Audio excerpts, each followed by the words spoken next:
That was Blue Jays shortstop Bo Bichette after hitting his first home run yesterday. The Blue Jays started the day well offensively, but maybe didn't cash in enough, and that's part of what led to a 5-3 loss. Now we have a rubber match here at Rogers Center. I'm Ben Schulman alongside Chris LaRue. And Chris, I think I agree with Bo. You're seeing some signs of things improving for the Blue Jays, but he also mentioned, that they can't wait around. These are really important games going on right now, and they do need that consistency to get going. Yeah, these games aren't the most important games of the season, but you always look back at these games, in August and early September and say, hey, remember when we had that game in the ninth inning and we gave up a grand slam? We should have won that game. Maybe we could have been a half a game up or a half a game back instead of 2 games back. So it's interesting what Bo was saying. I think these games are very, very important, but you can't live and die on every single play in these games in May. The Blue Jays just have to play better. They have to hit better. They have to pitch better. A big game for Bowden Francis today. Bowden Francis about to make his 7th start of the year. Before we get to that, let's take a look at the Bet365 standings. With Bet365, you can watch thousands of live games, build your own bet, and you can even make a bet while the game's still being played. 19 plus, play responsibly. Ontario only. The Yankees lead the division at 19-14. The Red Sox 2 games back, 18-17. Blue Jays are 3 games back at 16-17, with the Rays 15-18, 4 behind the division lead. The Orioles are 13-19. They are 5.5 back of the division leading New York Yankees. As the Blue Jays march out onto the field, Chris, who's in the lineups today, starting with Stephen Vogt's Cleveland Guardians? Well, leading off is Stephen Kwan. He's in left field. Batting second is Nolan Jones. He'll be in right field this afternoon. At third base, batting third is Jose Ramirez. He's back in the lineup. In the cleanup spot is Kyle Manzardo. He'll be at first base. DHing, batting fifth is Carlos Santana. Hitting sixth is Daniel Schneemann, yesterday's hero. He'll be at second base this afternoon. Batting seventh is Gabriel Arias. He's at shortstop. Behind the dish, Mississauga native Bo Naylor. He's batting eighth. And batting ninth is Angel Martinez. He'll be in center field. On the mound is righty Tanner Bybee. For the Toronto Blue Jays, leading off is Bo Bichette. He'll be at shortstop. At first base, batting second is Vladimir Guerrero Jr. Batting third is Anthony Santander. He'll be DHing. In right field, in the cleanup spot, is George Springer. Behind the dish, batting fifth is Alejandro Kirk. Batting sixth is Addison Barger. He's at third base this afternoon. In left field, batting seventh is Alan Roden.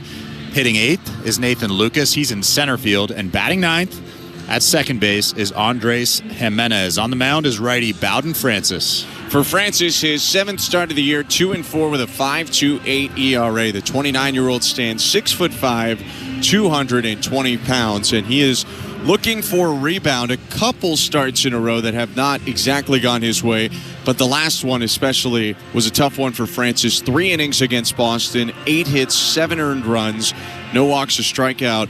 He gave up 5 home runs in that game. Yeah, and he just has to make better pitches, I think. The stuff itself wasn't any different than any other start. I think the fastball just found too much of the zone at times. The split finger kind of floated over the middle from time to time, and that's a big pitch for him. He has to get on top of that and see that violent downward action for guys to swing over the top of it. But I think at the end of the day, he just has to make better pitches. He has to look himself in the mirror and work black to black as opposed to middle.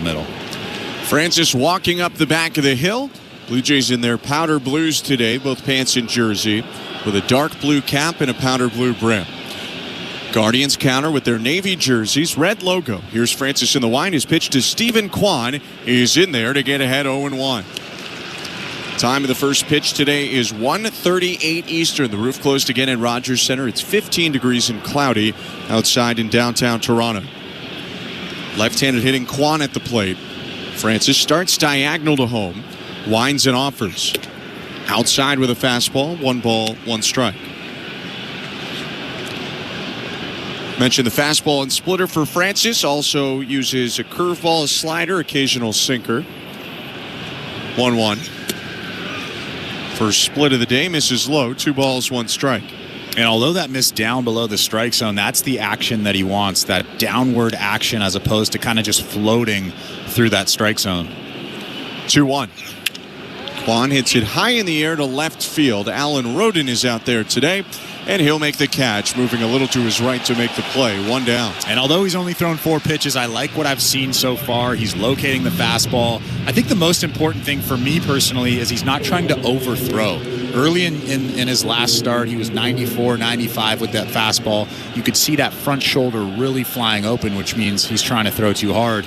And this start, kind of 91, 92, nice and easy through the strike zone. New baseball for Francis. He inspects it, palms it up for a moment, steps back onto the third base side of the rubber. 1 out, no score, top of the first. The pitch to Nolan Jones. Called strike. Jones, a tall left-handed hitter, 6'4", 200 pounds, from Pennsylvania. The 0-1.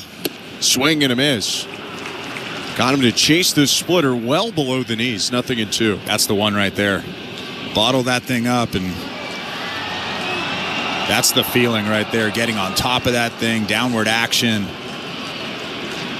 0-2. Swing and a miss. Strike 3. Went right back to the well with another splitter. 2 down. Sure did. That was identical to the pitch before that. A lot of downward action. You could see from that swing from Nolan Jones, he really wasn't getting those awkward out in front swings in his last start. That's a good sign. 2 quick outs for Bowden Francis. Nobody aboard. No score, top of the first. And the switch-hitting third baseman Jose Ramirez returns after exiting game 1 early. First pitch in there. Started him off with a curveball for strike 1. Ramirez batting .274 on the season, 5 doubles, 5 homers. 0-1. Up and in, 1 ball, 1 strike. It's good to see him back in the lineup, although I'm sure if you're Bowden Francis, it's not good to see him back in the lineup.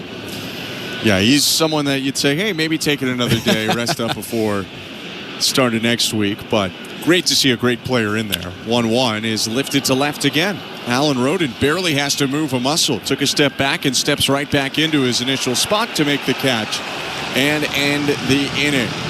1-2-3, top of the first for Bowden Francis. Bo Bichette leading off for the Blue Jays in a scoreless game when we come back. You're listening to Blue Jays Baseball, brought to you by your local family-owned Crown Rust Control Center, streaming at sportsnet.ca and the Sportsnet Radio Network. At Crown Rust Control, protection runs deep because every Crown Rust Control Center is owned by a local family who cares beyond business. Your Crown Rust Control is 100% committed to their product, to you, to their community, which is your community.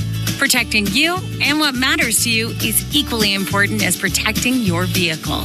Did you know spring's the best time of year to protect your vehicle from rust? For a special spring offer, find your local family-owned Crown Rust Control Center at crown.com. Not tomorrow, not someday. The home improvements begin today. It's game on with Timber Mart. Build that deck, raise that fence, landscape till your property is beautiful. Make no payments for 12 months with the Timber Mart Deferred Payment Program. Apply for a Timber Mart project card today and pay later, 12 months later. Financing provided by Fairstone Financial Inc. Conditions apply. Ask in-store for details or apply at timbermart.ca. Locally owned, proudly Canadian. Timber Mart is Canada's building center.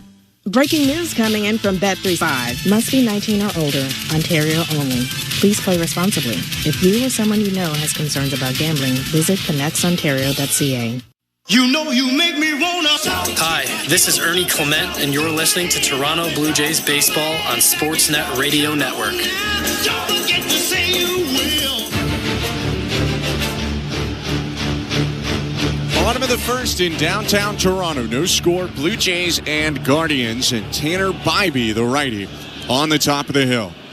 He winds and offers to Bo Bichette. Up and in, ball 1. Welcome to the Timber Mart broadcast booth. Ben Schulman and Chris LaRue on hand. Our host, Sho Ali, here as well. Nick Blackmore's our producer today. Tom Young, Christian Chinidi, our technical directors. 1-0. High again, 2 balls, no strikes. This first inning is brought to you by Armstrong Bird Food. Armstrong Bird Food, the reason birds fly north, feeding Blue Jays since 1986. Visit ArmstrongBirdFood.com. Bybee's 2-0. Swinging a line drive, base hit, down in left field, bouncing toward the warning track. Dug out of the corner by Quan. Bichette jogging into second with a leadoff double. Another good swing from Bo Bichette. Took that fastball, that four-seam fastball from Tanner Bybee, a little bit up, a little bit in, but he's shown the ability to get those hands through the baseball, and he barrels that thing up for a big double in this inning. Tanner Bybee in some early trouble. His 7th start of the year, 2-2 with a 4.36 ERA. 26-year-old stands in the stretch now, 6'2", 205 pounds. Glove at his chest, a look at second, and the pitch home. Swing by Vlad Guerrero Jr. and a bouncer past the first baseman Manzardo into right. Late stop sign put up to Bichette as he went around third. He'll head back to the bag. Vladdy with a knock, first pitch swinging, and the Blue Jays have runners on the corners, nobody out. That was a really nice stop sign from Carlos Fablis over there. Nolan Jones has a pretty good arm. He came up with that ball cleanly. Bo Bichette was almost a third of the way down that third baseline when Fablis, the third base coach, put the stop sign up. There's no outs in this inning. There's no need to rush. Infield drawn in early in this ball game for Cleveland. Bottom of the first, nobody out, no score. Guerrero on first base, Bichette on third base, and Anthony Santander at the plate. Bybee kicks and fires. Inside, ball one. Home plate umpire today is Scott Berry, John Bacon at first, C.B. Buckner, the crew chief, at second base, and Adam Beck at third. Bybee staring at Bichette. Now looks to the plate. His 1-0. Inside again, a little bit high, 2-0. And if you're Anthony Santander, you are looking for a fastball middle in here, and you're not swinging if you don't get that pitch. Fastball, four-seamer specifically. The main pitch for Bybee averages in the mid-90s.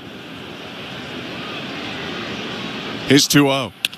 Hit on the ground to first base. Picked up by Manzardo. Steps on first. Now Vladdy's in a rundown. Throw to second. Bogum's to the plate. Throw to the plate. Now Bichette in a rundown. Tagged out by Bo Naylor. Up to second goes Guerrero, but the Blue Jays there hit into a double play. Ground ball to Manzardo. He went to the bag to catch Vladdy in between first and second. Bo tried to get aggressive, and they ended up getting Bichette trying to advance to the plate. So 2 down and a runner on second base. Well, the interesting thing about that play is Vladimir Guerrero Jr. stopped about 25 feet from second base. He was expecting a throw from Kyle Manzardo at first base. He would have been safe at second if he just continued on. In that scenario, if he does get there, it would have been second and third, 1 out. Instead, now it's runner on second, 2 outs. And here's George Springer.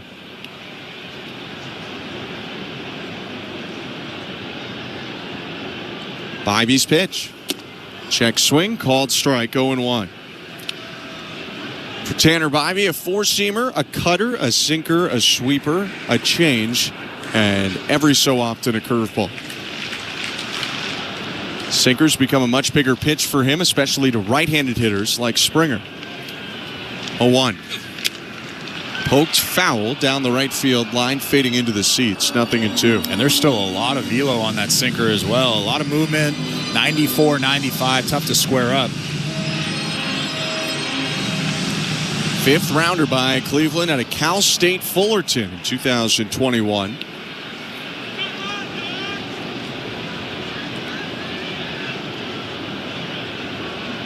Bybee's 0-2.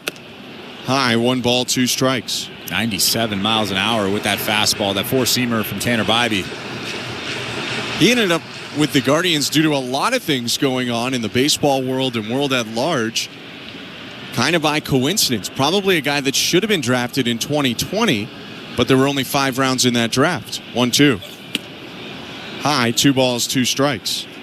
They cut the draft down to 5 rounds, also capped the signing bonus. I believe it was something like $20,000 for everyone signed undrafted. So even if you could sign, money-wise, you were wise to go back to school. That's what Bybee did. Got a much bigger bonus as a 5th rounder the next year. Here's 2-2. Down and away, ball 3. What a time to be alive, huh? Those are interesting years. Oh, boy. We're not getting into that. But he ended up in the right spot, clearly. He's had a very strong start to his major league career. 3rd season for Bybee. Had a 3.5 ERA in 31 starts last year. Runner on second, 2 down. And the payoff pitch to George Springer. Called strike 3, top of the zone with 97 to end the inning. The Blue Jays have 2 hits to start the frame, end up with no runs and only 1 left. No score after an inning. You're listening to Blue Jays Baseball, brought to you by your local family-owned Crown Rust Control Center. Streaming on the Sportsnet app and the Sportsnet Radio Network. As a sports fan, I just want the games.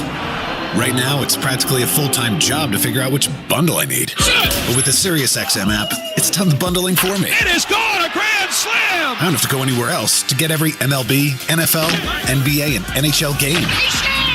When there's a college game on, I just search for the school on the SiriusXM app. Holy smokes, what a play! With the all-access plan in the SiriusXM app, I've got the sports world in the palm of my hand. To the end zone, touchdown! No bundle required. From dramatic walk-offs This ball is crushed into the trees, grand slam! to jaw-dropping web gems, A diving catch over the shoulder by Johnson. college softball and baseball are heating up, and you can catch the action on SiriusXM. Hear live play-by-play from the nation's top conferences and powerhouse programs all season long. Stay connected to the action on SiriusXM or streaming anytime on the SiriusXM app. For a complete schedule of games, go to SiriusXM.com/sports. Fantasy Sports Radio is helping you win your fantasy leagues right now on Channel 87. Say goodbye, home run Aaron Judge. From in-season fantasy baseball management to helping you prepare for your fantasy football drafts, Fantasy Sports Radio is here to help you dominate. Don't ever take a player that you don't intend to keep all year. Don't do it. It's terrible management. Fantasy Sports Radio, your home for fantasy sports. Channel 87 and on the SiriusXM app. In season or out of season, the #1 place for college sports is SiriusXM College Sports Radio, Channel 84. Sportsnet Radio Network. Welcome back to downtown Toronto. No score, Blue Jays and Guardians, and it's the second inning presented by Bet365. At Bet365, you can bet on popular markets like hits, home runs, and total bases. Download the app, find out why it's never ordinary at Bet365. 19 plus, play responsibly, Ontario only. Bowden Francis back on the hill. Kyle Manzardo, left-handed hitting first baseman, leads off. And the pitch. Outside, ball 1. First start in the field this series for Kyle Manzardo, who DH'd the last 2 days, although he did play the bottom of the ninth at first yesterday. 1-0.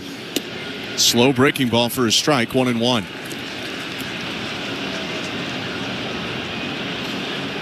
Manzardo was second rounder by the Rays in 2021 out of Washington State. 1-1 outside, 2-1. Was an All-American for Washington State, and in fact, their first All-American position player since 1987, when a guy you might know, Chris, named John Olerud did it for Washington State. 2-1 pitch is lifted foul out of play, 2-2. Washington State, is that Pac-12? Are they still Pac-12? Well, the Pac-12 doesn't exist anymore. So there's no more Pac-12. So they're, I don't know, they could be any... Big West. Let's just say that. Sure. That sounds right. Stanford's in the Atlantic Coast Conference, so we've kind of lost all of that at this point. 2-2. Aye, 3-2. I think USC and UCLA are in the Big Ten, which is really strange. They are. What I should say about him being the first position player All-American at Washington State is Olerud was a two-way player, so really he doesn't even count in that category. Manzardo even more rare. 3-2. Manzardo ropes it foul. Lined it into the seats. Still 3 balls, 2 strikes. Manzardo's got a ton of pop. 21 hits this season. Of those 21 hits, 8 homers. He is batting just .206 on the year, but overall numbers look good because of the power. 3-2.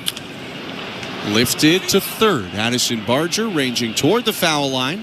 Stops, makes a one-handed catch. 1 out. It's a good four-seam fastball right there from Bowden Francis. Well located, in on the hands of Manzardo. And I've said this a lot.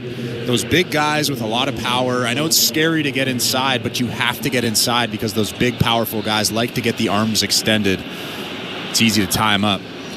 Speaking of big, powerful guys, the DH Carlos Santana to hit with 1 out and the bases empty. Francis winds and offers. Down and in, ball 1. Third stint with Cleveland for Carlos Santana.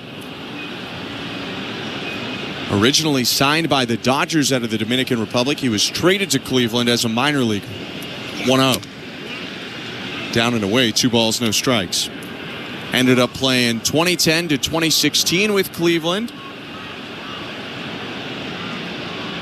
Left for a year, then came back for his second stint, and now signed back this offseason for a third stint. 2-0. Swing and a fly ball, shallow right field. Springer coming in, stopped for a moment, jogs a few steps more, and makes the catch to his left. 2 down. Those are the kinds of swings that he gets, Bowden Francis gets on fastballs middle when that split finger is really working, because hitters have that good split finger in the back of their minds, and they end up missing that four-seam fastball right down the middle, just like Carlos Santana did there. I mean, that was right down the middle. Middle. Doesn't get more middle. That was officially middle.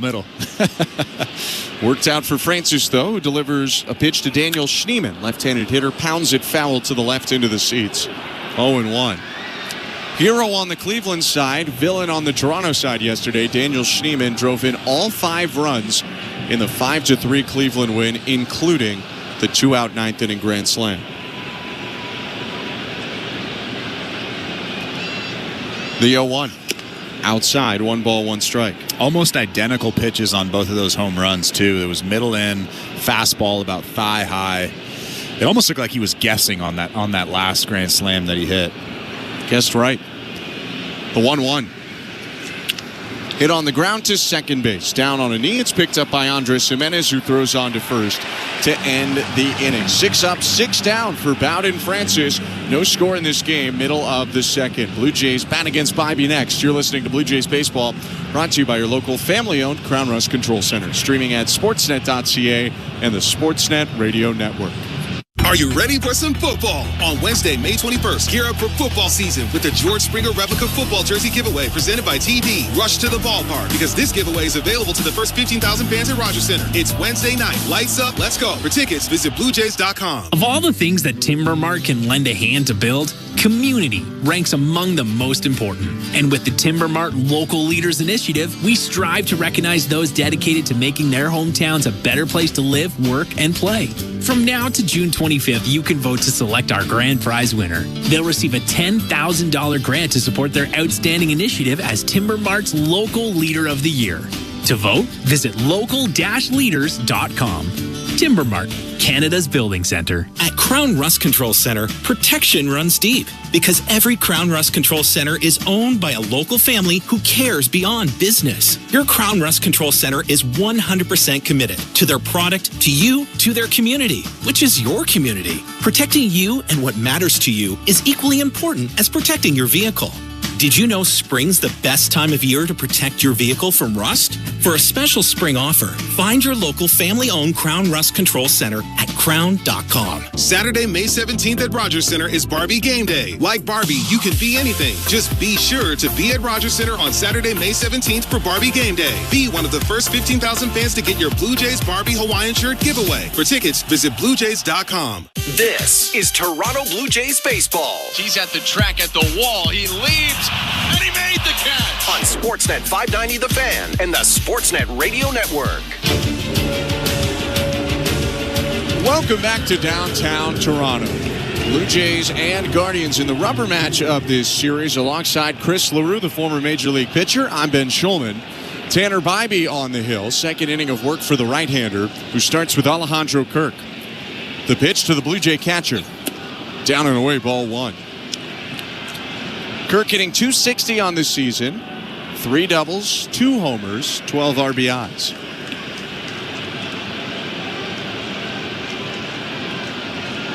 The 1-0. High, 2 balls, no strikes. If you weren't with us a couple minutes ago, Blue Jays had a big chance in the first inning to score and came up empty. Bybee's 2-0. Called strike. It's first and third for Toronto. No outs in that first. A roundabout ground ball double play from Anthony Santander squashed that before George Springer struck out swinging to strand a runner on second. 2-1. Down and away. 3 balls, 1 strike. Ben, looking back at that inning, maybe Carlos Fabula should have sent Bo Bichette home. Maybe. With nobody out. You were all over that stop sign. That was a good one. Maybe not so good one. The 3-1. Swing and a high fly ball. Left field. Kwon backing up at the warning track. Makes the catch as Kirk maybe just got jammed a little on a deep fly out. 1 down. It looked like he squared that one up. Looking back, maybe he got jammed just a little bit, like you said. It was a cutter from Tanner Bybee, a pretty good pitch for out number 1. It's funny, they call it a cutter for Bybee, but it's about 10 miles an hour slower than his four-seam fastball. At least that one was. It was 86 miles an hour, a big differential from the four-seamer. Pitch to Addison Barger. Popped up. Foul territory, first base side. Bo Naylor, the catcher, ditches the mask near the on-deck circle for Cleveland. He makes the catch, 2 down. That was another cutter, and again, it was 85 miles an hour. Like you said, about 10 miles an hour difference than his fastball. That kind of looks like a slider to me. That's what I was thinking. Usually your cutter 3, 4, 5 miles an hour slower. Look, you can call it whatever you want. Tanner Bybee can call it whatever he wants. It's a slider. I'll look at it as a slider. Okay. 2 down. Here's Alan Roden with the bases empty. No score, bottom of the second. Bybee rocks and offers. Pitch is high and outside. Ball 1. Chris, tonight you could be a millionaire. No, I can't. You can. I'll tell you why in a second. Bybee steps to the left, kicks and offers, and misses high again, ball 2. We're just a few hours away from the 50-50 grand prize draw, and you could be taking home over $1.2 million. This is the last chance to get tickets. BlueJays.com/5050, Ontario or Nova Scotia. 2-0 pitch. Just outside, ball 3. And remember, that is tax-free in your pocket. $1.236 million. Cash money. It's pretty cool. It is pretty cool. 3-0. Called strike, 3-1.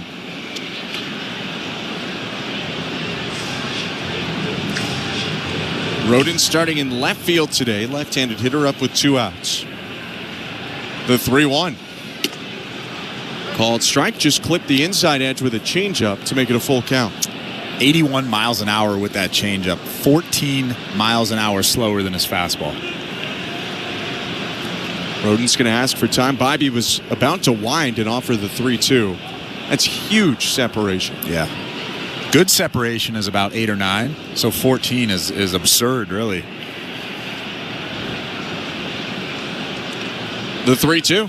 Swing and a miss, strike 3. Went back to the changeup, threw it at 80 miles an hour to get Roden out in front and end the inning. 1-2-3 frame for Bybee. Scoreless game as we go to the 3rd. You're listening to Blue Jays Baseball, brought to you by your local family-owned Crown Rust Control Center, streaming on the Sportsnet app and the Sportsnet Radio Network. At Crown Rust Control, protection runs deep because every Crown Rust Control Center is owned by a local family who cares beyond business. Your Crown Rust Control is 100% committed to their product, to you, to their community, which is your community. Protecting you and what matters to you is equally important as protecting your vehicle. Did you know spring's the best time of year to protect your vehicle from rust? For a special spring offer, find your local family-owned Crown Rust Control Center at crown.com. Knock all your summer projects out of the park with Home Hardware, the official home improvement retailer of the Toronto Blue Jays and your DIY partner in making your dream home a reality. From gardens to garages, back decks to front doors, refreshes and renos, we're here to help you cover all your bases and make every summer project a home run. Visit any of our 1,000+ Home Hardware and Building Center locations, where we're proud to be locally owned and genuinely Canadian. Breaking news coming in from Bet365, where 365 must be 19 or older, Ontario only. Please play responsibly. If you or someone you know has concerns about gambling, visit connectsontario.ca. Hola, soy Vladimir Guerrero Jr. Está escuchando a Toronto Blue Jays Baseball en la radio de Sportsnet.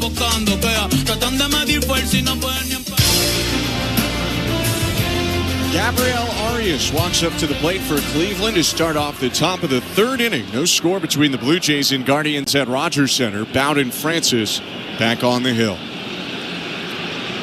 6'5" righty winds and deals and hits the zone with a curveball to get ahead 0-1. Francis has been really good so far in this ballgame, just through his 24th pitch. We talked about this before the broadcast, but he just has to throw better pitches, and he's doing exactly that. 0-1. Just off the plate inside, 1 ball, 1 strike. Alongside Chris LaRue, I'm Ben Schulman. Bowden Francis facing the bottom third of the Cleveland order in this inning. Arias, Bo Naylor, and Angel Martinez. 1-1. Hit away foul, a high fly ball into the seats off to the right side. Lands in the second deck. It's 1-2.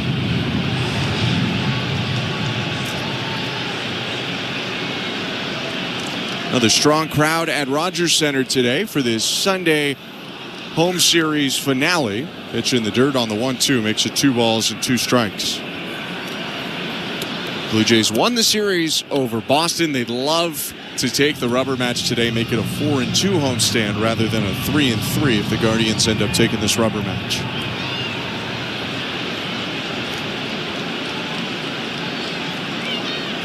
The 2-2.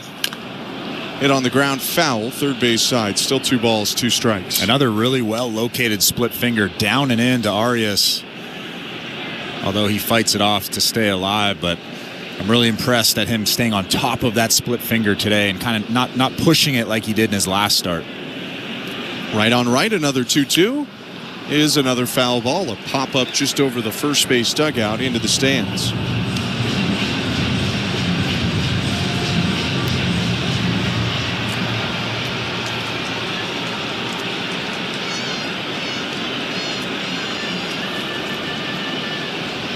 Francis kicks and offers. Misses low with a breaking ball. 3 balls and 2 strikes. Arias, the only pure right-handed hitter in the Guardians lineup today. Everyone else either a switch hitter or a lefty swinger. 3-2.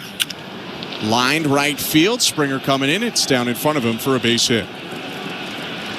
First base runner of the day for the Guardians is an Arias single to lead off the third. Just a 4-seam fastball at the top of the strike zone. Arias does a good job going the other way, barreling that ball up, like you said, for hit number 1 in this ball game for the Guardians.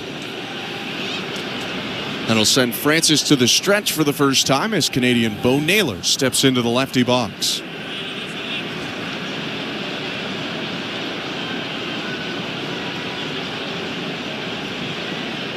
Francis kicks and deals. And Naylor takes outside, ball 1. A lot of people won't talk about this, but Bo Naylor, probably the most important at-bat in yesterday's ball game. Took that tough changeup from Jimmy Garcia to walk late in that game, and that gave Daniel Schneemann a chance to hit the grand slam. 1-0. Low, 2 balls, no strikes. Came off the bench and into the game in the 9th inning did Naylor. He was down to the game's final strike before earning that walk. And like you said, Schneemann comes up, and the rest is history. Francis with a 2-0. Called strike. Went to the curveball on 2-0. He gets back into the count, 2-1. Naylor, the 29th overall pick by Cleveland in 2018 out of St. Joan of Arc in Mississauga. Forewent his commitment to Texas A&M. 2-1 pitch. Just below the knees, 3 balls and 1 strike. That's a good pitch. Bowden Francis wanted that one. You could see Alejandro Kirk with a perfect frame job, bringing that thing back up just a couple of inches, but that was a good pitch. The 3-1 popped up very high. That one getting all the way out to right center field. Center fielder Lucas coming in, makes the catch, and there's 1 out. When in doubt, just throw that fastball down and away. I said this after the ball game last night about Jimmy Garcia. In that 3-2 count, I was questioning why he threw the changeup. Just throw that fastball down and away. One of the hardest pitches to hit in all of baseball. Bowden Francis does it right there. Nice recovery from Francis after giving up the leadoff single. 1 out, Arias on first, and Angel Martinez, switch hitting center fielder at the plate. He'll bat from the left side. Francis from the stretch. Steps off and throws to first, and back in there standing up is Arias. This third inning is brought to you by the local family-owned Crown Rust Control Centers in Brampton and Georgetown. Crown is proud to be Canadian owned and operated since 1986. So protect your vehicle from rust today at your local Crown Rust Control Center or visit crown.com. Crown, Canada's #1 rust protection. First pitch to Martinez, foul tipped, strike one.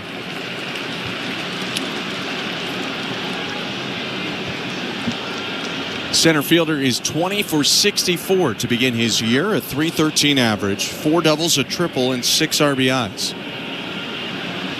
The pitch, high, 1 ball, 1 strike.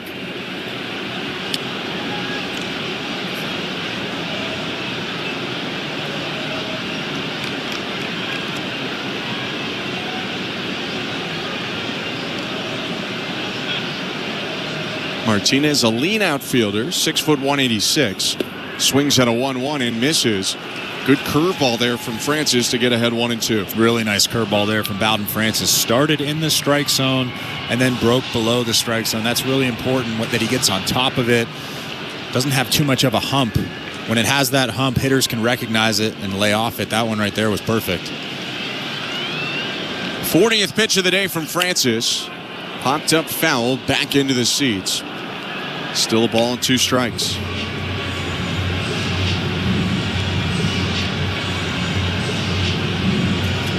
Angel Martinez, like Bo Naylor, added to the Guardians organization in 2018. International signing from Santo Domingo.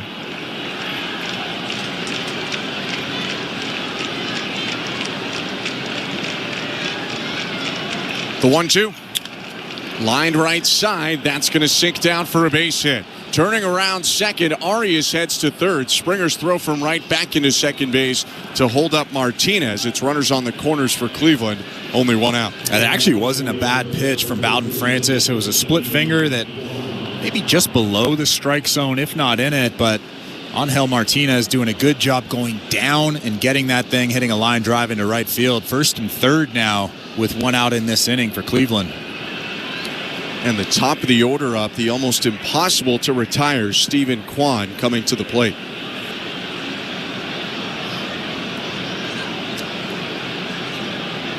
Kwan flied out in the first, still batting .326 on the year. 6 doubles, 4 homers, 15 RBIs, 9 walks. Corners in, the pitch. Popped up foul out of play, 0-1. Angel Martinez does have 2 stolen bases this season, so you have to keep an eye on him. Martinez on first, Arias on third, both in conversation with their respective base coaches. 1 out in the 0-1 to Kwan. Line foul to the left, late on the fastball outside. It's 0-2. So Bowden Francis has Stephen Kwan right where he wants him now. Looking for a strikeout here with a runner on third, less than 2 outs. But Kwan really tough to strike out. 0-2. Hit on the ground to second. Jimenez up with it. Throws to Bichette for 1. Bichette to Guerrero. Not in time. And the run comes in to score on an RBI fielder's choice by Stephen Kwan. Stephen Kwan really tough to double up. I think the Blue Jays might take a look at this. They're thinking about it at least. But it was a really good try. Andres Jimenez with the quick turn. Bo Bichette with the strong throw. But Stephen Kwan too quick over there. It's a difficulty with facing Kwan in a situation like that. Hard to strike out, hard to double up, and he just beat out the throw. The Blue Jays opted not to challenge, and that's a good call. As we saw the replay, he was definitely safe. So 1-0 Cleveland, 2 outs, runner on top of the third, and the pitch to Spencer Jones. Swing and a miss, strike 1. Pardon me, Nolan Jones, not the Yankee prospect Spencer Jones. Nolan Jones struck out swinging on a splitter in the first.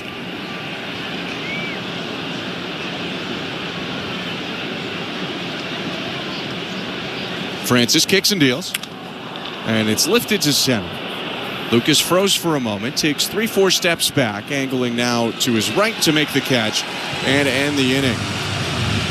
2 hits for the Guardians result in 1 run thanks to the RBI fielder's choice by Stephen Kwan. Cleveland leads 1 on, but leads 1-0 middle of the third. You're listening to Blue Jays Baseball, brought to you by your local family-owned Crown Rust Control Center, streaming at sportsnet.ca and the Sportsnet Radio Network. Hear every game of the NBA playoffs on SiriusXM. He's going to fire up a three for the win! Don't miss a second of the action all the way through the NBA Finals. Tatum has to force a three at the buzzer, and he got it! And throughout the playoffs, get closer to the storylines that matter on NBA Radio, Channel 86. There are certain guys that you need to be a part of your roster to win NBA championships. Listen to home and away broadcasts of every NBA playoff game on your radio and the SiriusXM app. Every night after the final out, the Round Trip Roundup brings you the scores, highlights, and analysis from every game across Major League Baseball, all in less than 30 minutes. Swung on and missed, strike three and a no-hitter. It's the perfect way to get caught up on all the night's biggest home runs and best performances. And a high drive, deep right center. It's the Round Trip Roundup on MLB Network Radio every night on SiriusXM Channel 89 and every morning on the SiriusXM app. VSiN, the sports betting network, is back on SiriusXM. Go to channel 158 for informed wagering and fantasy advice from familiar voices like Gil Alexander, Paulie Howard, and Mitch Moss. Plus, SiriusXM mainstays Adam Shine, Rich Gannon, and the guru, John Hansen.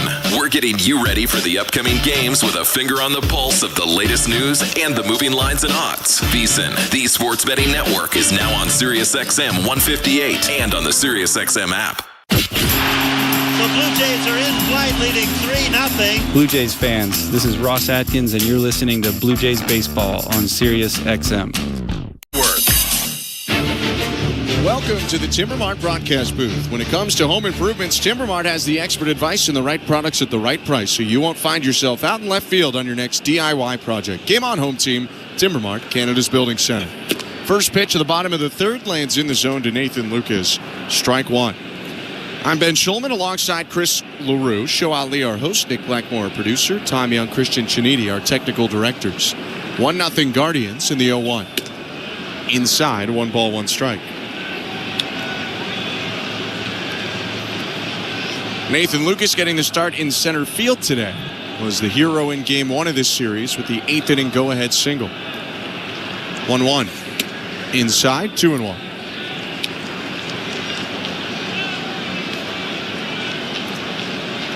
Third season in the majors with the Blue Jays for Nathan Lucas. This is his 21st game. He played 22 all of last year. 2-1 pitch.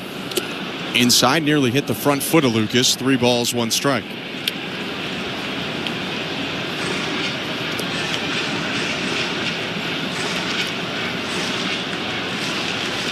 Lucas, though, not drafted by the Blue Jays, but rather Cleveland picked him in 2015 in the 7th round.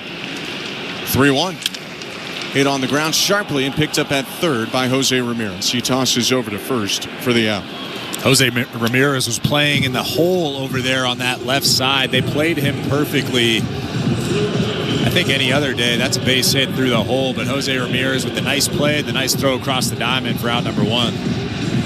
Ramirez now moves closer to the line and a little bit further in as his former teammate Andres Jimenez hits for the Blue Jays.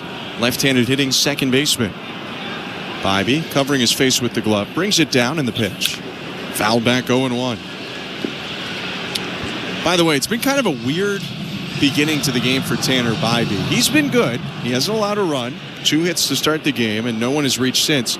But he's thrown more balls than strikes through 31 pitches. His 32nd is lined to right field. Jones on the run. He's going to pull up. It gets down in front of him, and that's a base hit for Andres Jimenez.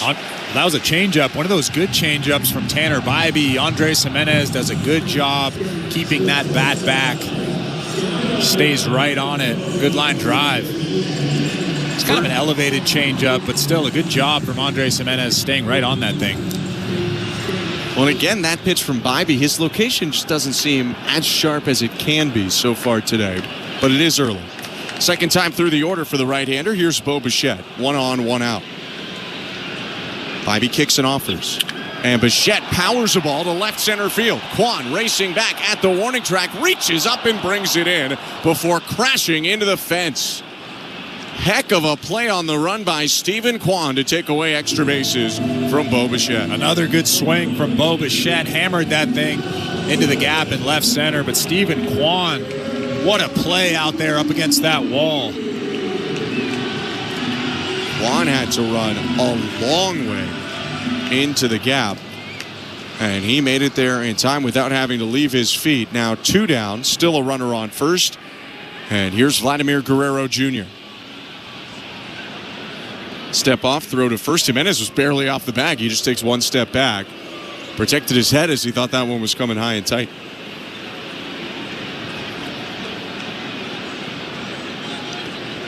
Jimenez is definitely a threat to steal. 9 stolen bases this year. He's been caught once. Pitch to Vlad Guerrero Jr. Inside, ball 1. Jimenez was about 2 or 3 feet off the bag when Bybee got into his motion to throw that pitch. That's interesting. Doesn't seem like he wants to steal that bag over there. He was barely taking a lead. Takes more of one now. Here's the 1-0. Just downstairs, maybe a little inside, although you definitely could have called that a strike. 2-0. Second time up today for Vladimir Guerrero Jr. Bounced a single past the diving Kyle Manzardo at first in the first inning. 1-0 Guardians, 2 outs, bottom 3. Bybee offers and misses down and away, ball 3. So that was a 2-0 count, and obviously a fastball count, a good count for Guerrero to be in, and Andres Jimenez was again 2 or 3 feet off, not trying to steal a base and take that bat out of Vlad's hands. 3-0 pitch. Down and away, ball 4. A 4-pitch walk issued to Guerrero. With the ups and downs so far with Bybee's command, that is his first walk so far today. That's a good at-bat from Vladimir Guerrero Jr. Bringing Anthony Santander, who's actually swinging the bat a little bit better. 2 for 4 in yesterday's ball game with a walk. I like this matchup here. Box score will tell you that Santander hit into a double play in the first, but that was as much about the base running as it really was about what he did. Hit a ground ball to first in the first. The pitch. Called strike, 0-1.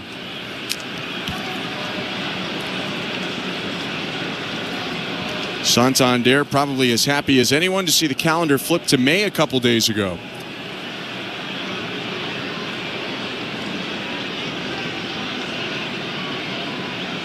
Oh, 1. Cue shot that's going to go foul up the third baseline. No balls, 2 strikes. Jose Ramirez having a fun time over there with Andres Jimenez.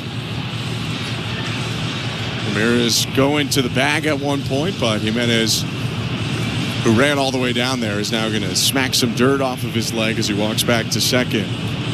Mentioned the calendar flip for Santander because he's a guy with a lifetime .645 on base plus slugging in April and .817 in May.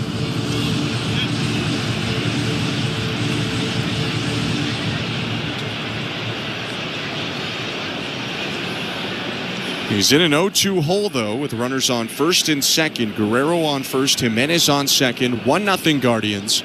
2 outs, bottom of the third. Bybee sets, glove at his chest to look at second. One more peek. And the pitch. Fouled back. Elevated fastball. Santander hit it straight back into the screen. That was a tough fastball. 96 miles an hour with that 4-seam fastball just above the strike zone. Santander doing a good job cutting down that swing, shortening it up just a little bit and fouling it off.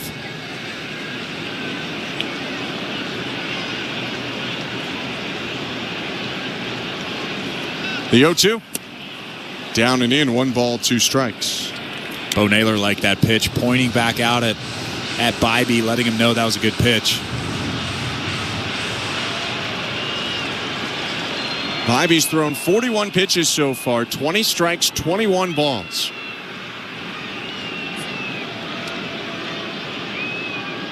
His 1-2. Inside, Santander to hop back out of the way, and then his momentum went forward as he stumbled across the plate.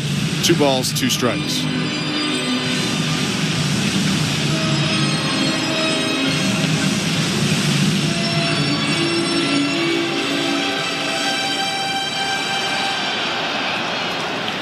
Single and a walk this inning has the Blue Jays with runners on first and second. 2 outs, 2-2 count. Bybee's pitch.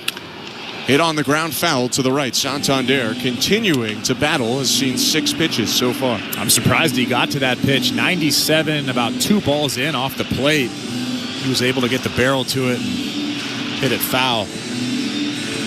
He'll ask for time after that one. Readjust his white batting gloves.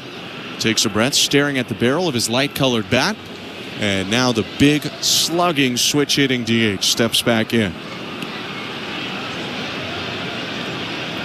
Santander hitting from the left side. The 2-2. Fouled right back.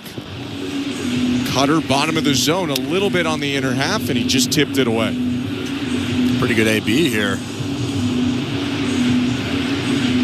22 balls, 22 strikes for Tanner Bybee, 44 total. Like you said, not normal.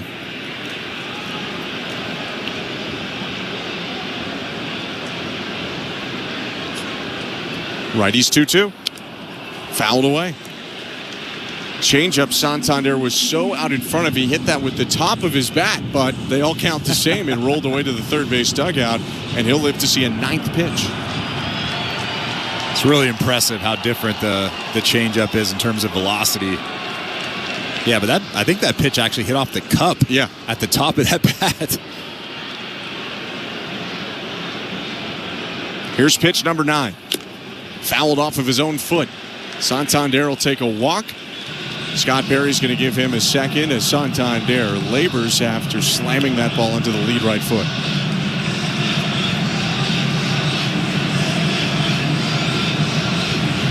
Bybee's thrown Santander. Cutter, four-seamer, sweeper, sinker, four-seamer, cutter, change, sweeper. He has seen just about everything. He's fouled off just about everything. And he's trying to come up with a big knock. 1-0 Cleveland, 2 outs, bottom of the third. Jimenez on second, Guerrero on first with 2 outs.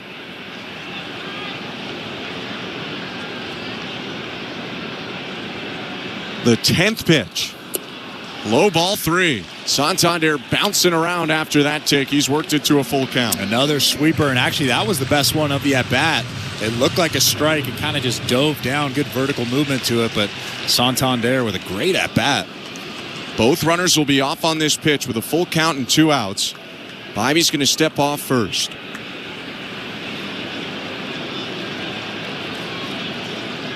Well, I'm sure Santander would love to come up with the big hit.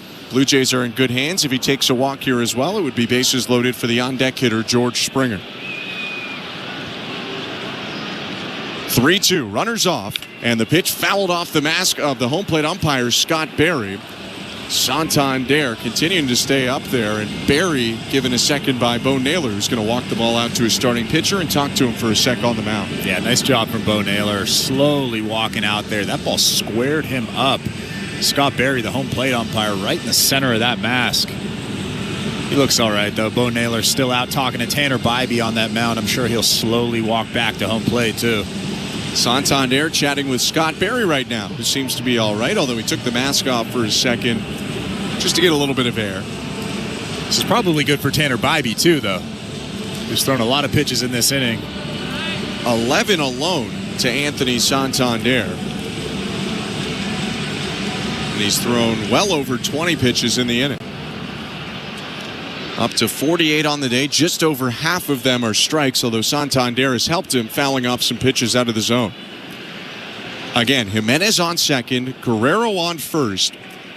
3-2 count in this marathon at bat with 2 outs. Guardians up 1-0, bottom of the third. Bybee set, and the pitch.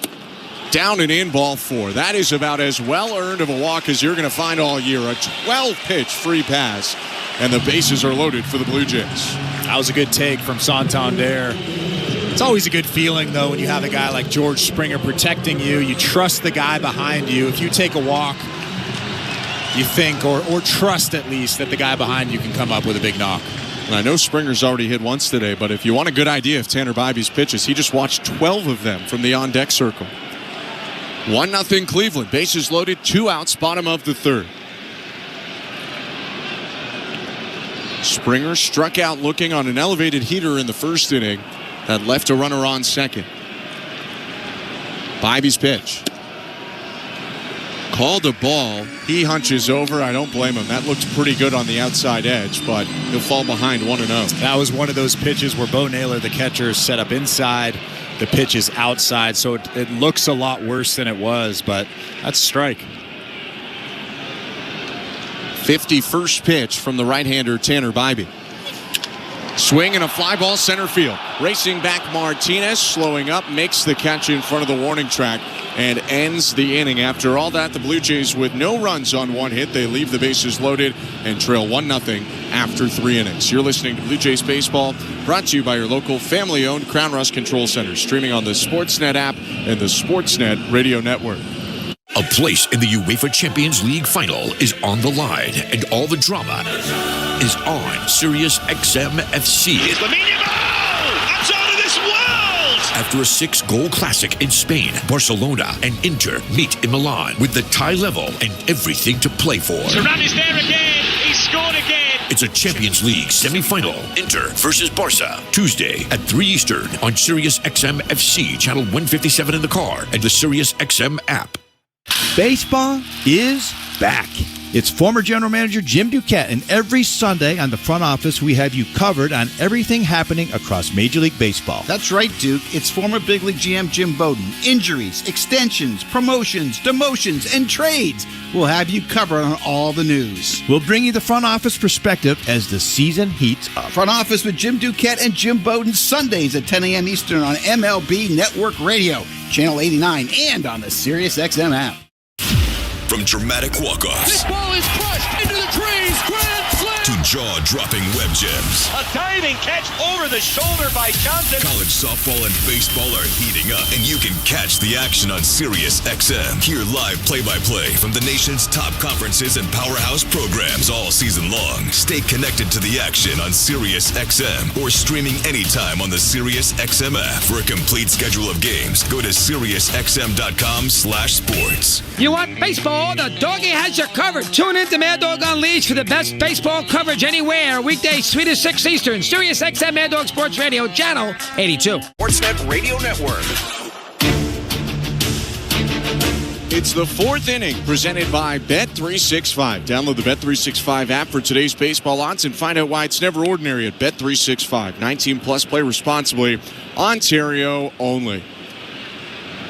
1-0. The Guardians lead the Blue Jays at Rogers Center. Tall right-hander Bowden Francis back on the top of the hill for Toronto, and he'll offer to Jose Ramirez. Outside, ball 1.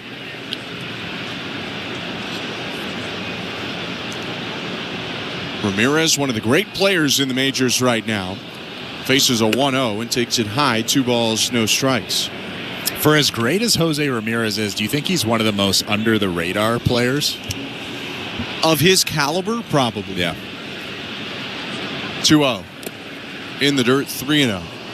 I think people know him, but I don't think when they talk about the best in the game, they consider him enough, probably. A 6-time All-Star, a 5-time Silver Slugger, a guy with power and with speed.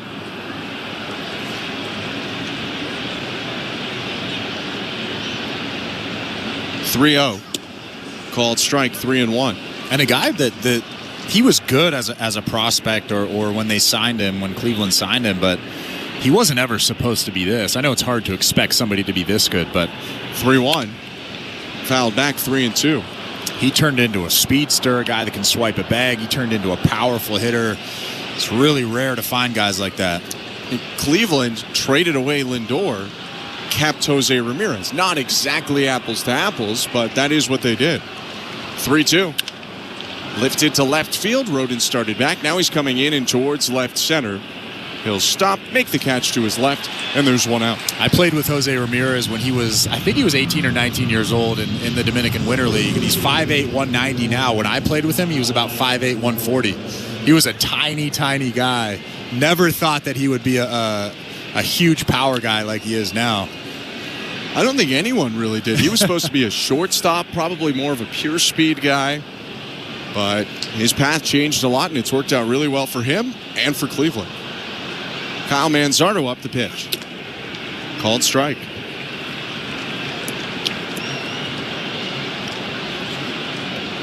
Manzardo acquired by the Guardians via trade. Traded at the 2023 deadline as Aaron Savali went the other way. 0-1. High, 1 ball, 1 strike. Rays traded him away, and potentially a rare miss for Tampa Bay. Usually they hold on to the right guys, deal away the right guys, buy at the right time, sell at the right time, but Manzardo's looking like potential really good player. 1-1. Smoked foul, a liner hooking into the seats down the right field line, 1-2. And the most impressive thing, his mustache. I knew you were going there. I'm surprised you didn't talk about it yet. Big mustache guy. Well, you know, if you were with us either of the last 2 days. That's true.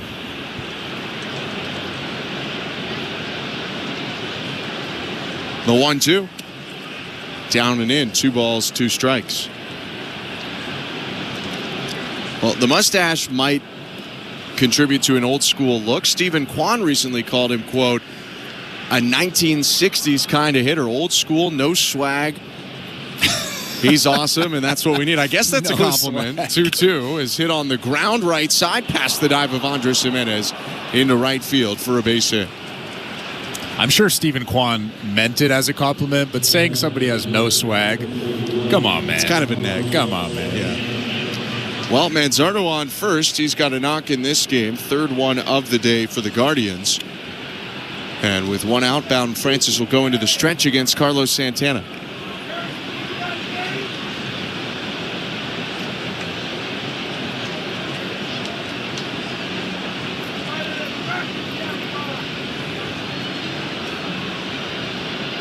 Pitch home.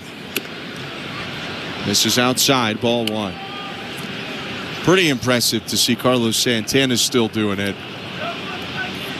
Last year with Minnesota, he hit 23 home runs, drove in 71.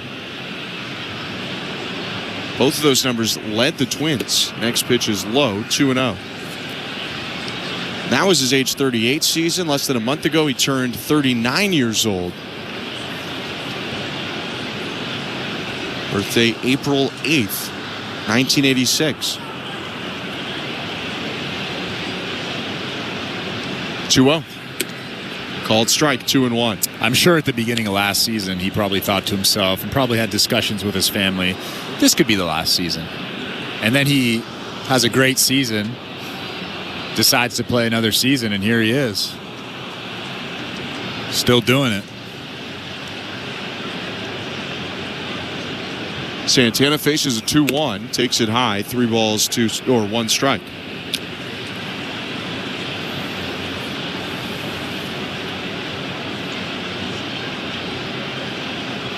Came back home to Cleveland, playing in his 1,366th game with the Guardians. 3-1. Downstairs, ball 4. A walk issued to Santana, and the Guardians threatening again. They have runners on first and second with only 1 out. Well, Bowden Francis threw a 3-1 split finger there. I don't totally dislike that pitch, but you have to throw that pitch in the strike zone. Obviously, Carlos Santana, one of the great fastball hitters. He was in a fastball count, so flipping in that split finger is not a bad idea, but you have to throw for a strike. Instead, with the miss, Santana on first and Manzardo on second. Daniel Schneemann at the plate. The pitch. High and outside, ball 1.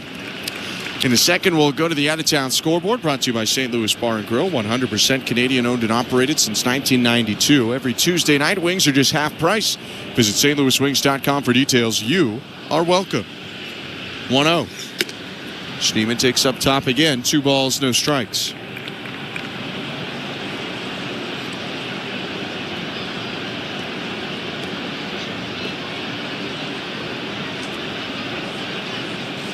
Bo Bichette playing behind the lead runner on second, Manzardo. Francis looks back, offers home, misses outside.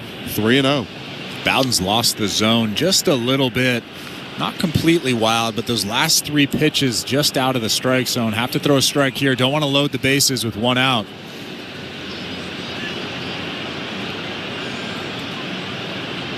.30 pitch. Fastball right there, strike 1. Hit the outer third at 94, one of his quicker fastballs so far today.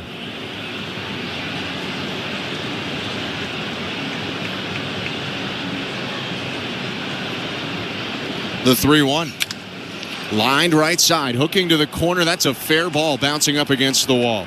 Coming around third, Manzardo scores. Stop sign put up for Santana. Into second is guess who? Daniel Schneemann with an RBI double. 2-0 Guardians. Well, the problem with falling behind 3-0 to Daniel Schneemann, any hitter really in that situation with runners on first and second, one out, the guy in that batter's box knows that that pitcher doesn't want to walk him. He doesn't want to walk the bases loaded with one out in this inning. So Daniel Schneemann is waiting on something in the strike zone. He got his fastball up, thigh high, middle, and he ripped it into the corner in right field. It's going to bring Pete Walker to the mound before Gabriel Arias hits with 2 in scoring position and 1 out. So we will go to that St. Louis Bar and Grill out-of-town scoreboard.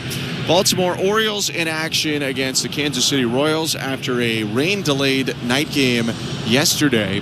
It's Kyle Gibson on the hill for Baltimore, looking to bounce back after a tough start to his year. He's been pretty good so far, 3 2/3, 1 run allowed. He's opposed by Michael Lorenzen, who's given up a pair in 3 innings, and that's why Baltimore leads 2-1 that game in the top of the 4th at Camden Yards. Boston Red Sox are up 3-1 on the Minnesota Twins at Fenway Park. Romy Gonzalez with a sac fly, Carlos Narvaez with a 2-run single for Boston, and it's the Rays leading the Yankees in the Bronx thanks to a Chandler Simpson RBI groundout. 1-0 Tampa Bay, bottom of the 2nd at Yankee Stadium. In Toronto, it's 2-0 Cleveland, top of the 4th, 1 out. And with runners on 2nd and 3rd, the infield is in and the bullpen is up and throwing. Lefty Josh Walker getting loose.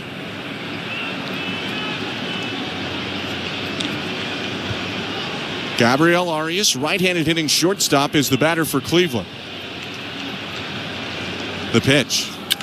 Lined over the head of Jimenez down in right field, a base hit. Santana jogs home. Schneemann ripping his way around third. He'll come in to score. Into second is Arias. The throw in time on a late signal by C.B. Buckner for the out. So Arias thrown out trying to advance a single into a double, but it's a 2-run base hit for the shortstop, and the Guardians double their advantage, now up 4-0. Wasn't a terrible pitch from Bowden Francis, an 0-0 count. He tried to flip in that first pitch breaking ball.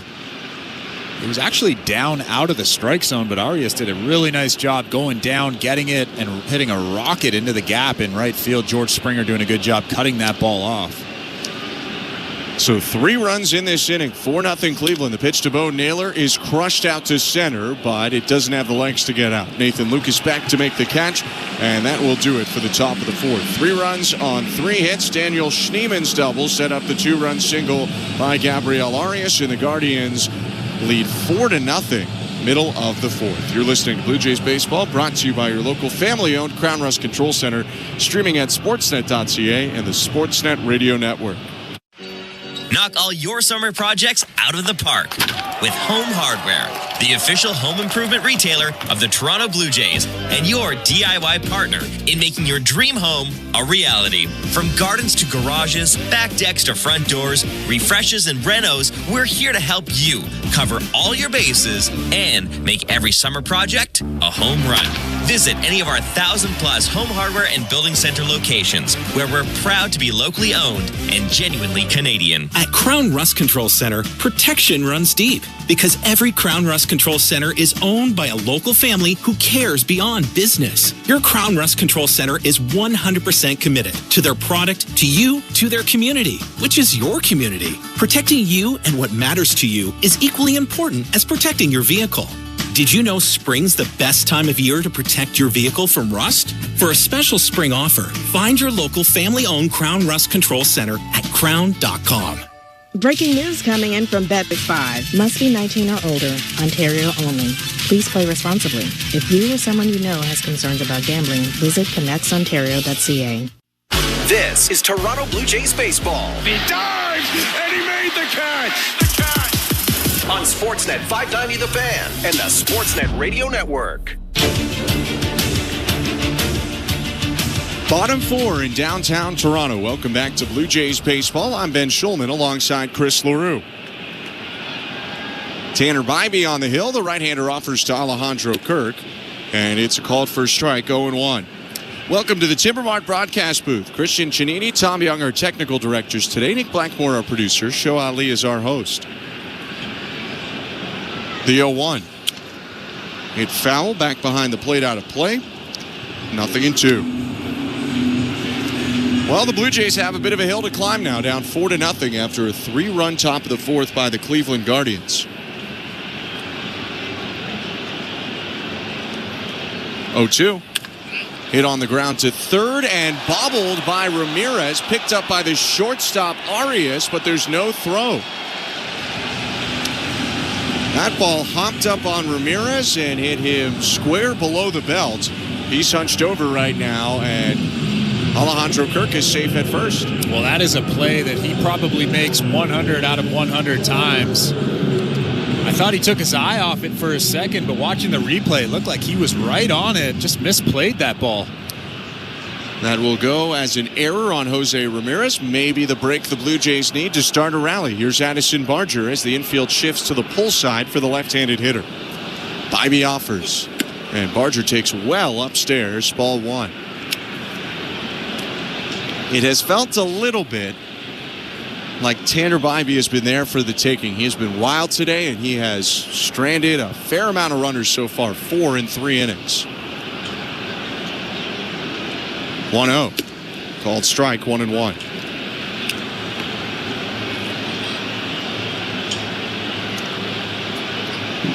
Bybee went 7 shutout in his last start against Minnesota, no walks. It has been very different today. He's been almost 50-50 strikes and balls through 56 pitches. Is 1-1. Popped up, foul, out of play back behind home plate, 1-2. And the reason why Tanner Bybee is probably able to get out of those sticky situations, he's able to make the big pitch when guys are on base, is because he does have that elite stuff. He has that really good changeup. He's got the mid to upper 90s fastball when he needs it. Really tough to square up. Runner on first, no outs. Bybee's 1-2. High, 2 balls, 2 strikes.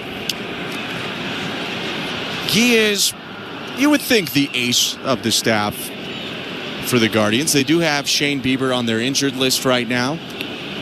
Bybee just got an extension done, was supposed to be the opening day starter. The pitch. Just high, ball 3. Really nice take from Addison Barger there. That ball was just out of that strike zone up. New baseball coming in for Bybee. I say he was supposed to be their opening day starter because he had a stomach issue coming up to opening day, so they pushed him back. But he was named the opening day starter before that illness postponed his first start of the year by a couple days.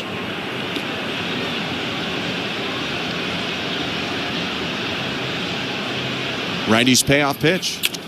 Hit on the ground to the left side. Ramirez picks it up, runs all the way to second, and that's the only play. Barger safe at first on a weird one because of a shift. Jose Ramirez, a former shortstop, fielded the ball as the third baseman pretty close to the second base bag, and no one else was that close to the bag, so he ran it all the way to second to make sure he got Kirk. And really the only reason why he was able to run to second base and get that out himself is because Alejandro Kirk, who was one of the slower guys in the big leagues, was going from first to second base. So Kirk back to the dugout. Barger on first, 1 out. And the pitch to Alan Roden. Called strike. That changeup is so slow. That last one, 80 miles an hour. He averages 95 on the heater.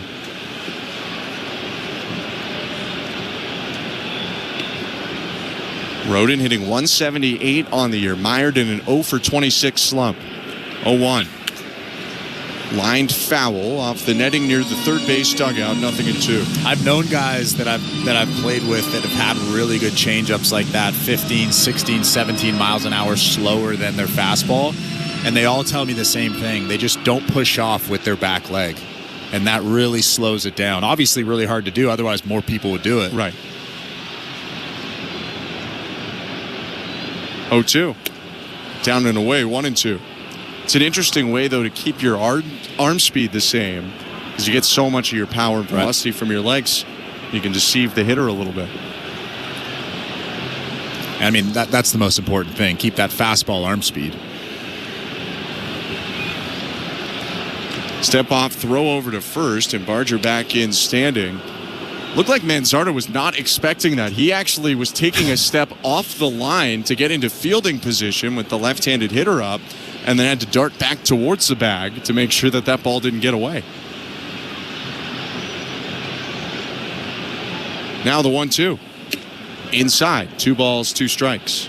Tried to come inside with that changeup. I think he just missed his spot. They were trying to go away.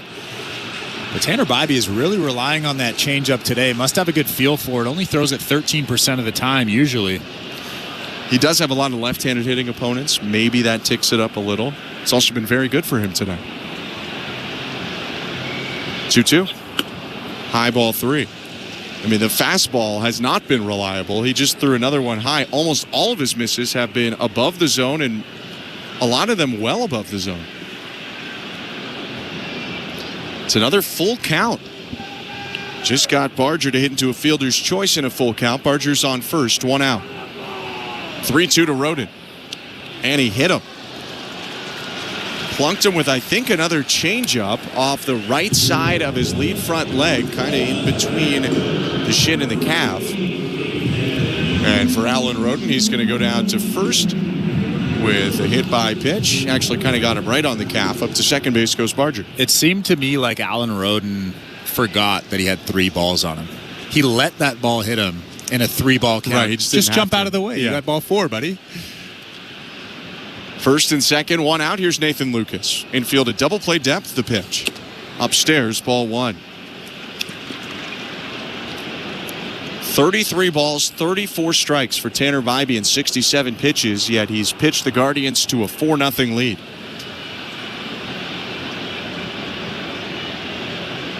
Righty rocks and spins around to second with the inside move. Didn't throw over there. Barger gets back to the bag. Nathan Lucas up for a second time. He's been pretty hot recently. Last 7 games, 7 for 17 with 5 RBIs. The 1-0.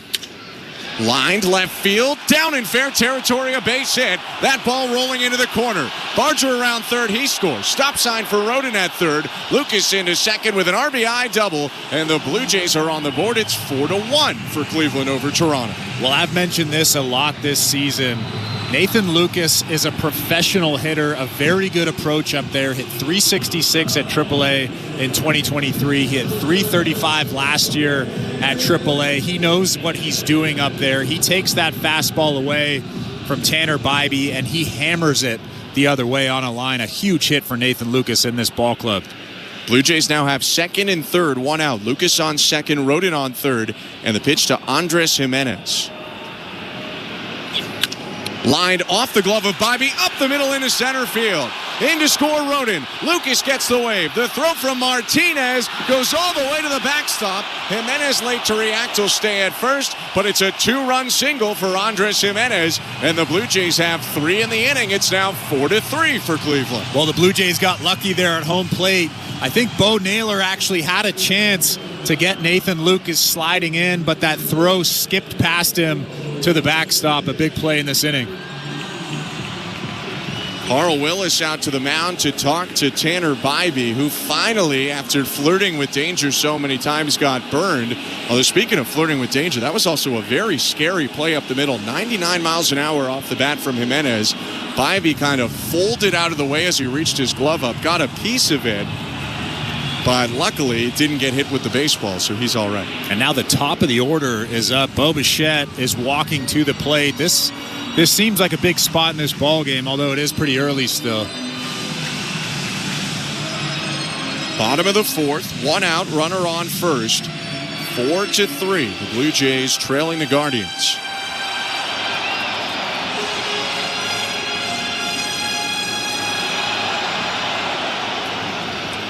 Bichette with a double and a lineout that easily could have been a double in the 3rd if not for a great play by Stephen Kwan.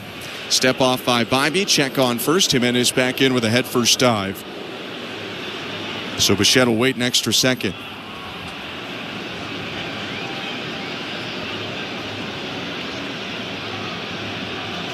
Now Bybee set again. His pitch. Called strike. Pretty good pitch. Caught the black on the outside part. That was a little sinker from Tanner Bybee. I'm sure Bo Bichette's looking for something over the plate. Maybe middle in here.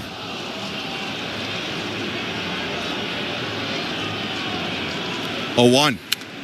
Poked away, foul. They're staying outside to Bichette. It's 0-2. Which is interesting because there's a big hole on the right side of that infield. Daniel Schneemann, he just took a step to his left, but he's shaded towards second base. And then Kyle Manzardo is holding on to Andres Jimenez at first.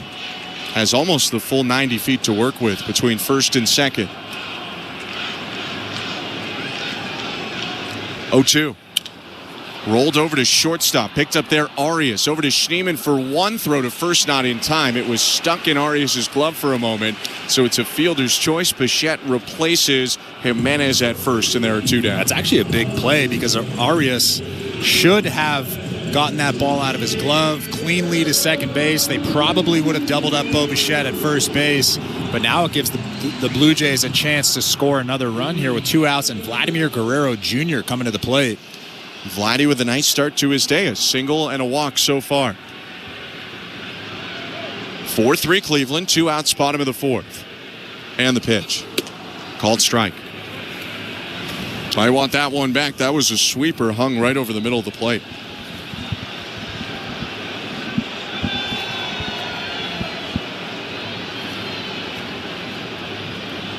Bibee set, glove just off of his chest. Now brings it to his jersey in the 0-1. Down and away, 1 ball, 1 strike.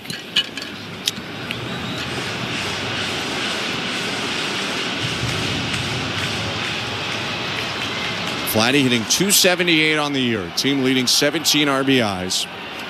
It's gone deep 4 times. The 1-1. Hit foul into the ground, third base side. That's going to roll through into the steps of the third base dugout of the Blue Jays. It's 1 ball, 2 strikes. That sinker got in on the hands of Vladimir Guerrero Jr. 95 miles an hour in off the plate. Tough pitch to hit.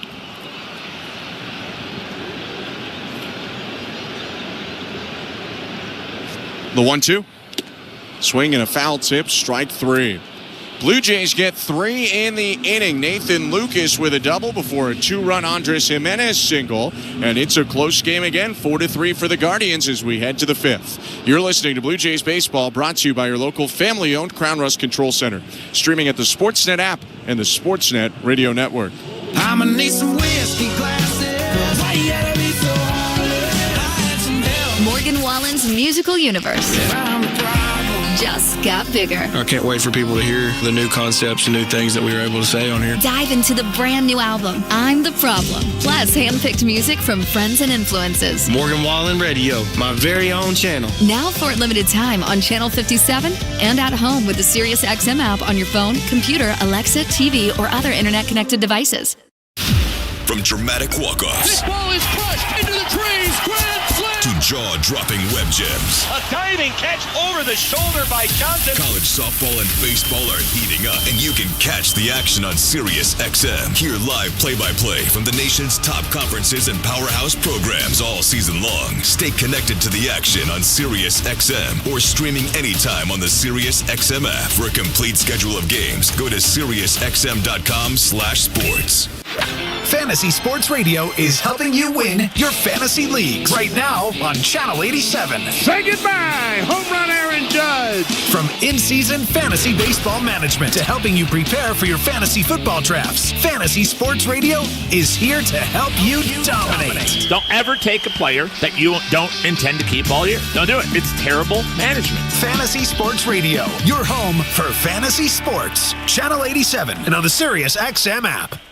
From in-season fantasy baseball management to helping you prepare for your fantasy football drafts, Fantasy Sports Radio is helping you dominate. Channel 87 and on the SiriusXM app. Net Radio Network. 4-3 Guardians in the rubber match as we get going in the 5th inning. Top of the 5th starts with Bowden Francis on the hill and Angel Martinez at the plate. Righty deals home. Martinez shows a bunt, pulls it back, takes a pitch up high, ball 1. Alongside Chris LaRue, I'm Ben Schulman. 9-1-2 for the Guardians in this 5th. The 1-0. Rolled over foul. 1 ball, 1 strike. It's a big inning for Bowden Francis to put up a 0 as Josh Walker still gets loose down in that Blue Jays bullpen. But this is a bounce-back inning. This is a shutdown inning for the Toronto Blue Jays, just scoring 3 runs in the bottom half. Swing and a miss at a splitter, and that makes the count 1-2. The Blue Jays picked up Francis in a way after he allowed 3 runs in the top of the 4th. They erased that with 3 runs of their own in the bottom of the 4th to make this a 1-run game again. 4-3 for Cleveland in a 5th inning that's brought to you by Desjardins Insurance. Get insurance that's really big on care at Desjardins.com/care today. Francis kicks and deals. Called, strike 3. Got a bit of a break on a splitter that seemed a hair outside. Francis will take it. Martinez strikes out looking, second K of the day for Francis. Angel Martinez actually stood in the batter's box for about 4 or 5 seconds after that call was made. Couldn't believe that was called a strike. A pretty good take, but again, a good frame job from Alejandro Kirk. He's so good at stealing those strikes. Might have stole one there for Francis. Blue Jays have 1 out in the inning, and the pitch to Stephen Kwan is outside and high. Ball 1.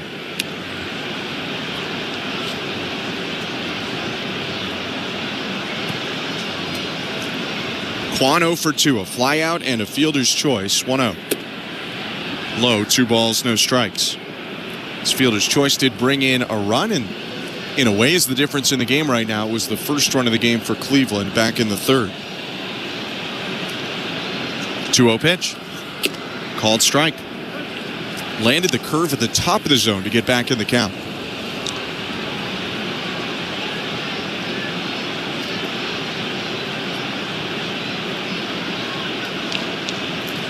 Next pitch. Called just outside on another curveball. 3 balls, 1 strike. That was a strike. Alejandro Kirk is tilting his head right now, probably having a conversation with Scott Barry. Looked like a pretty good pitch to me. Now the 3-1. Lifted foul left side into the seats. Full count. Stephen Kwan shrugs his shoulders outside the box. 1 foot in, 1 foot out of the lefty box, and he steps back in, tapping the plate twice. 2-tone bat for the left-handed hitter Kwan. Black barrel, light handle. 3-2 pitch. Line center field, base hit. Classic Stephen Kwan, he's aboard with a 1-out single right back up the middle. He's just so good at using the whole field. That pitch was down the middle. Although it was down, he just does a good job hammering that thing, staying right on it, and hitting it to center field. Here comes John Schneider. Schneider out to the mound, and this looks like the day for Bowden Francis, who gets 1 out in the 5th, but comes out after that. Blue Jays trying to keep it close. They'll make their first pitching change of the day, brought to you by Home Hardware, the official home improvement retailer of the Toronto Blue Jays. Locally owned, genuinely Canadian. Runner on first, 1 out, 4-3 Guardians top of the 5th. Let's go over to today's host, Show Ali. Thank you very much, Ben. Let's check out the St. Louis Bar and Grill out-of-town scoreboard. We'll start with hockey in the Stanley Cup playoffs. Only 1 more game to go in the first round after last night. Mikko Rantanen with a hat trick against his former team to lead the Stars to a 4-2 Game 7 win over the Avalanche.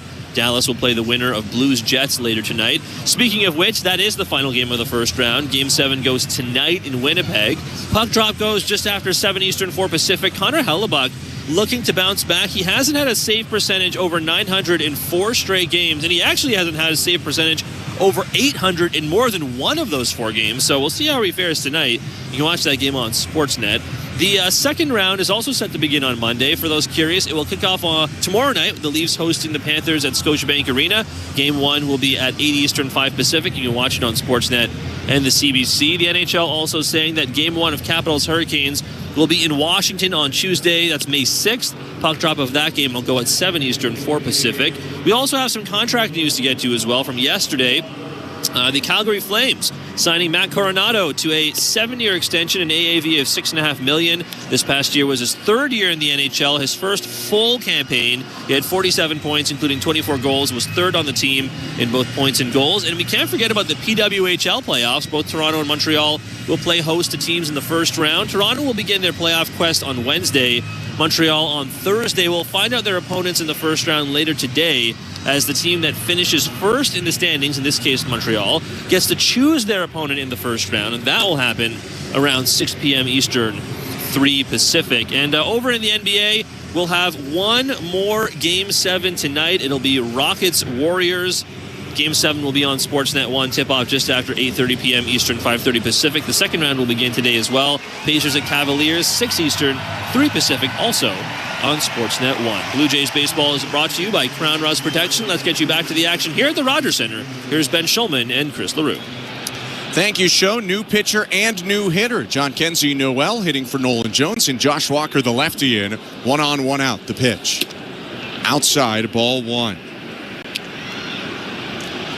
Stephen Vogt eliminating a left-on-left matchup by bringing in the right-handed hitter, Noel, who tucks the bat near his right hip. 1-0. Just high, 2 balls, no strikes. Third appearance for Josh Walker as Blue Jay. Has allowed 4 earned runs in 3 2/3 so far. So big left-hander, 6'6", 225 pounds. The 2-0. Fouled back, fastball at 92 in on the hands. 2 balls, 1 strike. 30 years old, out of Otisville, New York. He was a 37th round pick of the New York Mets in 2017. Pitched a handful for the Mets the last 2 seasons, 24 appearances overall. He's got 26 total major league innings under his belt. 2-1, runner takes off from first, and it's fouled back. Juan went on first move, easily had second. That's why he looked up to the sky, or at least the roof here at Rogers Center, as he jogs back to first. As a hitter, if you can see that runner has easily stolen a base, that pitch that you're swinging at better be perfect, because you're taking away that stolen base. Stephen Kwan would have had that thing easily. 2-2. Swing and a miss. He got him. Elevated at 94 for the strikeout. 2 outs. That's a really nice pitch and a big out in this inning. This is a big outing for Josh Walker. Relatively high leverage, although it is the top of the 5th inning. It's just a 1-run ball game. Keeping your team in this ball game is very important at this point. Could make the argument this is the highest leverage of the 3 so far for Walker, who in other cases has come in more lopsided scorelines. Now he pitches to Jose Ramirez and misses high, ball 1. Blue Jays turn around Ramirez, the switch hitter, to bat right. He's 0 for 2 from the left side so far today. 4-3 Guardians, 2 outs, Kwan on first, top of the 5th. 1-0. High and outside, 2 balls, no strikes.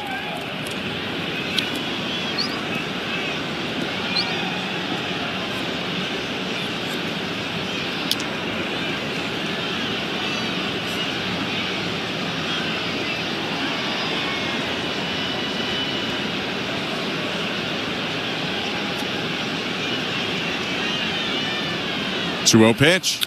Foul back, 2-1. This season, Jose Ramirez has been better from this right side he's hitting at right now, although in a much smaller sample size. He is 8 for 23 from the right side as a hitter so far. That's a .348 average. He's batting .256 as a left-handed hitter. The 2-1. Low, he checked his swing, appeal down to first. No swing, says John Bacon. 3 balls, 1 strike. Addison Barger at third base is playing very close to the line over there at third. That tells me that the Blue Jays are trying to cut off that double and keeping Stephen Kwan probably at third base on a base hit. 2 down, Kwan on first. Walker looks at him, kicks and deals.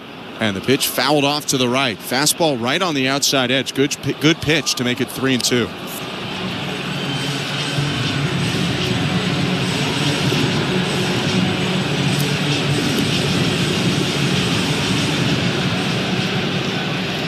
Ramirez back in the box. Full count, 2 outs, so Kwan will be off on the pitch.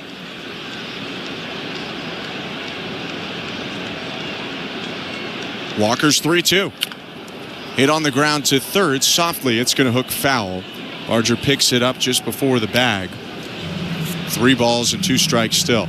Not a bad pitch from Josh Walker. A little bit off the plate outside. I'm surprised that Jose Ramirez actually offered at it. But he gets to throw another one.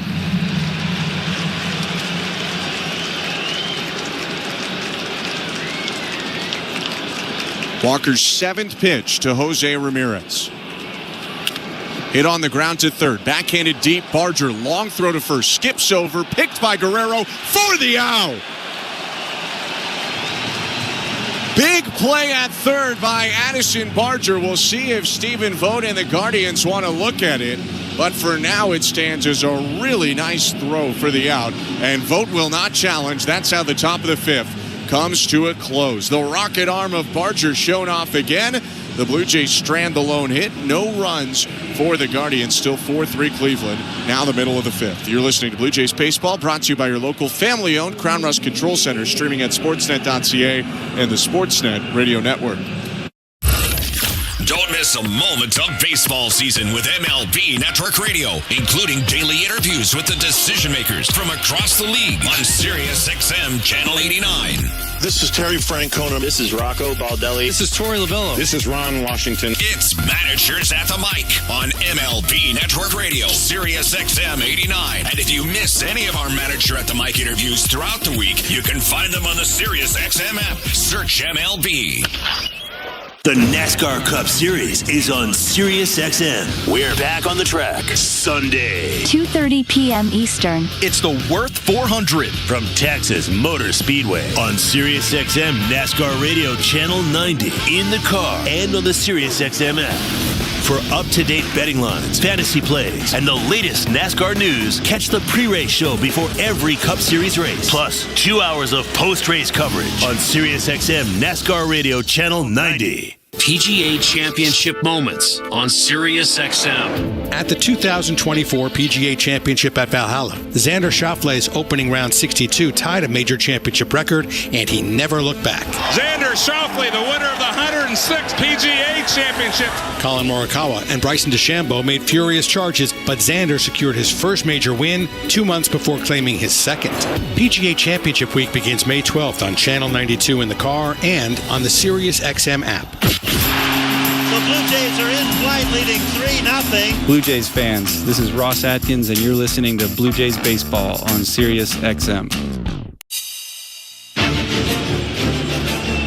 Blue Jays Baseball is presented by Crown Rust Protection. 4-3 Guardians, bottom of the 5th. Blue Jays batting with Anthony Santander leading off. The pitch from Tanner Bybee. Just low, ball 1.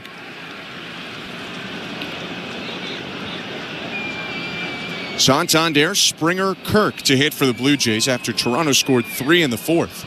1-0. Fouled back off the mask of Bo Naylor, who appears to be all right. 1 ball, 1 strike. Santander's 0 for 1 today. Double play ground ball and a walk in the 3rd. The 1-1. Outside and low, 2-1. You had mentioned his last time up that things are getting a little better for Santander. He's now been on base in 8 games in a row. 2-1 pitch. Hit on the ground to first. Manzardo has it. He'll take it to the bag himself. 1 out. Well, I think he just looks a little bit more comfortable up there. I've said this before, but he's making better swing decisions. Even that out right there, he squared it up. He barreled it up.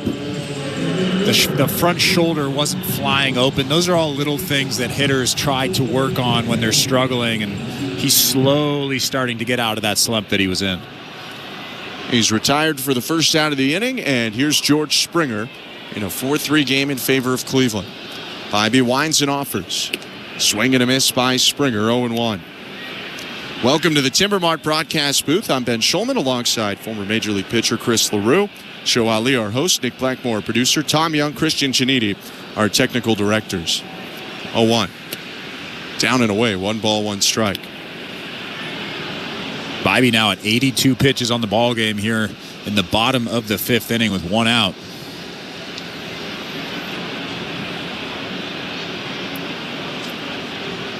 His 1-1. Hit foul off to the right, 1-2.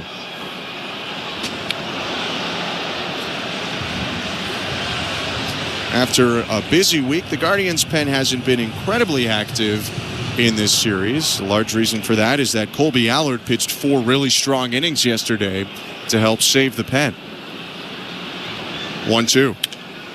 Line to right field, sinking in front of John Kenzie Noel, but he'll make the catch. Just got out there after slotting in as a hitter for Nolan Jones, and there are 2 down. John Kenzie Noel is the happiest man I've ever seen in my life. He caught that baseball and had a huge smile on his face, getting that ball back in. Is he talking to himself? Who is he laughing at? He's Big Christmas. He brings joy.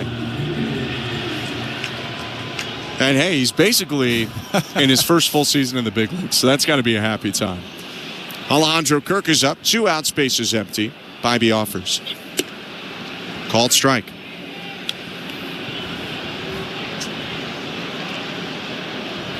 Kirk is 0 for 2, but he did reach in the 4th on an error from Jose Ramirez at 3rd.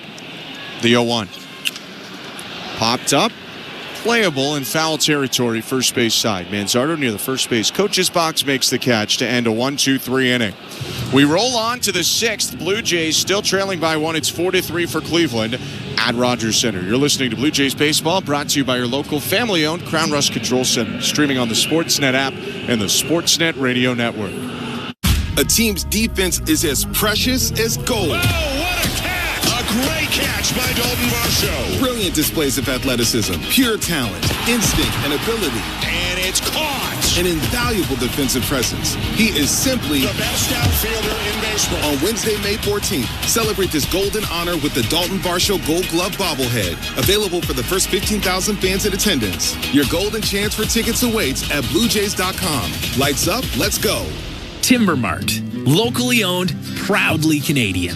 Your home team advantage with the right materials and the right price. Project know-how that's brought together a wealth of plans and solid advice. Trust your team at your locally owned Timber Mart. Timber Mart always has plans to help you with your plans. Your home, your cottage, your garage, whatever needs your attention first, check the most visited spot on our website for ready-to-order plans to get the job done with Canada's Building Centre. Visit timbermart.ca.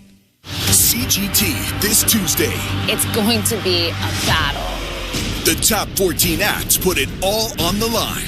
It's not about being good. It has got to be great. With $1 million grand prize from Rogers, the stakes have never been higher. The road to the finale won't be easy. Go big or go home. Canada's Got Talent, The Eliminations, Tuesday 8/7 Central on City TV, or stream it on City TV Plus. This is Toronto Blue Jays baseball. Vladdy with a huge stretch for the double play. On Sportsnet 590 The Fan and the Sportsnet Radio Network.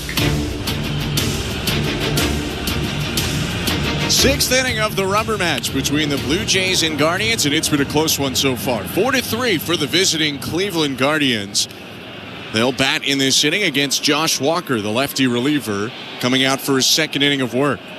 This 6th inning brought to you by Desjardins Insurance. Get insurance that's really big on care at Desjardins.com/care today. Leadoff hitter for Cleveland is Kyle Manzardo, 4th batter in their lineup. Then Carlos Santana and Daniel Schneemann. The pitch. Called strike. Does set up pretty well for Walker, pardon me. Left switch left. No, I was just going to say that it's really interesting that a 6'6", 240-pound lefty was drafted in the 37th round.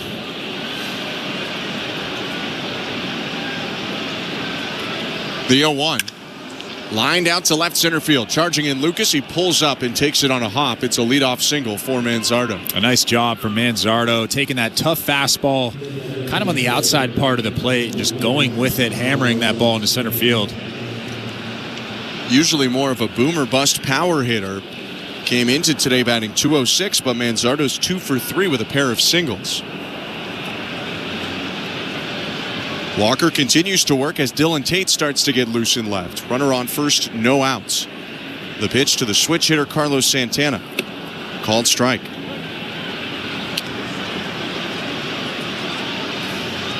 Santana will bat from the right side for the first time today. 0 for 1 with a walk and a run scored so far.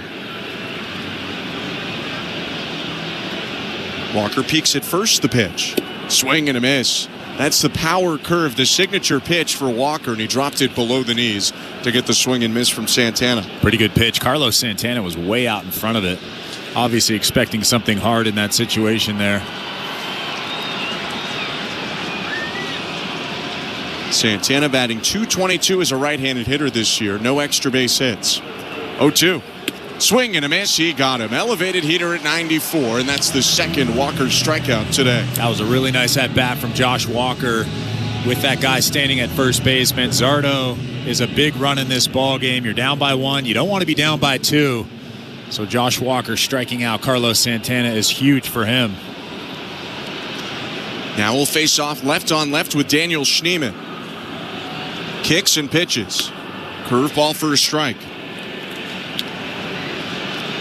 A thorn in the Blue Jays side again today. Daniel Schneemann with an RBI double in the 4th that helped set up the 2-run single right after from Gabriel Arias.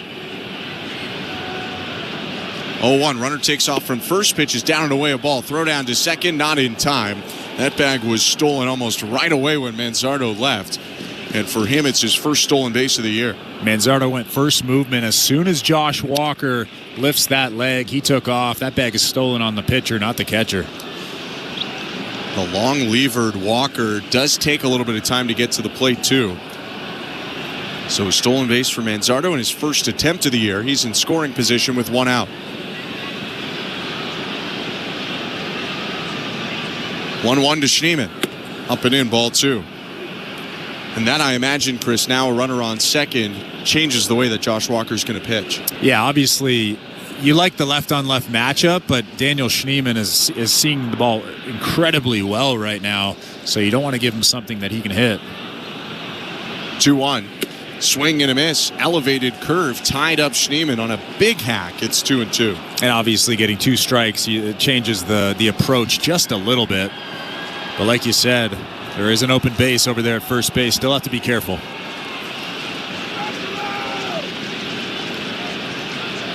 Two pitch. Popped up foul. That'll get back out of play as it drops into the 200 level seats. 2-2.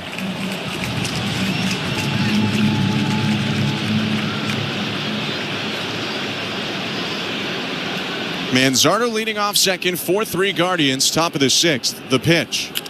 Hit on the ground to third base. Barger looks back. The runner throws on to first for the out.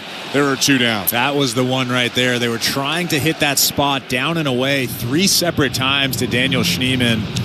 And he did it right there with 2 strikes, a big pitch, and a big out for the Blue Jays. Josh Walker retiring 2 of the 3 he's faced this inning. Looks like his day is done as the right-handed hitting Gabriel Arias is about to come up for Cleveland. Pitching change for the Blue Jays brought to you by Home Hardware, the official home improvement retailer for the Toronto Blue Jays.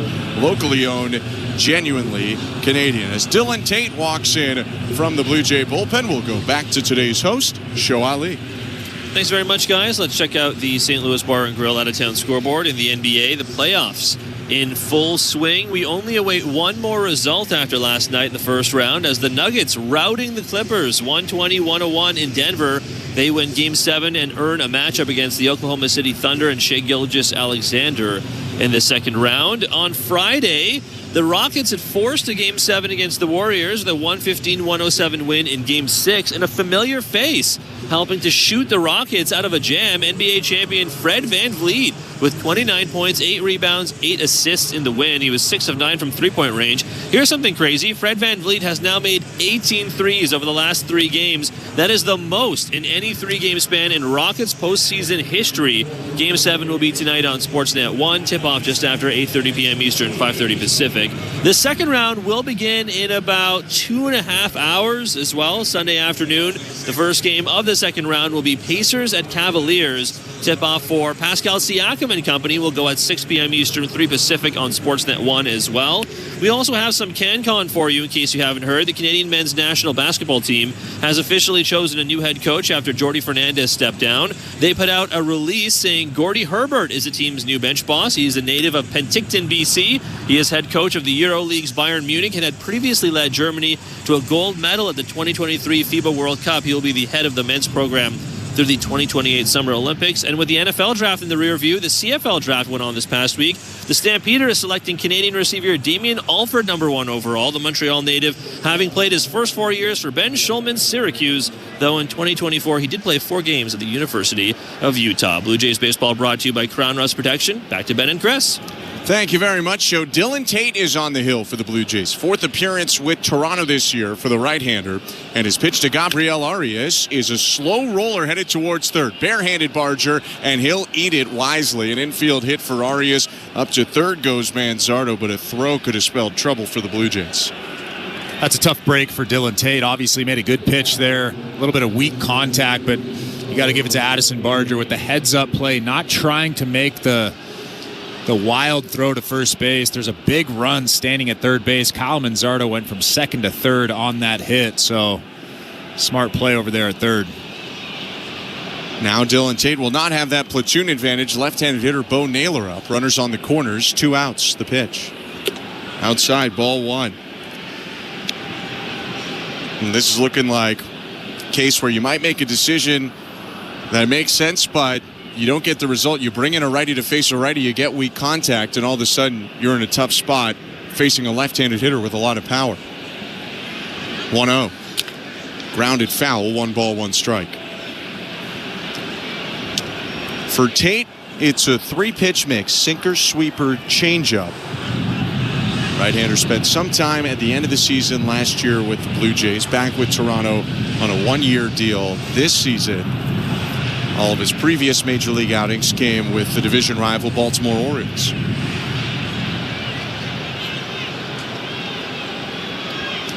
Trying to keep the Blue Jays close in a 4-3 game. Cleveland's led since the 3rd. The 1-1. Just high. 2 balls, 1 strike.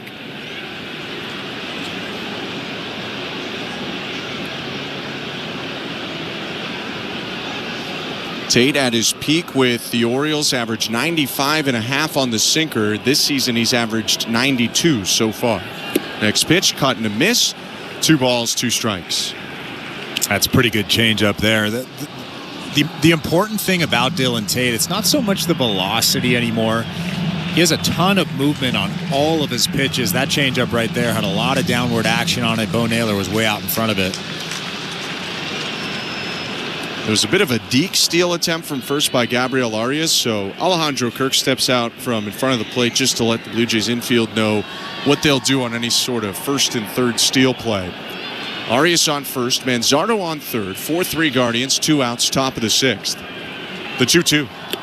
In the dirt, picked by Kirk to save a run, or at least he blocked it as it bounced in front of him. 3 balls, 2 strikes. Tried to mix in that changeup again. That one was a ball out of the hand, so it was an easy take for Bo Naylor, recognizing that. No more hold on the runner at first base, Arias. He'll be off on the pitch with a full count and 2 outs. Tate kicks and offers. Bouncer foul into the first base dugout. Tried to throw that changeup again. That's 3 in a row. I wouldn't go 4 in a row, but that was just a mislocation. They were trying to go down and away, ended up inside, and Bo Naylor just fouled it off to stay alive here. That's what we call a good miss. Right in on the hands.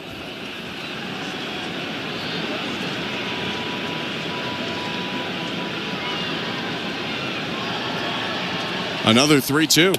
Down and away, ball 4. A walk for Bo Naylor, and the bases are loaded. They did go 4 in a row with that changeup. That's another good miss. You want to miss down and away, not leave that thing over the middle of the plate, but Bo Naylor with a good at-bat and takes the walk. So a swinging bunt, infield single, and then a walk against Dylan Tate. Now the bases are loaded, and the 9-hitter Angel Martinez is up. Son of the former Blue Jay catcher Sandy Martinez. Switch hitter bats left. Tate's pitch. Hit foul off to the left, out of play, 0-1. That sinker from Dylan Tate, just 89.7 miles an hour. You did say that the velo's dropped a little bit, but again, that fastball has a ton of movement on it.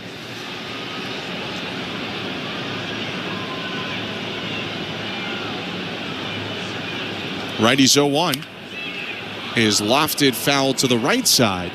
So giving out souvenirs to each part of the park is Angel Martinez. It's 0-2. Most important thing with these next couple of pitches is for Alejandro Kirk to keep that ball in front of him. They'll probably be out of the strike zone, possibly even in the dirt. So Alejandro Kirk has to be a wall back there with Manzardo at third base. Bases loaded, 2 outs, 4-3 Guardians, top of the 6th. Tate's 2-strike pitch. Popped up. Playable in between home and first in foul territory. Kirk with the mask off makes the catch. And the Blue Jays and Dylan Tate strand the bases loaded. 4-3, the Guardians lead the Blue Jays, middle of the 6th. You're listening to Blue Jays Baseball, brought to you by your local family-owned Crown Rust Control Center, streaming at sportsnet.ca and the Sportsnet Radio Network. Hey, I'm Megyn Kelly from The Megyn Kelly Show. Every weekday, we bring you open, honest, and provocative conversations from all sides with some of the biggest names in politics, culture, and beyond. Anna Kasparian of the Young Turks, J.D. Vance, Elsie Gabbard, Bill Maher, Tucker Carlson. Grateful to be here. You are not going to want to miss my one-on-one full show sit-down with Barstool Sports founder Dave Portnoy. And you made news. I'm pretty good at making news one way or the other. The Megyn Kelly Show from the SiriusXM headquarters in New York. Available now on the SiriusXM app. The football talk doesn't stop on SiriusXM NFL Radio. They're mentally tough, they're physically tough, and they're talented. From OTAs to mini camps and leading up to training camps, stay updated on the latest news around the National Football League. Got to practice a certain way if you want to be winners. Our experts are getting you ready for the 2025 season. For the veteran players, they want to see the guy earn the job. There's a story for every team on NFL Radio Channel 88 and the SiriusXM app. Wake up! Wake up, everybody! This is Steve Phillips from the leadoff spot on MLB Network Radio. Join me and former Major League Baseball players Eduardo Perez and Xavier Scruggs as we react to all the latest news and scores across baseball and have plenty of fun along the way. Steve, you were so right about that. I don't know if anybody else thinks we're funny, but I think we're funny. Why are you putting us or we into this? The leadoff spot, weekdays at 7 a.m. Eastern on MLB Network Radio, Channel 89, and on the SiriusXM app. 24/7, 365 coverage of all things NASCAR. All things NASCAR happens exclusively on SiriusXM NASCAR Radio, Channel 90. Net Radio Network. Bottom of the 6th inning, Tanner Bybee on the mound. But before he gets going, it looks like the training staff, Stephen Vogt and pitching coach Carl Willis, are out to talk to him. Welcome back to Rogers Center. 4-3 for the Guardians over the Blue Jays. We were about to get going in the bottom of the 6th and maybe some cramping. Yeah. Drinking some water right now is Bybee as he gets a little bit of a massage. It looks like on his right hamstring. And I think the Guardians are going to be extra careful here. And they're going to go for a pitching change right now. So before the bottom of the 6th gets underway, we have a pitching change brought to you by Home Hardware, the official home improvement retailer for the Toronto Blue Jays, locally owned, genuinely Canadian. We hope for the best for Tanner Bybee. We'll take a look for some updates, but let's get it back over to today's host. Here's Show Ali. Thanks very much, Ben. As we await this pitching change, let's check out the St. Louis Bar and Grill out-of-town scoreboard. And we'll go back to hockey for those who missed it earlier. We'll start with the NHL and the Stanley Cup playoffs. And just one more game to go in the first round after last night. Mikko Rantanen with a hat trick against his former team, not the Hurricanes, but the Colorado Avalanche, to lead the Stars to a 4-2 Game 7 win over Colorado. Dallas will play the winner of Blues-Jets later tonight. Pete DeBoer, the Stars head coach, now 9-0 in Game 7s in his playoff career with a number of different teams. Speaking of that Blues-Jets game, that is the final game of the first round. Game 7 will go later tonight in Winnipeg. Puck drop will be just after 7 Eastern, 4 Pacific.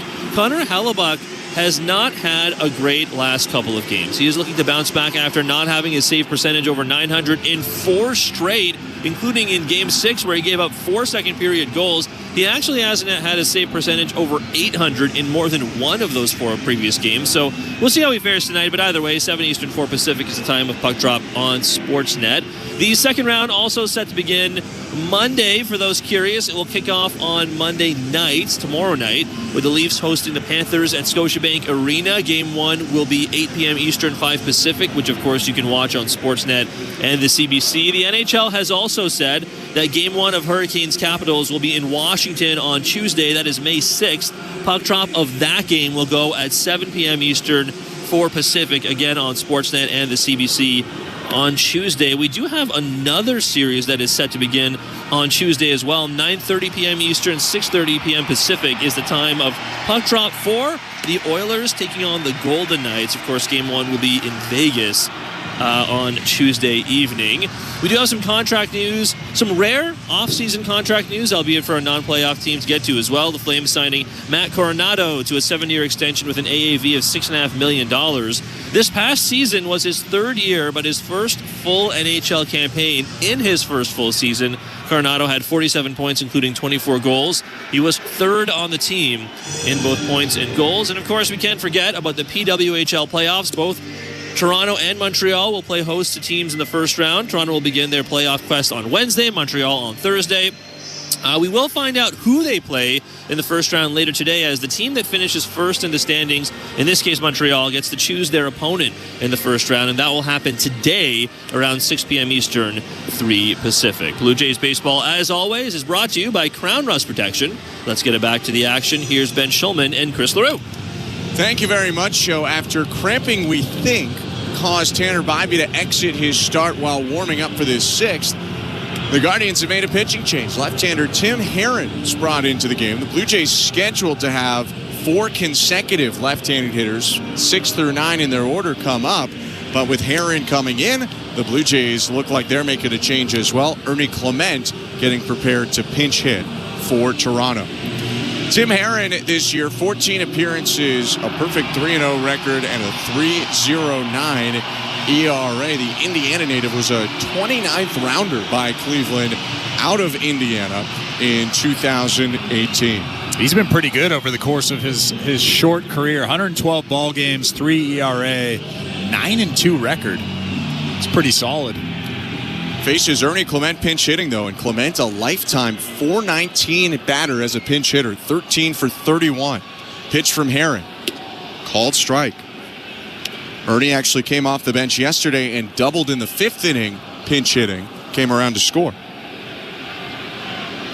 4-3 Guardians, bottom of the 6th. The pitch. Grounded foul, 0-2. Interesting windup for Tim Herron, or at least stretch motion.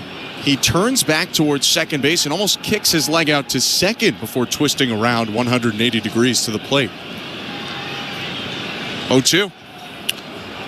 Popped up back of second base. Schneemann in center field making the call. Called off by the shortstop Arias, who makes the catch. 1 out. A lot going on with that delivery, at least from the stretch, like you said. He's a big guy, 6'6", so it's probably hard to pick up because he turns around to center field. The stuff is okay. The stuff isn't overpowering, but I think it's more the motion that really is deceptive if you're standing in that batter's box. Second straight substitute hitter now for the Blue Jays. Miles Straw is going to enter for Alan Rodin. Another left-on-right matchup. The pitch. Called strike. Fastball in the mid-90s for Tim Herron, but the lefty's feature pitch is a curveball. Also throws a slider and sinker. 0-1. Swing and a looper out to shallow center, and another pop-up to be caught by Arias. Shortstop makes a play on the center field turf. 2 down. So Tanner Bybee's day done. 5 innings, 5 hits, 3 runs, 2 of them earned, 2 walks, a hit batter, 3 strikeouts. He did not look his best, but he managed to limit the damage and keep the Guardians in front. Yeah, he made some big pitches when he had to. Obviously, the Blue Jay offense helped him out just a little bit with a couple of errors out there on the base paths, but Herron's pitch to Nathan Lucas, drills him in the numbers. Lucas upset, tosses the bat back almost all the way to the third base dugout. I don't think there's anything close to intent there, but you can understand not being thrilled when 95 hits you square in the back. Nathan Lucas is taking his time getting down to first base, just walking down to the bag, but that got him right in the lower back with a sinker. That's got to be painful.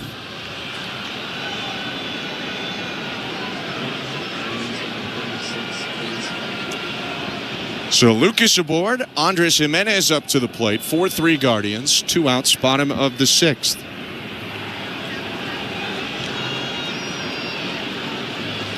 Aaron's first pitch is down and away, ball one. Funny that he's retired the two righties and then hit the lefty, because Tim Herron much better against left-handed hitting than right-handed hitting. Lefty's hitting 125 against him this year. The pitch is lined by Jimenez out to left field, backing up. Kwan stops up in front of the track, makes the catch, and ends the inning. No runs, no hits, one left for the Blue Jays. We go to the seventh, and Toronto trails Cleveland 4-3. You're listening to Blue Jays Baseball, brought to you by your local family-owned Crown Rust Control Center, streaming on the Sportsnet app and the Sportsnet Radio Network. Timber Mart always has plans to help you with your plans. Your home, your cottage, your garage, whatever needs your attention first, check the most visited spot on our website for ready-to-order plans to get the job done with Canada's Building Centre. Visit timbermart.ca. Barry, do you ever wonder why we fly north every year? Obviously, it's because of Armstrong Bird Food. I thought it was because of the weather or migration or something. Oh, Steve, you need to spread those wings and open your eyes, partner. Truth is, it's the seeds, the nuts, the berries, the good stuff. Armstrong's got it all. So all this time, you've been chasing snacks? Bingo! You think I'd flap these wings thousands of miles for anything else? Armstrong, Canada's premier bird food. The reason birds fly north. Find Armstrong at Canadian Tire, Home Hardware, and other fine retailers. Or learn more at ArmstrongBirdFood.com. At Crown Rust Control, protection runs deep, because every Crown Rust Control Center is owned by a local family who cares beyond business. Your Crown Rust Control is 100% committed to their product, to you, to their community, which is your community. Protecting you and what matters to you is equally important as protecting your vehicle. Did you know spring's the best time of year to protect your vehicle from rust? For a special spring offer, find your local family-owned Crown Rust Control Center at crown.com. Timber Mart is Canada's Building Centre. Your home team advantage with the right materials and the right price. Project know-how that's brought together a wealth of plans and solid advice. Trust your team at your locally owned Timber Mart. Find your location at timbermart.ca. This is Toronto Blue Jays baseball. 0-2 swing and a miss, strike three. On Sportsnet 590 The Fan and the Sportsnet Radio Network. Seventh inning in Toronto, 4-3. The Guardians lead the Blue Jays. Last runs by either side came in the fourth inning. Seventh starts with Dylan Tate on the hill, Stephen Kwan at the plate, and the pitch. Breaking ball in there, strike one. Welcome to the Timber Mart broadcast booth. I'm Ben Schulman alongside Chris LaRue. Tate with a second inning of work after getting the last out of the sixth. Righty nods, and from the first base side, winds and deals. Swing and a liner, right field, hooking, foul into the netting. 0-2. The thing that I've noticed about Stephen Kwan is he is really close to home plate. That back left foot is actually on the inside chalk of that batter's box. I would hate to throw to him. Kwan was getting ready to go. Tate was stepping on the rubber, but George Springer was still retrieving that foul ball deep in the right field corner, so everyone resets. 0-2. Lined left center field, sinking. Lucas charging. It's down in front of him for a second Stephen Kwan hit today. Just a Stephen Kwan hit right there. A tough pitch inside. He pulls those hands through and dumps it out in front of Nathan Lucas in left field. Such a smart hitter. Not trying to do too much. Knows exactly what he should be doing there. Stephen Kwan. Kwan leading off first now. A right-on-right matchup for Tate with John Kenzie Noel. Tate peeks over his shoulder, and the pitch. Down and away, ball one. Seventh inning is brought to you by Home Hardware, the official home improvement retailer for the Toronto Blue Jays. Locally owned, genuinely Canadian. Big lead for Kwan at first. Tate's 1-0. Sweeper called a strike. Back pick to first, but Kwan back in standing up. 1 ball, 1 strike. Stephen Kwan with 4 stolen bases this year has not been caught yet.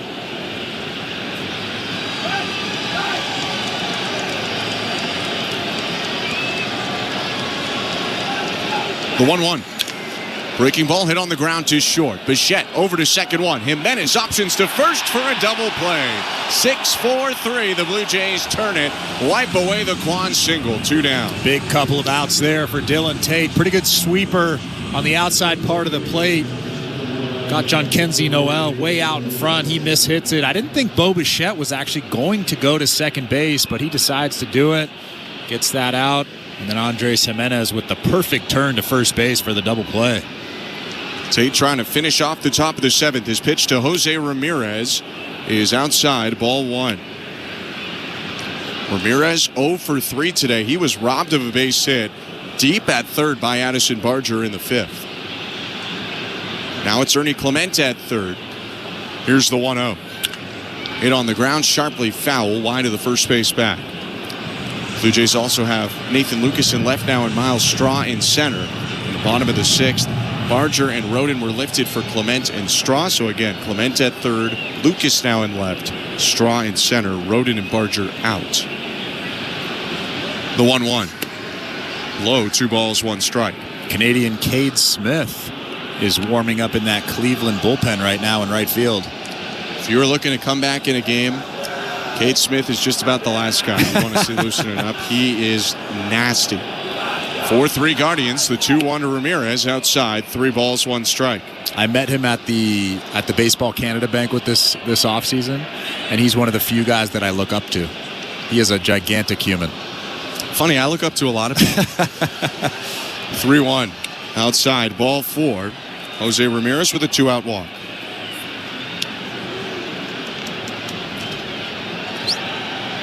Blue Jays starting to get their bullpen active. You could argue it's been a bit of a gamble so far today from Pete Walker, John Schneider, and Toronto as a whole. They've put Josh Walker and Dylan Tate into some fairly high leverage spots. Both have responded so far, but Tate still with one important out to get here to get out of the top of the 7th. He's going to talk to Pete Walker first. I think they're just giving him a breather there, maybe going over the scouting report. Jose Ramirez, I would imagine, will try to swipe second base. We've talked about how good he is, how sneaky he is at stealing bases, but this is a big at-bat, especially with Kyle Manzardo standing in that batter's box who has a ton of power. Pete Walker jogs back toward the third base dugout of the Blue Jays. Jogging back behind the plate is home plate umpire Scott Barrett. Runner on first, Jose Ramirez. 2 outs, top of the 7th. Guardians 4, Blue Jays 3 in the rubber match of this series. Right-hander Tate staring into the plate. Looks over his shoulder at first and now sets at the belt. His pitch to Kyle Manzardo. Down and in, ball 1. Jose Ramirez has 8 stolen bases this season, so you can imagine he's pretty antsy over there trying to get to second base. He's got 251 career, including a career-high 41 stolen bases for Ramirez last season. Missed out on a 40-40 year by 1 home run. 1-0. Outside, 2 balls, no strikes. Although we don't know how that ankle's feeling. It's true. Missed all of yesterday after getting the mild right ankle sprain.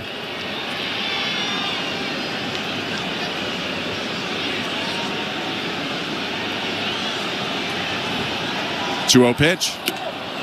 Pitch is called a ball. Back pick to first. Ramirez dives back in safe. It's 3 balls and no strikes. Tate to Manzardo. Yariel Rodriguez is now getting loose in that Blue Jays bullpen.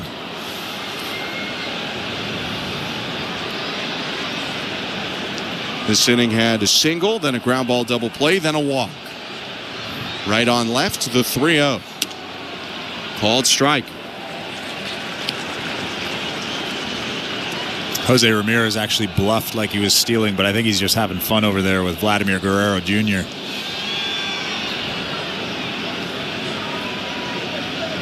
The 3-1. Inside, ball 4. Dylan Tate asking Scott Barry where that missed. Regardless, it's back-to-back walks, and John Schneider is going up the dugout steps.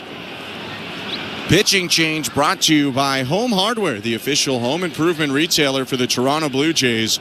Locally owned, genuinely Canadian. Runners on first and second, 2 outs, top of the 7th inning. And as Carlos Santana prepares to hit, Yariel Rodriguez comes out of the Blue Jay bullpen. Let's go over to today's host once again. Here's Show Ali. Thanks very much, Ben. Let's check out the St. Louis Bar and Grill out-of-town scoreboard. Let's wrap up on the NHL from the last scoreboard. The NHL Draft Lottery is just around the corner as well. It'll actually go tomorrow, Monday. It'll be just after 7 Eastern, 4 Pacific on Sportsnet. And a slight change to what you'll usually see on TV. So tomorrow, instead of watching a countdown from 16 to 1, after the lottery balls have been drawn behind the scenes, fans will watch on live TV as the lottery balls are drawn at NHL Network Studio in Secaucus, New Jersey. It'll be the first time in the 30-year history of the Draft Lottery that the drawing will be shown live in studio, which is good for conspiracy theorists like myself. Either way, the San Jose Sharks have the best odds to win the lottery at 18.5%. The Blackhawks have the next best odds at 13.5%, followed by the Predators at 11.5%. Of course, whoever wins the number one overall pick tomorrow will likely be looking to take Hamilton, Ontario native Matthew Schaefer, a defenseman who played for the OHL's Erie Otters. Over in the NBA, the playoffs in full swing. We are only awaiting one more result in the first round after last night. The Nuggets routing Kawhi Leonard and the Clippers 120-101 in Denver. The Nuggets win Game 7 and earn a matchup against the Thunder in the second round. On Friday, the Rockets had forced a Game 7 against the Warriors with a 115-107 win in Game 6. And NBA champion Fred VanVleet with 29 points, 8 rebounds, 8 assists in the win. He was 6 of 9 from three-point range. He has now made 18 threes over the last 3 games. That is the most in any 3-game span in the history of the Rockets postseason. Game 7 will be tonight on Sportsnet 1. Tip-off will be just after 8:30 p.m. Eastern, 5:30 Pacific.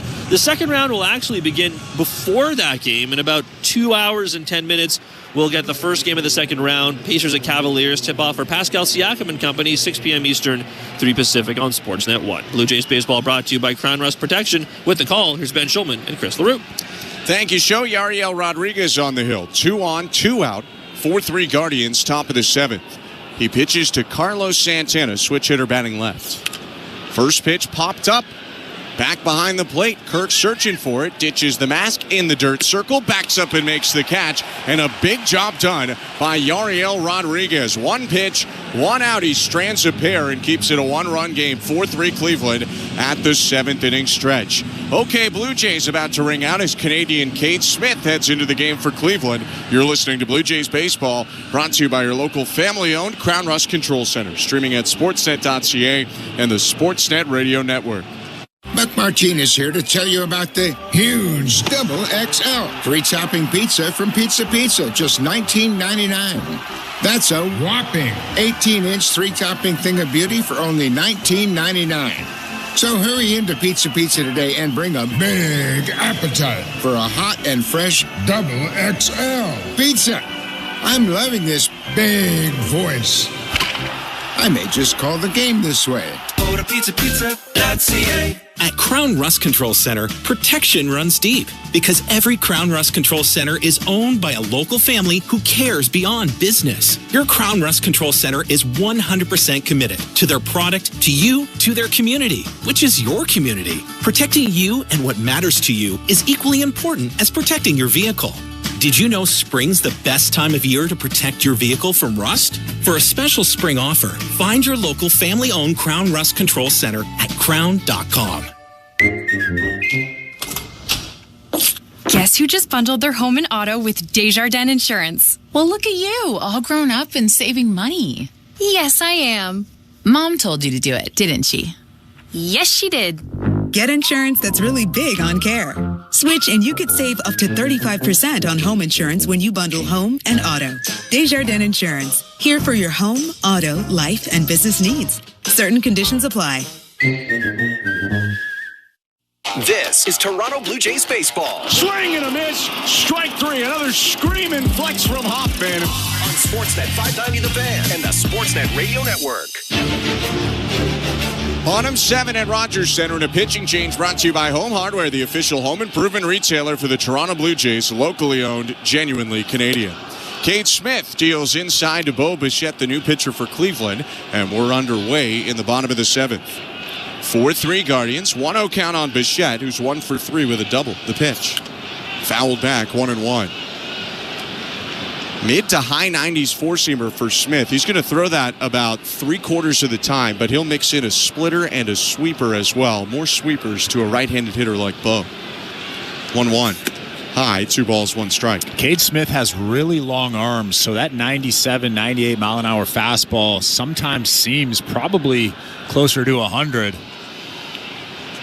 Smith, 6'5", 230 pounds. Next pitch is looped out to center field. Martinez creeping forward. The center fielder makes the catch. 1 out. That last fastball, 98 miles an hour from Cade Smith, right in on the hands of Bo Bichette. Hard to believe this. Cade Smith, a 16th rounder in high school in 2017 by the Twins out of Mennonite Educational Institute in Abbotsford, BC, ended up going to the University of Hawaii and signing undrafted in 2020. First pitch to Vlad Guerrero Jr. is called a strike, 0-1. Seems like a nice place to go to college. University of Hawaii, I'd take it. 0-1. Outside at 98, 1 ball, 1 strike.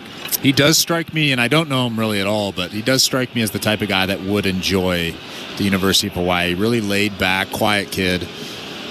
Who wouldn't enjoy the University of Hawaii? 1-1 pitch hit foul, 1-2. 4-3 Guardians over Blue Jays. Welcome to the Timbermart broadcast booth. I'm Ben Schulman. To my left is Chris LaRue. In between us, our host, Joe Ali, Nick Blackmore, our producer, Tom Young, Christian Chiniti, our technical directors. 1-2 to Vlad. Broken bat grounder to shortstop. Picked up Gabriel Arias. Slings it over to first. 2 outs. Such a tough split finger. A lot of movement. Looks like a fastball. Kind of tumbles into the hands. And that one right there broke Vladimir Guerrero Jr.'s bat. 2 outs. Nobody aboard for the Blue Jays as the Canadian Cade Smith continues to work. Second reliever out of Stephen Vogt's pen today. Anthony Santander is up. Switch hitter batting left. The pitch. Popped up, foul, third base side, making its way toward the Blue Jay dugout. It's going to hit the netting and ricochet into the seats. 0-1.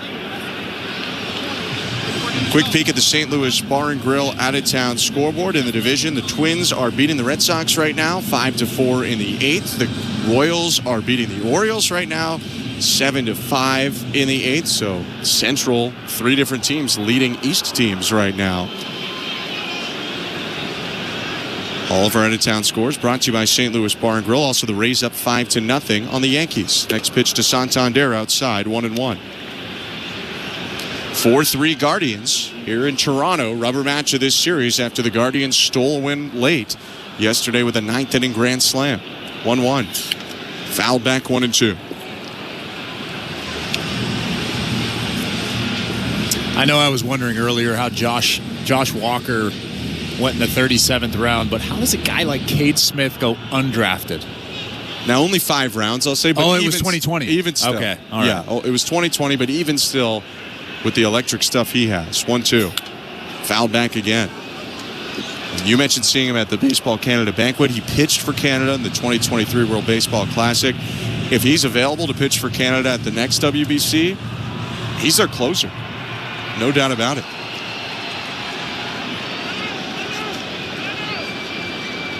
Time called at the plate by Scott Berry. Santander asked for it. 4-3 lead for the Guardians. 2 outs, bases empty. Bottom of the 7th. Santander steps back in. Owner of 4 home runs on the season. Smith's 1-2. Lined left side, and that's going to sink down foul. He got jammed like crazy, but they were shifted so far to the pull side, he almost found a weak spot there in the Cleveland defense. Just missed the chalk by maybe a foot and a half. That blew up Santander, that fastball, 99.1 miles an hour. 1-2 again. Down and away through the splitter that time. 2 balls, 2 strikes.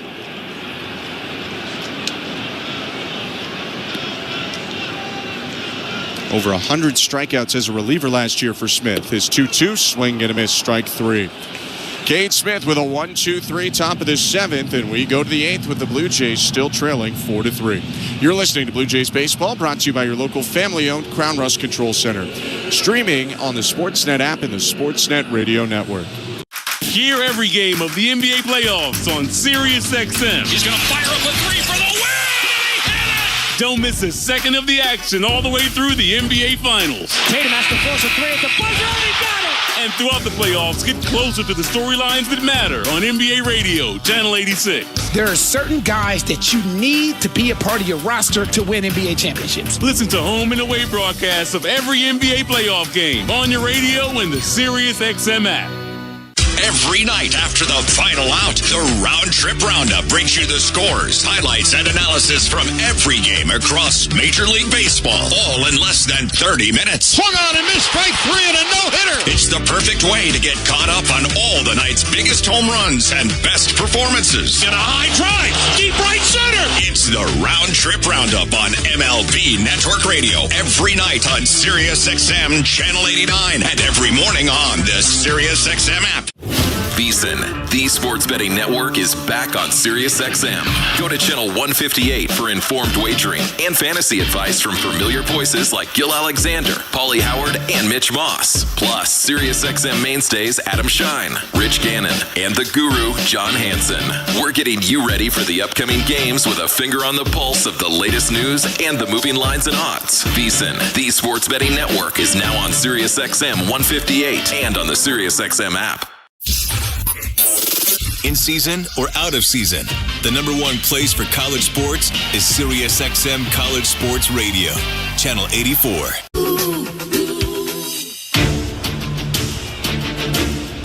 Eighth inning at Rogers Center. Guardians 4, Blue Jays 3. Rubber match of this 3-game series and the finale of the 6-game homestand. I'm Ben Schulman alongside Chris LaRue. Daniel Schneemann leading off, and Yariel Rodriguez kicks and offers. Fastball at 96 on the inside edge. Strike one. That's what Yariel Rodriguez needs to focus on, just pounding the strike zone with that electric stuff that he has. Blue Jays brought him into a big spot in the 7th, 2-on-2 out, and he got Carlos Santana on one pitch. 0-1. Low, 1 ball, 1 strike. Schneemann, Arias, Naylor, the hitters this inning for Cleveland. Middle to bottom of the order has actually led the way for the Guardians. Typically, they're a pretty top-heavy lineup. 1-1. Down and in, 2 balls, 1 strike. If you told me before the game that the 2 spot and the 3 spot would be a combined 0 for 7, probably think the Blue Jays are leading the game, but instead it's 4-3 Cleveland. 2-1 pitch. Just outside, 3 balls and a strike to Schneemann. I don't know if you've heard of this guy, Ben, but Daniel Schneemann? I have. That's the guy, hitting 6th in this order. Double RBI runs scored today, 2 home runs yesterday, and 5 RBIs in the 5-3 Game 2 win. 3-1. Outside, ball 4. With the leadoff walk, let's take a look quickly at the Bet365 standings. At Bet365, you can watch thousands of live games, build your own bet, can even make a bet while the game's still being played. 19 plus, play responsibly. Ontario only. Yankees 19-14 entering today. The Red Sox 18-17. Blue Jays 16-17. Rays are 15-18. And the Orioles 13-19. Everyone in the AL East right now is trailing except for the Rays because they're playing the Yankees, so someone has to be leading there. First pitch to Gabriel Arias, called a strike, 0-1.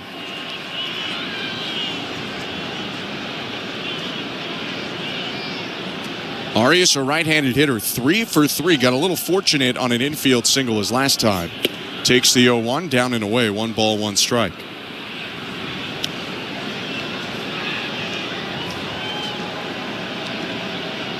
Schneemann on first base, nobody out. 4-3 Guardians, top of the 8th. Step-off throw over by Rodriguez and a dive back by Schneemann. Guardians runner has attempted 1 stolen base this year. He was caught.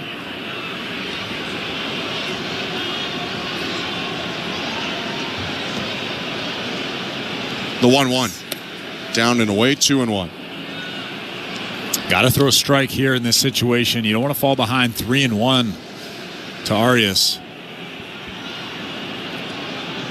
Rodriguez got ahead of Schneemann 0-1 before throwing 4 straight balls. Got ahead of Arias. Now it's 2-1 count. The pitch. Called a ball, probably had the bottom of the zone. It's 3 balls and a strike. If a pitcher was all around the strike zone and throwing strikes in that situation, I think he gets that call. But because he's been a little bit erratic with his pitches, Scott Berry didn't give him that call. Now the 3-1, fouled back 3-2. That was a fastball in the zone, up and in on the hands at 96. Four-seamer and sinker for Yariel Rodriguez. Splitter, slider, had a curve last year, has not really thrown it this year. His payoff pitch, poked foul off to the right. Went with the slider. It's a pretty good slider right there. Just trying to throw that thing in the strike zone. It started down the middle, broke to the bottom of that strike zone. Arias did a good job staying alive in that situation. Another 3-2. Another foul ball. This time Arias hits it foul off his left leg.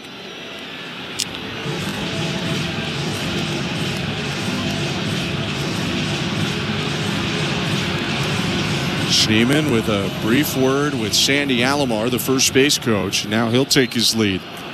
Had a leadoff walk a moment ago. No outs, 4-3 Guardians, top of the 8th. Payoff pitch. Called, strike 3. Perfect slider on the outside corner. 1 out. I think that Yariel Rodriguez actually dropped his arm slot just a little bit to get more horizontal action on that slider. Really nice pitch, a nice frame job from Alejandro Kirk. Something we saw him do last year, change arm slots, change windups. Haven't seen it as much this year in the shorter stints as a 1 or 2 inning reliever. So 1 out. Here's Bo Naylor. The pitch. High ball 1.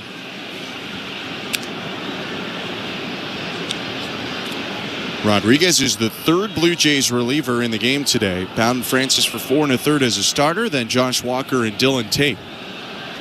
1-0. Outside, 2 balls, no strikes. Brendan Little has been walking around out there, stretching. Hasn't gotten on the mound yet. Hasn't been the typical deployment of the bullpen today, but the higher leverage guys really worked over the last couple games. 2-0. Called strike, 2-1. We saw that come to a head yesterday with the rare struggle of Jimmy Garcia. Blue Jays just haven't hit their way into large enough leads to give those guys rest over the last while.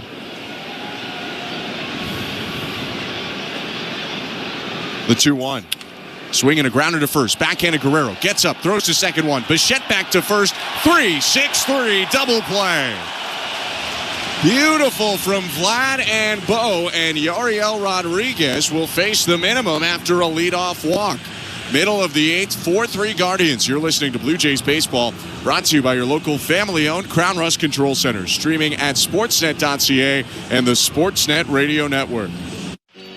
Knock all your summer projects out of the park with Home Hardware, the official home improvement retailer of the Toronto Blue Jays and your DIY partner in making your dream home a reality. From gardens to garages, back decks to front doors, refreshes and renos, we're here to help you cover all your bases and make every summer project a home run. Visit any of our 1,000+ Home Hardware and Building Center locations, where we're proud to be locally owned and genuinely Canadian. Barry, do you ever wonder why we fly north every year? Obviously, it's because of Armstrong bird food. I thought it was because of the weather or migration or something. Oh, Steve, you need to spread those wings and open your eyes, partner. Truth is, it's the seeds, the nuts, the berries, the good stuff. Armstrong's got it all. So all this time, you've been chasing snacks? Bingo! You think I'd flap these wings thousands of miles for anything else? Armstrong, Canada's premier bird food. The reason birds fly north. Find Armstrong at Canadian Tire, Home Hardware, and other fine retailers. Or learn more at armstrongbirdfood.com. CGT this Tuesday. It's going to be a battle. The top 14 acts put it all on the line. It's not about being good. It has got to be great. With $1 million grand prize from Rogers, the stakes have never been higher. The road to the finale won't be easy. Go big or go home. Canada's Got Talent, The Eliminations, Tuesday 8/7 Central on City TV, or stream it on City TV Plus. This is Toronto Blue Jays baseball. George Springer has given the Blue Jays the lead once again. On Sportsnet 590 The Fan and the Sportsnet Radio Network. Bottom of the 8th inning, second to last chance for the Blue Jays to hit in this game as they trail the Guardians 4-3 at Rogers Center. Thanks for tuning in. I'm Ben Schulman alongside Chris LaRue. New pitcher for Cleveland is the long-haired, bearded righty Hunter Gaddis. His pitch to George Springer. Called strike. Pitching change brought to you by Home Hardware, the official home improvement retailer for the Toronto Blue Jays, locally owned, genuinely Canadian. Heck of a year so far for Gaddis. Sub-1 ERA. His 0-1. Swing and a miss, 0-2. 21 strikeouts in just 12 and a third innings for Gaddis.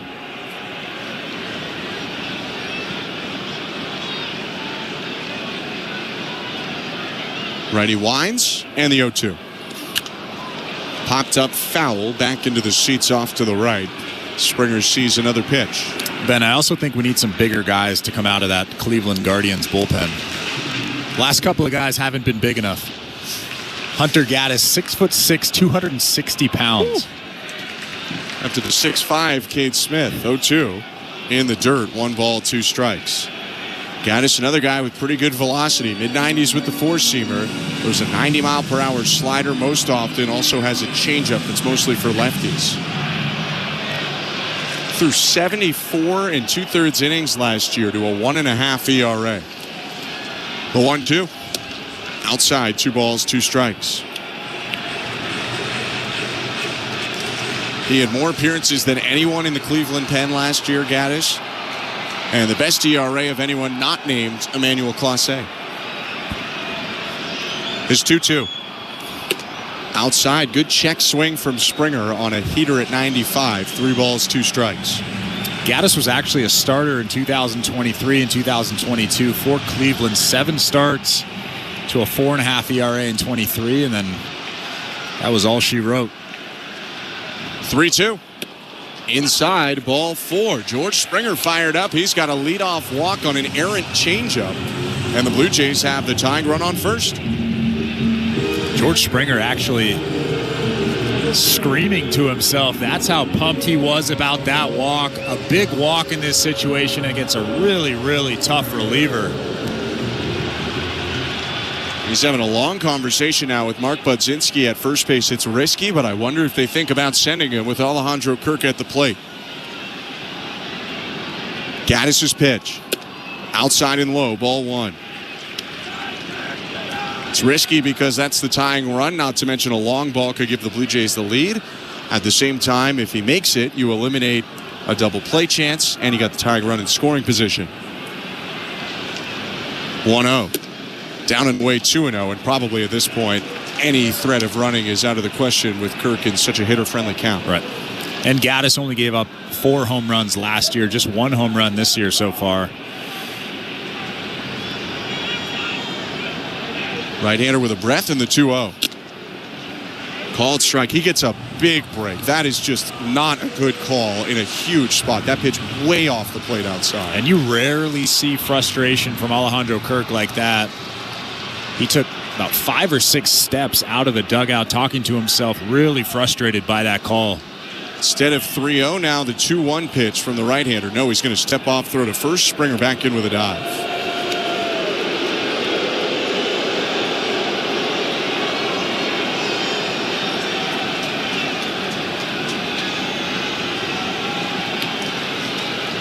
No outs, runner on first, 4-3 Cleveland, bottom 8, the 2-1. Swing and a miss, 2-2.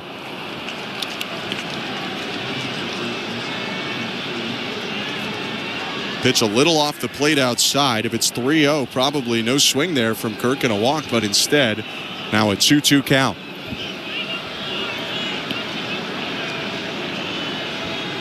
Gaddis kicks and delivers.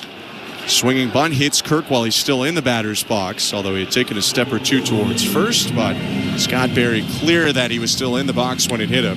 So it's still 2 balls, 2 strikes. Hunter Gaddis and Bo Naylor are really pounding him away, which is interesting because Alejandro Kirk is very good at going the other way, and there's a big hole on the right side of that infield. Gaddis has thrown Kirk 5 straight sliders. It definitely is his most common pitch, but you wonder if he's going to mix it up pretty soon with the high heat or maybe a changeup. Kirk taps the plate twice, looks out at Gaddis, bat above his right shoulder. And now the right-hander Gaddis set at the belt. The 2-2. Check swing, pitch outside, appeal down to third, no swing. It's full count. That's a nice take right there. That might have been his best slider so far this at-bat. Alejandro Kirk just holding up that swing.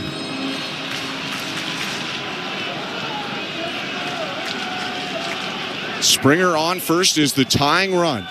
No outs and the 3-2. Poked right side, a base hit into right field. Springer looks at it and decides to stop at second. Alejandro Kirk reached well outside the zone to get to that one. Comes up with his first knock of the day, and the Blue Jays have 2 aboard with nobody out. And I know that might be Hunter Gaddis' best pitch, that slider. But in that scouting report for Alejandro Kirk, there has to be the part of it that says he's very good at going the other way. And he shows that right there on a tough pitch, just sticks the bat out for a big base hit. And even if it is your best pitch, can you really throw the same pitch, same-ish spot 7 times in a row? Not against a good hitter. Absolutely not.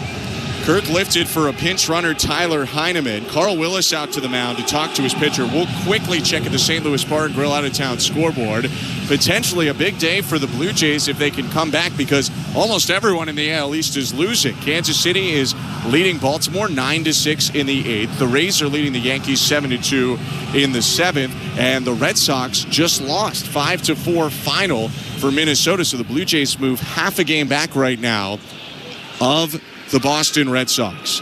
First and second, nobody out. Corners are way in as Ernie Clement comes up to the plate in a potential sack bunt situation. All of our out-of-town scores were brought to you by St. Louis Bar and Grill. In Toronto, it's 4-3 right now for the Guardians over the Blue Jays. Bottom of the 8th. Again, Heineman on first, Springer on second, nobody out. Gaddis looks at second. And the pitch. Clement squares and bunts it toward third base. Ramirez in. His only play is to first, and he tosses over there for the out. Job well done by Ernie Clement. Good sacrifice. And the Blue Jays have 2 in scoring position here. Down by 1 with 1 out. That was executed to perfection. With a runner on second base, you want to bunt that ball to the left side of the infield. Ernie Clement does a perfect job making Jose Ramirez field that ground ball, and they had no play at third base. Big spot now for Miles Straw. Right-handed hitter, a substitute in this game, is 0 for 1 with a pop-up. Tying run on third, go-ahead run on second. 1 out, bottom of the 8th. Hunter Gaddis kicks and offers. And Straw lifts it behind first, shallow right. Noel coming in. Springer tagging. Noel makes the catch. Springer dekes, and the throw will skip back into the plate. Not nearly deep enough to score the run. So Straw retired, and now the Blue Jays have 2 outs in the bottom of the 8th. Well, here comes Nathan Lucas. Nathan Lucas has had some big hits in this series so far. I trust him up there against a pretty good reliever. Second and third for Toronto. 2 outs. Nathan Lucas up to the plate. Blue Jays down 4-3, bottom of the 8th. Bearded right-hander Gaddis is set, and his pitch. Fastball high. Could have been a strike, called a ball, 1-0. That might have been the one that he wanted to swing at. That was about belt high right down the middle. Lucas 1 for 2 today. A double, a run scored, also a hit by pitch. 1-0, check swing, called strike.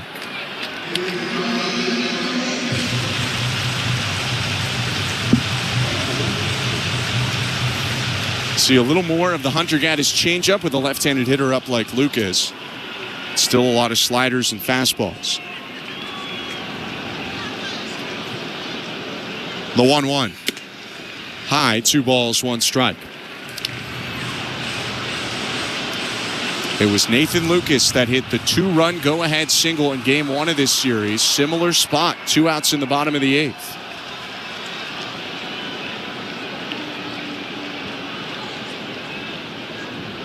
Two-one pitch. Popped up. Middle of the infield, right near the mound. Jose Ramirez, the third baseman, calling for it. He'll make the catch, and that's the inning. The Blue Jays had second and third, one out. They do not score, and they trail going to the ninth. It's 4-3 for Cleveland at Rogers Center. You're listening to Blue Jays Baseball, brought to you by your local family-owned Crown Rust Control Center. Streaming at sportsnet.ca and the Sportsnet Radio Network. From dramatic walk-offs. This ball is crushed into the trees. Grand slam. To jaw-dropping web gems. A diving catch over the shoulder by Johnson. College softball and baseball are heating up, and you can catch the action on Sirius XM. Hear live play-by-play from the nation's top conferences and powerhouse programs all season long. Stay connected to the action on Sirius XM or streaming anytime on the Sirius XM app. For a complete schedule of games, go to SiriusXM.com/sports. Jays fans, this is George Springer, and you're listening to Blue Jays Baseball on Sirius XM. George Springer, airborne, snatches it out of the sky. Baseball is back. It's former General Manager Jim Duquette, and every Sunday on the front office, we have you covered on everything happening across Major League Baseball. That's right, Duke. It's former Big League GM Jim Bowden. Injuries, extensions, promotions, demotions, and trades. We'll have you covered on all the news. We'll bring you the front office perspective as the season heats up. Front office with Jim Duquette and Jim Bowden, Sundays at 10 a.m. Eastern on MLB Network Radio, Channel 89, and on the Sirius XM app. Blue Jays fans, your manager, John Schneider, joins MLB Network Radio every other Wednesday at 11 a.m. Eastern. Our at-bats have been really kind of the way we envisioned them. Jimenez has kind of picked up where he left off in spring, as has Bo Bichette, Alejandro Kirk, and George Springer is making progress and kind of quieting some people down on the outside with the start he got off to. Managers at the mic on MLB Network Radio, Sirius XM 89, and the Sirius XM app. Radio Network. This copyrighted broadcast is presented by authority of Rogers Blue Jays Baseball Partnership and may not be reproduced or retransmitted in any form, and the accounts and descriptions of this game may not be disseminated without the express written consent of Rogers Blue Jays Baseball Partnership or the Sportsnet Radio Network. Ninth inning in Toronto. Close game in the rubber match. It's 4-3 for the Guardians after the Blue Jays missed a big opportunity to score in the bottom of the eighth. Alongside Chris LaRue, I'm Ben Schulman. For a third inning, Yariel Rodriguez will come out to the mound, and he'll face 9-1-2 in the Guardians' orders, starting with Angel Martinez. Rodriguez kicks and offers, and Martinez swings and misses at a high fastball, 0-1.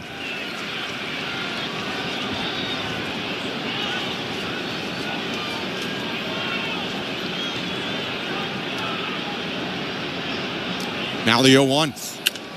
Hit foul off to the left, 0-2. Yariel has really found that release point. He was a little bit spotty early on in this outing, but he's starting to pound the strike zone with all of his pitches, really. Pretty impressive. 0-2. Outside, 1 ball, 2 strikes.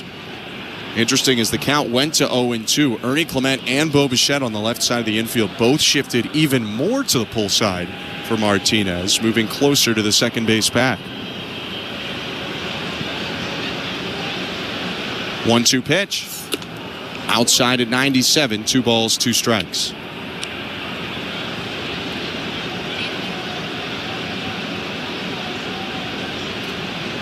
Blue Jays have Brendan Little up and loose in their bullpen. Emmanuel Clase warming up for Cleveland. 2-2. Line foul over the screen, back behind the plate and into the seats. Still 2 balls, 2 strikes.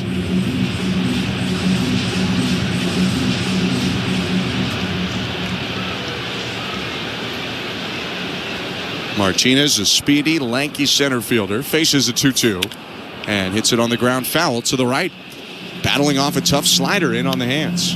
Rodriguez now at 24 pitches in this outing. I'd guess that he doesn't get Stephen Kwan, the next hitter, a left-handed hitter, and that the Blue Jays go to Brendan Little. But we'll have to wait and see. The 2-2. Hit on the ground up the middle, a base hit into center field. Martinez around first, and he's going to take a big turn before heading back to the bag with a leadoff single. It wasn't a bad pitch from Yariel. It was split finger down in the strike zone. But again, Angel Martinez Just goes down and gets it and hammers that thing into into center field. So John Schneider not going to go out to the mound. Tyler Heineman is. And now Schneider coming out the dugout steps, just buying a little extra time. He'll walk out and make a pitching change, brought to you by Home Hardware, the official home improvement retailer of the Toronto Blue Jays, locally owned, genuinely Canadian. Brendan Little about to come in to face Stephen Kwan. No outs, runner on first, 4-3 Guardians, top of the ninth. Let's go back to today's host. Here's Show Ali. Thanks very much, Ben. Let's start with the St. Louis Bar and Grill out-of-town scoreboard. Let's check out a couple of scores around Major League Baseball. Ben's been updating us on this throughout the ball game. The Athletics, with J.P. Sears on the mound, did beat Chris LaRue's Marlins. 3-2 the final score in Miami. The Padres do get after Andrew Heaney a little bit in Pittsburgh. They beat Pittsburgh 4-0 at PNC Park. The Red Sox get narrowly edged by the Twins. It's a 5-4 final, and that comes on the same day that we get the news from the team that Red Sox first baseman Tristan Casas got surgery for that ruptured left patellar tendon. Red Sox manager Alex Cora and president of baseball operations Craig Breslow saying that Casas will go for surgery. He is expected to be done for the season following that surgery, which again happened today. Some other scores going on right now across Major League Baseball. The Cardinals actually just seconds ago wrapped up their game against the Mets. They beat the Mets 6-5. The Royals currently leading top of the ninth inning. The Orioles 11-6. The Rays leading the Yankees meanwhile 7-2. The Diamondbacks are on top of the Phillies bottom of the seventh inning 7-5. The Cubs trailing Freddie Peralta and the Brewers bottom of the eighth inning 4-0 in Milwaukee. The Astros taking on the White Sox. They lead the White Sox 4-3 on the south side of Chicago. And the Mariners, the Blue Jays, will play not next series, the series following on this West Coast swing. The Mariners are trailing the Rangers 6-1. The team of the Blue Jays will take on, starting Tuesday for 3 games in Los Angeles, the Angels. The Angels have the bases loaded with 2 outs in the bottom of the first inning, but this game is scoreless against the Tigers in Los Angeles. Some other scores in the NBA as the playoffs are in full swing. We're waiting only one more result after last night. And last night the Nuggets routing the Clippers 120-101 in Denver. They win Game 7, earn a matchup against Canada's own Shai Gilgeous-Alexander and the Thunder in the second round. Later on tonight, Game 7 between the Rockets and Warriors will go just after 8:30 p.m. Eastern, 5:30 Pacific on Sportsnet 1. Blue Jays Baseball is brought to you by Crown Rust Protection. Let's get back to the action here at the Rogers Center. Here's Ben Schulman and Chris LaRue. Thank you, Show. Left-hander Brendan Little into the game. 4-3 for the Guardians over the Blue Jays. 1 on, no outs, top of the ninth. Little steps over to first and throws over there. Back in standing up, Angel Martinez. Top of the order for Cleveland. Stephen Kwan to hit for the 5th time in the game. He's got 2 hits in 4 tries. The pitch, down and in. Ball 1. Angel Martinez does have 2 stolen bases this season. And you can bet that Cleveland wants to get him into scoring position here. Guardians have had success in this series going first move on lefties. 1-0. Inside again, 2-0.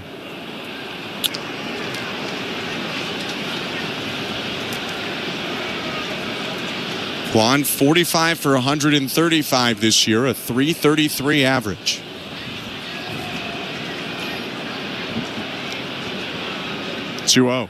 Inside, ball 3.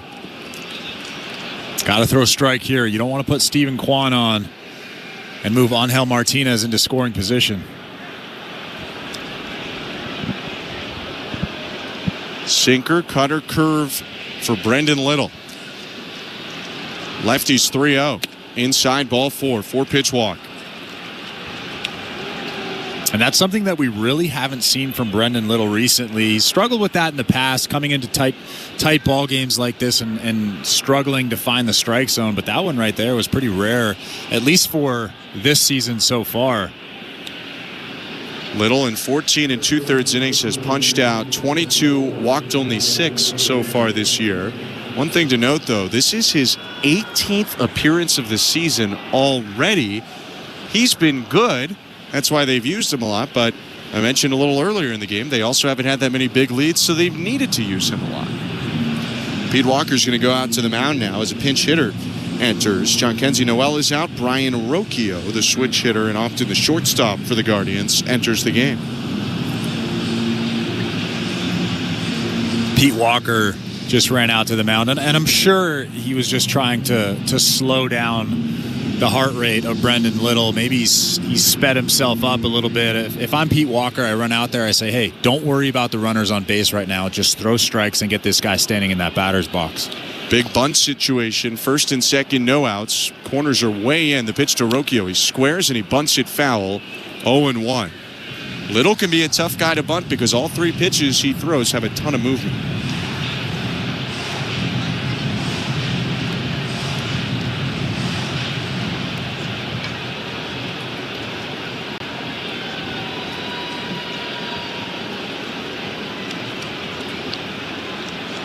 Lefty's 0-1. Rocchio squares again, bunts another one foul, and it's 0-2.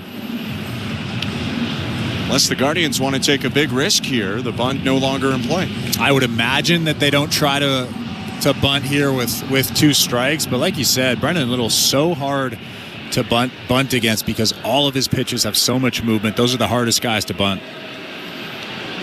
Corner's still in for the Blue Jays. Rocchio, the switch hitter, batting right, squares again, and the 0-2 is bunted foul, and that will be strike three. Brian Rocchio is out, attempting to bunt 3 times. That's so strange to me. You're already up by 1 run. Why would you give up an out right there? It's not like you're fighting to get back in this ball game. Just let Brian Rocchio swing away, potentially get a base hit in this situation. Brendan Little has been struggling to find the zone. That is so weird. I tend to agree. I mean, what's the worst thing that could happen if he's swinging away? He swings and misses and the exact same result happens.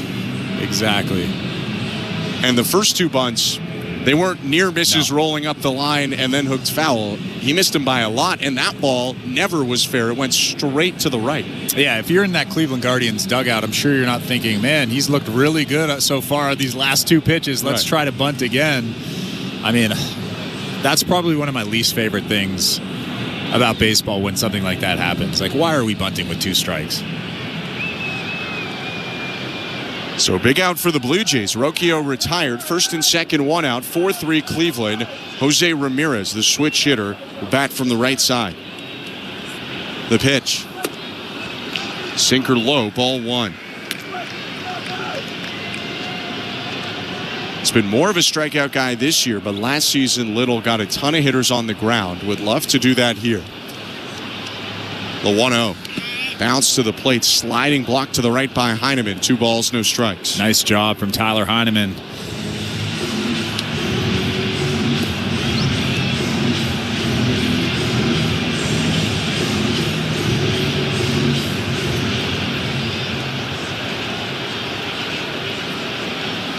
Two-0 count, 1 out. Martinez on second, Quan on first. The pitch is fouled off. Ramirez hit it off himself, and it bounced back to the mound, but Little just picked it up and tossed it away. 2-1. Blue Jays now have Eric Lauer up and loosening. Probably just if this inning keeps going, and they needed to bring someone in after Little. Manuel Clase warming for Cleveland. 2-1 pitches, bounce to third base. Charging in, Clements only plays to first, and he tosses over there to get the helmetless running Ramirez. 2 down, both runners advance. Martinez to third, Quan to second. And that swing right there from one of the game's best hitters tells me just how good that fastball is from Brendan Little. It was a sinker at 93 miles an hour. Jose Ramirez knows that pitch is coming, and he just hits a little dribbler to third base. Now John Schneider going out to check with Boone Chong, part of the athletic training staff, on Tyler Heineman, who got beat up a little bit yesterday and appears to have something going on again today. Might have been on the backswing. It was a full toss back from Jose Ramirez. He dropped the bat into the left arm of Heineman. Yeah, we just got a slow motion replay. Oof. Lets that bat go, and it hits him right in the side of the elbow. Obviously not on purpose, but also you really can't be doing that. It's very dangerous to throw your bat back like that. It doesn't matter whether it's on purpose or not. Don't do that.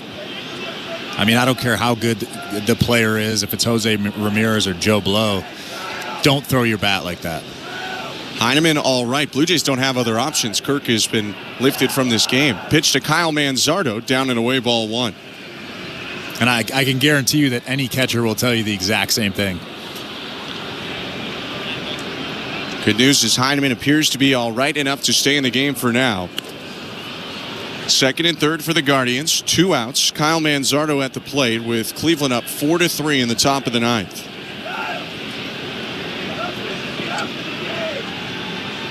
One-0. Swing and a miss. Got him out in front on the curve. 1-1.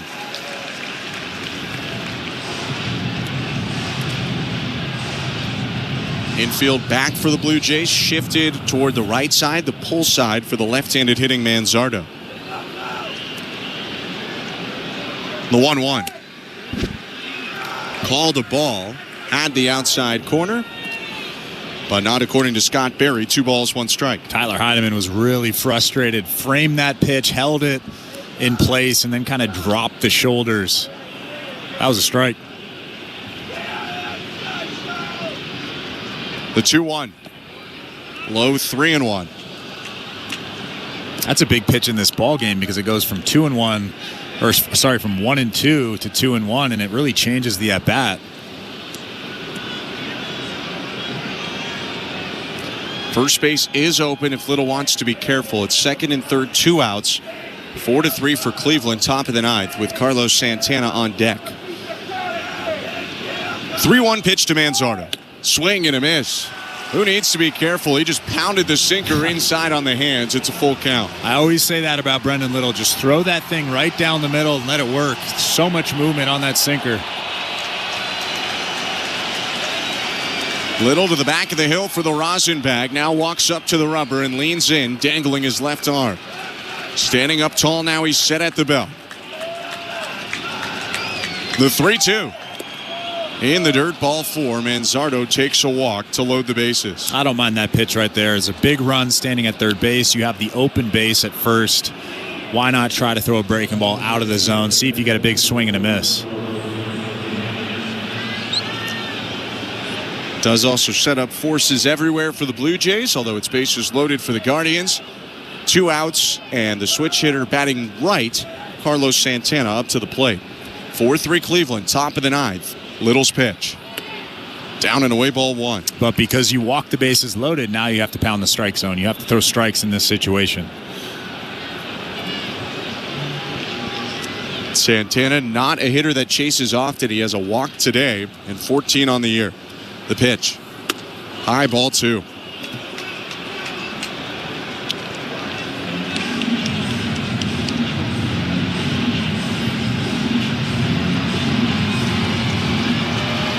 Little entered after the Angel Martinez leadoff single. Walk, strikeout, ground out, walk. 2-0. Outside, ball 3. You got to throw this sinker right down the middle here. Like you said, Carlos Santana doesn't chase very much. Nowhere to put him. Bases loaded. 2 outs and the 3-0. Outside, ball 4. Guardians up 5-3 on an RBI walk. And like I said, we haven't seen this very often from Brendan Little, but it happens from time to time. He really loses command of that fastball. It's such a unique fastball, moves all over the place, so it's hard to control. And today is one of those days for Brendan Little. Just gives that much more of a cushion now, potentially, to Emmanuel Clase. Little today has thrown 21 pitches, 14 balls, 7 strikes. First run allowed by either side since the 4th inning. Overall, it's been a very solid day for the Blue Jays pen. But a run allowed there. Now the pitch to Daniel Sheeman, called a strike. That run will be charged to Yariel Rodriguez, by the way, who gave up the single before exiting to start this 9th. 5-3 Guardians, 2 outs, top of the 9th inning. Little kicks and offers. Up and in, ball 1. And he just really has no control of that fastball today. Hasn't found the release point yet. He has to here. Again, the bases are loaded, 2 outs. Just throw that thing right down the middle. The 1-1. Swing and a ground ball to second base. Andres Jimenez has it, throws on to first, and ends the inning. The Guardians get 1 on 1 hit and 3 walks. The bases are left loaded, but Cleveland adds to its lead 5-3, middle of the ninth. You're listening to Blue Jays Baseball, brought to you by your local family-owned Crown Rust Control Center, streaming at sportsnet.ca and the Sportsnet Radio Network. Knock all your summer projects out of the park with Home Hardware, the official home improvement retailer of the Toronto Blue Jays and your DIY partner in making your dream home a reality. From gardens to garages, back decks to front doors, refreshes and renos, we're here to help you cover all your bases and make every summer project a home run. Visit any of our 1,000+ Home Hardware.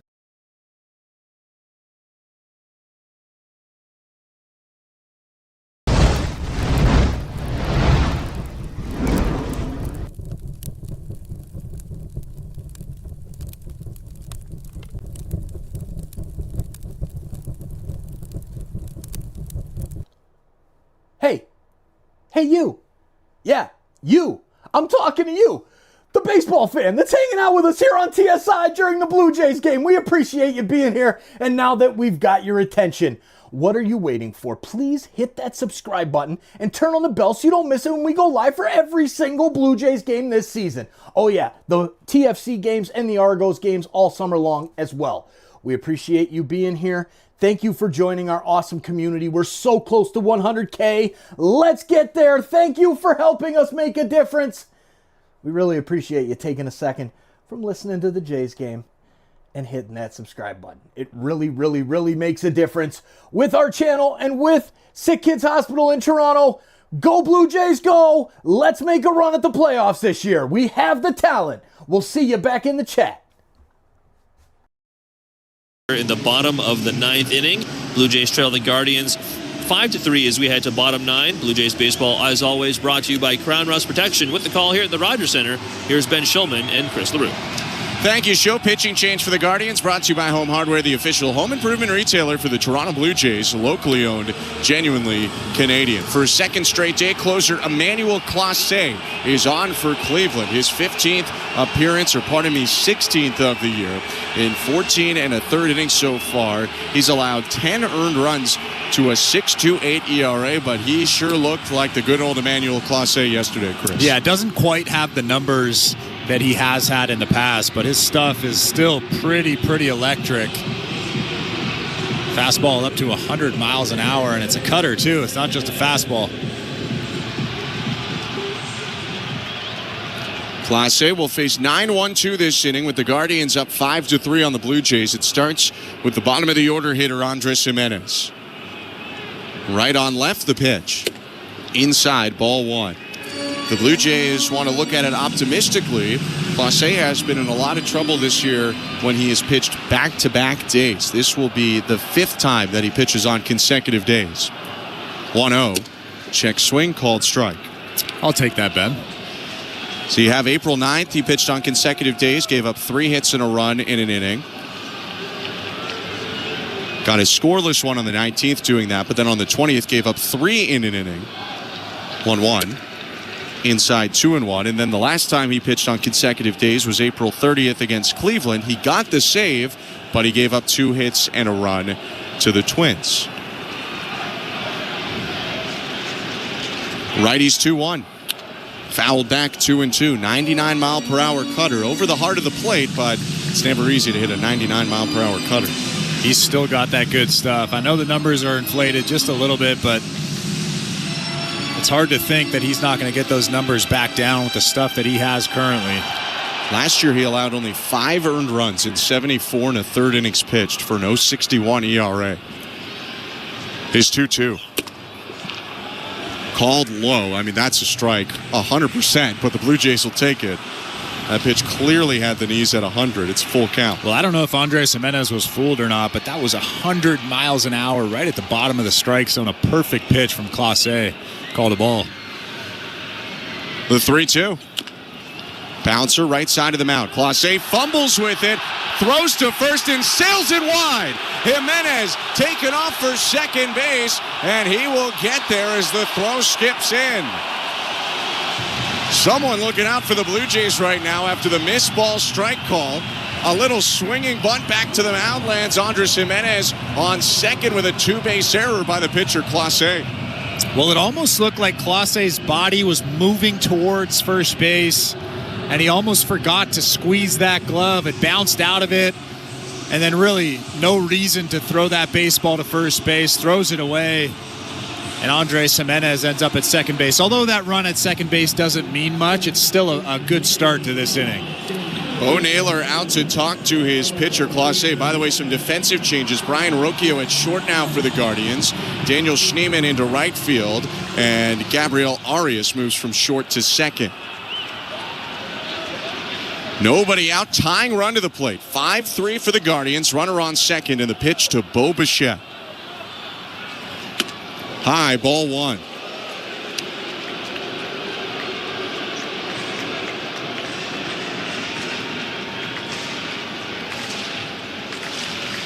Bo is 1 for 4 today, batting .283 on the year with one homer that he hit yesterday. 1-0 pitch. Fouled off to the right, 98 in on the hands, and he got it out of play to make it 1-1.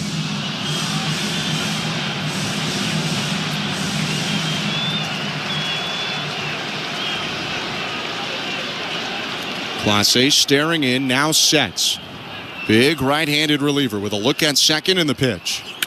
Line drive, right field, base hit. Jimenez had to wait. He'll go to third. Bichette up to first. A hit for Bo, his second of the day, and the Blue Jays have the tying run on base with the winning run coming to the plate in the form of Vladimir Guerrero Jr. Such a good swing from Bo Bichette. It was a cutter in on the hands at 99 miles an hour. Bo Bichette is so good at pulling those hands through and going the other way, finding that hole on the right side, a big base hit. That's a tying run at first base now. 5-3 Guardians, first and third, nobody out. Vladimir Guerrero Jr. at the plate. Clase's pitch. Called a strike, 100 on the outer edge. 0-1.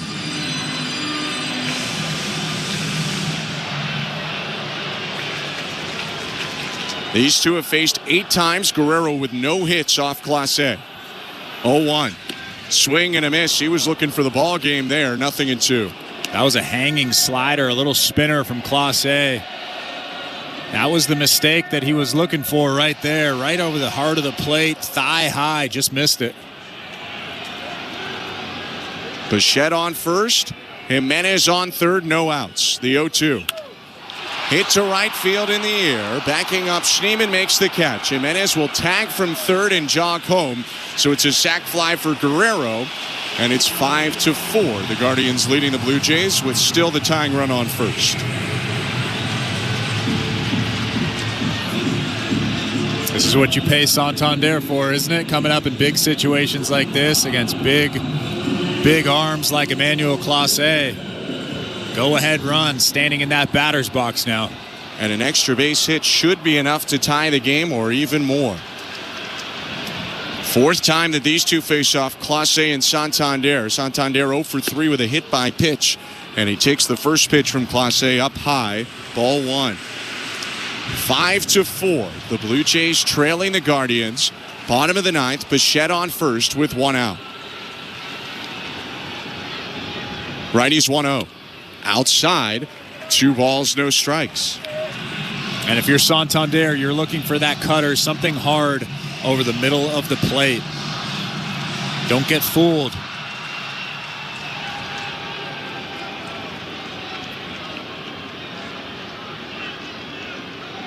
The 2-0. High ball 3. It was a cutter at 100, but it wasn't that close. 3 balls and no strikes. That was a good take because a lot of hitters would be antsy in that situation. 2-0. They know they're getting something hard. Now the 3-0. Foul tipped. Strike one. How about that green light? Trying to end the ball game with one swing. I love it. I mean, he got the pitch down and in. It was close to the happy zone for Santander, so he went after it. I don't mind that at all.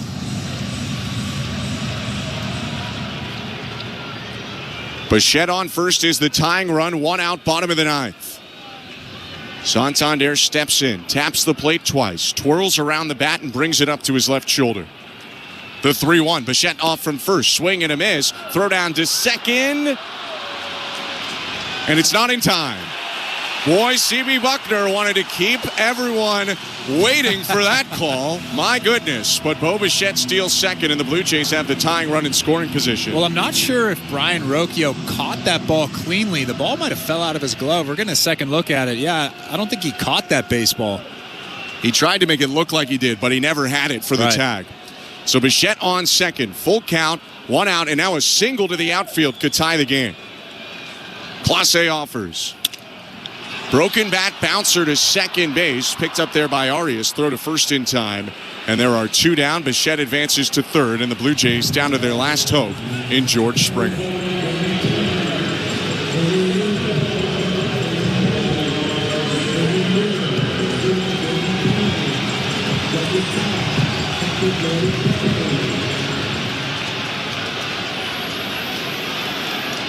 Blue Jays have Bo Bichette 90 feet away from tying this ball game. 5-4, 2 outs, bottom of the 9th. Clase sets, and the pitch to Springer. 99 right down the middle, strike 1. That was the one right there. That was the pitch that you're waiting for. It was on the first pitch.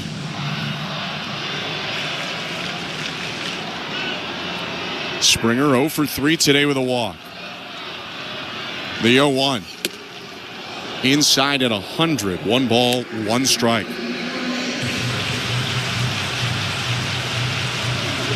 Bichette can really stretch out his lead at third. Jose Ramirez playing deep, the third baseman for Cleveland, and well off the line. Bo leading off into the eye line of the closer, Clase. The 1-1. Foul tipped. Blue Jays down to their last strike. It's 1-2.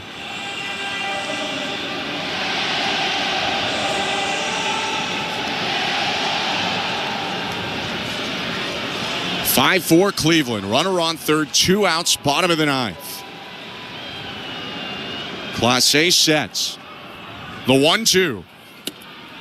Down and in, very close. 2 balls, 2 strikes. Another really good pitch from Emmanuel Clase. You can see he's frustrated out there with the zone so far in this outing. 99, bottom corner. Oof. He reloads, and here's the 2-2. Hit foul, back behind the plate, out of play. 100 down the middle. Springer spoiled it. I'm sure there are people that are saying, why didn't you square that baseball up? It was right down the middle. But keep in mind, this is 100 with cut. Really hard to square up. Another 2-2. And another foul ball. Good job fighting by Springer with the game on the line. He's pushing the pitch count up for Clase. 24 now in the inning for Emmanuel Clase, who pitched yesterday and threw 12. Tying run at third. If Springer can get on any way, the Blue Jays should tie it. 2-2. Check swing. He went around. Strike 3 swinging. And the Guardians win the game and the series. A close one, but the Blue Jays drop it 5-4 final. Yeah, it was obviously a big win for the Cleveland Guardians, but a tough loss again for the Toronto Blue Jays. They were stung in yesterday's ball game, and this ball game kind of feels the same. They had their chances. They just didn't come through with the big hit. They made a couple of mistakes out there on the bases, and this one might sting a little as well.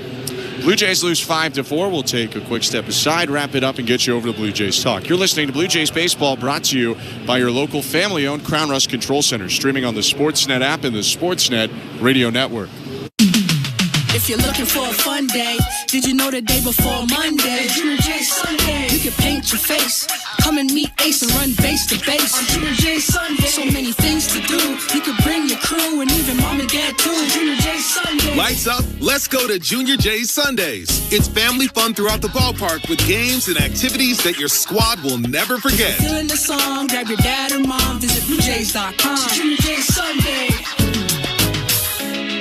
Be Barry, do you ever wonder why we fly north every year? Obviously, it's because of Armstrong bird food. I thought it was because of the weather or migration or something. Oh, Steve, you need to spread those wings and open your eyes, partner. Truth is, it's the seeds, the nuts, the berries, the good stuff. Armstrong's got it all. So all this time, you've been chasing snacks? Bingo! You think I'd flap these wings thousands of miles for anything else? Armstrong, Canada's premier bird food. The reason birds fly north. Find Armstrong at Canadian Tire, Home Hardware, and other fine retailers. Or learn more at armstrongbirdfood.com. This is Toronto Blue Jays baseball. Bases loaded. The 0-2 swung on and missed. Strike 3. On Sportsnet 590 The Fan and the Sportsnet Radio Network. Blue Jays fall 5-4 to the Guardians, dropping the series at home against Cleveland. Thanks for tuning in today. I'm Ben Schulman alongside Chris LaRue. And Chris, let's start with the starting pitching. Wasn't the best from Tanner Bybee of Cleveland, but you could say the same from Bowden Francis today, who just didn't quite have it, especially in the third and fourth innings. Ends up giving up 4 earned runs in 4 1/3. What did you see from Bowden? Well, Bowden Francis looked really good the first couple of innings. I think I mentioned this on the broadcast, actually. The command of his stuff was better. The direction of that split finger was pretty good. But then it kind of all unraveled after that second inning. He started losing command of the fastball, and I've said a million times over the last couple of years, that's the most important pitch for him. When he can locate that fastball really well wherever he wants it, that's when he's at his best. They have to respect the fastball and then swing over the top of that split finger, and it just unraveled for him. And I wish I could figure out why that happens to him, but again, he looked good in the first couple of innings. It just kind of fell apart for him after that. Blue Jays, for the most part, kept pace. The Guardians scored 3 runs in the fourth. Toronto countered with 3 runs to make it 4-3. And Toronto had far from its worst day with runners in scoring position. I'm sure it'll be talked about. They went 4 for 11. It's about a .350 average with runners in scoring position. But they just didn't have enough. It wasn't quite their best or worst pitching day. It wasn't quite their best or worst hitting day. The Guardians just seemed one step ahead. Well, the Guardians threw some guys out of that bullpen that were really, really good. Hunter Gaddis, Cade Smith, and then Emmanuel Clase. So it's hard to ask the Blue Jays offense to come through against those 3 really elite relievers, guys that are throwing upper 90s. But they put some good swings on those guys. Bo Bichette came up with a big base hit in the 9th inning against Emmanuel Clase. They just couldn't score him from third base. But again, these guys are so tough. It's a really, really tough ask to ask this offense to come through against those 3 guys. And they had their chances against Tanner Bybee. They just didn't really come through early on in the ballgame. Blue Jays fall 5-4 and drop the series. Cleveland with 5 runs on 10 hits, 2 errors, 10 left. The Blue Jays 4 runs, 7 hits, no errors, 9 left. Win for Tanner Bybee is 3-2. Loss for Bowden Francis is 2-5. Emmanuel Clase with his 7th save of the year. A 3-hour, 14-minute affair in front of over 30,000 with the loss. The Blue Jays 16-18. They split the homestand 3-3. The Guardians win another series. They are now 20-14, trying to chase down Cleveland in the American League Central. Blue Jays have a day off, and they'll return to action on the road. They get to the West Coast, specifically Anaheim, for a 9:38 Eastern, 6:38 Pacific first pitch coming up on Tuesday. Hope you can join us and appreciate you tuning in now. For our technical directors, Tom Young and Christian Chiniti, our host, Joe Ali, and our producer, Nick Blackmore, plus my partner, Chris LaRue. I'm Ben Schulman. Hope you have a great rest of your night. And now stick around, get your calls and texts in. Blue Jays Talk with Joe Ali and Julia Kreutz starts right now.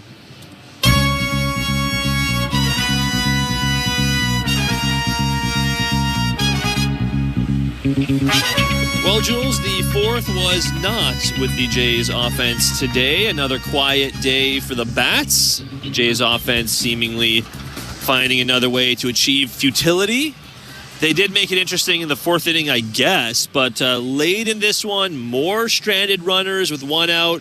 And you know what? The bullpen, I know Brendan Little really had some trouble in this one at the end there, walking in a run with the bases loaded. But the bullpen really walked the tightrope today, I thought. And despite that, it is another loss, a 5-4 defeat to the Guardians. They lose the series. And now they head out on the road with a 16-18 record to take on the Angels and Mariners out west. Tough one, right? It's these have seemed like winnable games for the Blue Jays show, and you kind of look, obviously not the sharpest outing for Bowden Francis, a little bit of trouble, but there were opportunities. There really, really were, and like you said, the bullpen did a good job. It's unfortunate that Brendan Little would put the game a little bit further out of reach by walking in a run there, but you kind of look at how much he has pitched recently. You have to expect a little bit of a regression from a guy who has not seen that type of workload yet in the major leagues in his major league career. Yeah, tough one. It's we've been talking a lot, Show, about the games that could have been, and when September hits, what are the games that you're going to look back on and wonder if the Blue Jays had found a little bit of something extra to win those games, what the standings would look like, where they would be. This may very well be one of those. You are listening, of course, to Jays Talk. Show Ali and Julia Kreutz with you. We're live on the Sportsnet Radio Network. We're also streaming on sportsnet.ca and on the Sportsnet app. You can give us a call, 416-870-0590, 1-888-666-0590, star 590 on your cell. You can text us as well, 590-590, name and location. The People's Text line always open. As you guys know, standard messaging and data rates may apply. And as a lot of the texts are showing already, and I'm certain the calls are going to reflect this as well, Jules. It's pretty much all about the offense today. And yesterday, I think there was some quibbling, about John Schneider and the usage of Jimmy Garcia and when you should have pulled him or whatever. And all right, we can continue to litigate that, I suppose. But I think it's hard to not pin the blame on the offense when they score 3 runs for the vast majority of the game and scratch out a run, essentially thanks to an error at the very end of the game. And look, I wanted to get to this moment with you because there are a lot of texts about this, and we were going to talk about this anyways, but the bunt from Ernie Clement, right, with runners on 2 runners on, I should say, and the bunt itself from Clement executed perfectly, pretty much, right? But I think it's more about the decision to bunt, which is people, I think, want to talk about. So I understand why one would bunt down just one run to try and bring home a tying run with a sac fly. I get that. That's the pretty simple way to look at it. I just also think it's a harder decision because the bats behind Ernie Clement aren't exactly your heaviest hitters. So you're essentially gambling that Miles Straw and Nathan Lucas, and Lucas in particular has been relatively good recently. He had a pretty big moment just a couple of games ago, but you're gambling that Straw and Lucas can lift the ball in the air, and that is exactly what they did not do late in this game with runners on second and third with 1 out following the bunt. And I see a lot of texts here about this, right? So let's see. Russ from Toronto, isn't this an analytics-focused franchise? I thought we'd all agreed sack bunts are just wasted out. So what am I missing there? Nick from Stratford talking about Lucas. Pressure got to him in the 8th. You could see him hit or bust. Bob from Mississauga, don't bunt and give up an out with Straw and Lucas coming up. Springer was already in scoring position. JJ in Toronto, bunting Clement and giving up a free out with Straw on deck is completely irrational. And so a lot of people with their thoughts on how the Blue Jays went about the bunt situation in this one. And again, I don't think it's really anything on Clement specifically because he was clearly told to bunt. But that was a tough spot for me, definitely, because it felt like that was a spot you could have gotten there. But they again, it just seems like I used this phrase yesterday, snatching defeat from the jaws of victory, and it felt like we kind of saw that again today. Oh, that's good.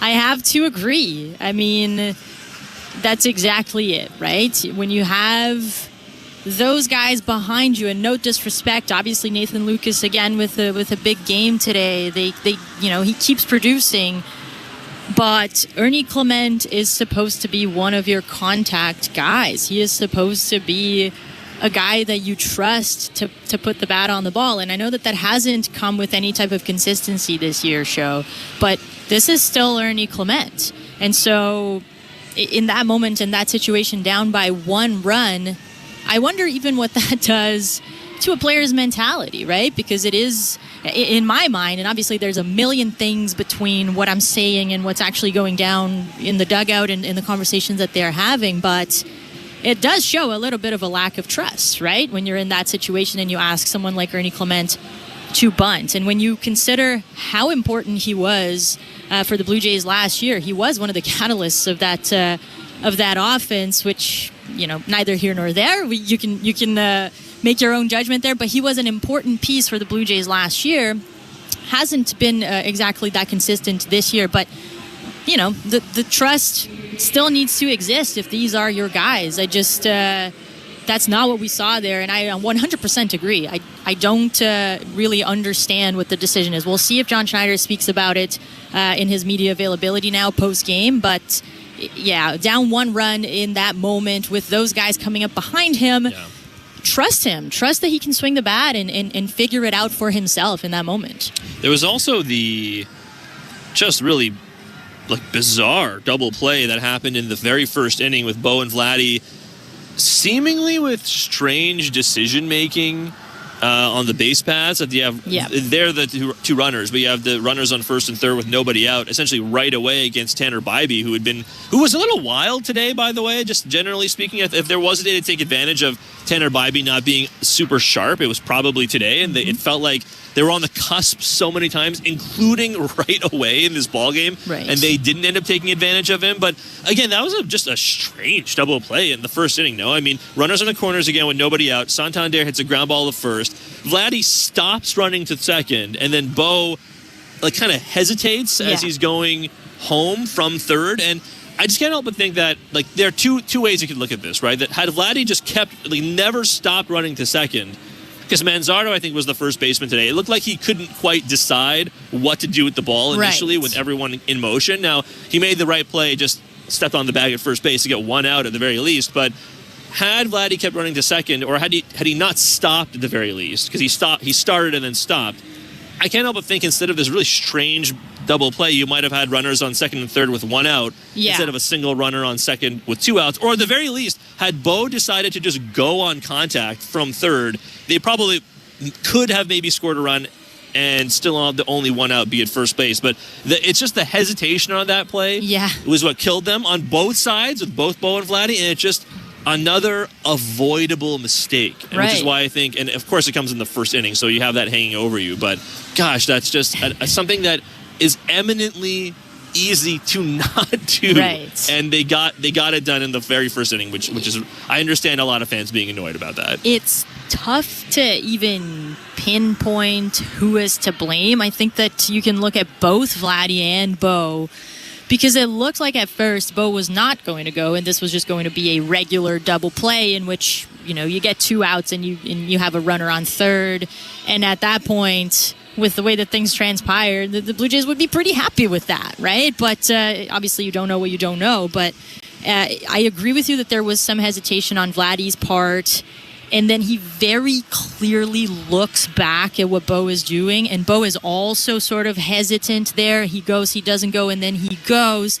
Vladdy, by hesitating and looking back, just allows the defense to also take a gander and just basically pick and choose what they want to do. Just a really, really weird and ill-advised base running play that, you're right, comes back to bite you, and you have that hanging over you. We've spoken so many times about having these opportunities to cash in against good pitchers. Tanner Bybee has not been nearly as dominant this year as he was last year, but this is still Tanner Bybee. He is still coming off of 2 quality starts. The series is on the line here. You need to be smarter, and you need to be more attentive than that. And this is the Blue Jays game, right? When you consider that this hasn't been a super powerful offense, all of those little details matter so much more to teams that are playing like the Blue Jays and that are relying a little bit more on small ball to score their runs. Those mistakes cannot happen, especially when you're talking about the top names in your lineup, the faces of this team, Bo Bichette and Vladimir Guerrero Jr. Weird play, and, maybe if that goes a little bit differently, the game goes a little bit differently, but that was a play that gave Bybee a lot of confidence too, and he came back and he pitched extremely well against George Springer to strike him out and end the inning. So, yeah, one of those game-defining moments, game-turning moments right away that really put the Blue Jays in an unfortunate position early on. 416-870-0590, 1-888-660-590, star 590 on your cell. Those are the numbers to call. 590-590, name and location is the People's text line. We'll go back to the text line in a sec. But, Jules, let's go to the phones. Let's go to Jen in Toronto. Jen joining us here on Jays Talk. Jen, what's up? Oh, hi. I want to say hello to Verna, the 90-year-old woman that was given the spot on Sportsnet. That was lovely. And when she threw her walker away, loved it. That was funny. Maybe she can hit a fly ball instead of Santander. Can she get it up in the air? She looked like she can. So, I mean, let's not forget. Guerrero and Santander, they got to get it up in the air. I blame this game. We gave up 1 run after Bowden Francis. So I'm not impressed with this. It must be depressing for the fans at some point. Hey, Jen, appreciate the call. I always appreciate hearing from you here on Jays Talk. Yeah, I mean, as we're talking about the offense being the primary culprits today, I mean, I saw this note come across the email from the assignment desk because they send out updates from other games and so on from the Sportsnet highlight crew. And I saw this note saying that the Kansas City Royals came into their game against the Baltimore Orioles today with 18 home runs on the season. They hit 7 home runs today, which is apparently a Royals franchise record, so good for them. But they hit 7 home runs in a single game today to get to 25. That is 2 more than the Toronto Blue Jays, who have 23, which is good for dead last there it goes. in Major League Baseball. We've been counting on the Kansas City Royals to kind of stay where they were, but 7 home runs in a single game, and I think the Orioles hit a bunch of home runs today too. Like I think the those two teams combined for like half as many home runs the Blue Jays have hit all season, essentially in one game. So yeah, like power is an issue, but just as Jen was saying, just lifting the ball. I mean, there were a lot of ground balls today. There's always some bad luck, but I don't know. We're past the point of bad luck being, I think, the primary factor for what's going on right now. Right on. It's you are going to run into a little bit of bad luck, which is why. What we've been clamoring for is just allowing yourself more opportunities throughout a game to actually cash in on those runs and balance out the bad luck a little bit. The bad luck becomes so exposed and magnified when those are the only chances you get in a game to do any damage, and then the ball finds a glove, even if it's hard hit, right? And we certainly saw a little bit of that today. I thought that Alejandro Kirk continued to swing the bat relatively well. Same goes for George Springer. There were moments in which the Blue Jays, their luck could have been a little bit different. Their fate could have turned a little bit more. They could have eked out a series win. But this is why you need to consistently put yourself in the position to do damage and to cash in those runs. And that is just not at all what we've seen from the Blue Jays in the season. We've seen flashes for sure. We saw it against the Red Sox and again in the first game of this series against the Guardians, but the consistency is still not there, Sho. And when you consider the way that last year went, I don't want to look too much into last year and start looking for signs that this is where we're going. But it is also a little bit inevitable to look at how things went and look at what is happening right now, and the fact that, a guy like Brandon Little couldn't hold the game where it was because maybe the Blue Jays are asking a little bit too much of him right now with how much he has pitched and how many stressful pitches he has had to throw. It's tough, but if the offense does not turn around, these are the conversations, again, that we're going to continue to have. Yeah, it feels like the bullpen, and again, like when you throw pitches that lose games, you're going to wear it at least a little bit. But truly, just like with Jimmy Garcia yesterday, and Brendan Little today, I'm not sure the blame is entirely on them specifically. I think it's the offense being what it is has forced these guys to redline it every single time out, right? Like the dials. Have you ever seen those movies where it's about the engine's about to blow, and then the dials are spinning off the chart, the dials are cracking? That's the point we're at right now with the bullpen. And then on top of it, they're dealing with injuries, right? I mean, we don't know what the latest will be in terms of actually contributing at the major league level in a positive way for Burr or Swanson or Sandlin. You could use any one of those guys right now, and it'd probably make your lives a lot easier. For sure. But that's where we are. 416-870-0590, 1-888-866-0590, star 590 on your cell. Let's go back to the phones, Jules. Let's go to New Jersey. Let's talk to Russ in New Jersey. Russ, what's up? How are you? I think after, like you guys said, I can't blame Little. He's been in the game, you walk 8 batters in a game, you're not going to win many ball games. Blue Jays walked eight batters today. But, the kid is, I think he's on pace to, I think I saw 85 appearances. It's like ridiculous already. And, both the bullpen's been very, very, used a lot. I want to go back a couple of things. First of all, the only good thing about this whole thing is the Yankees suffered a bunch of injuries.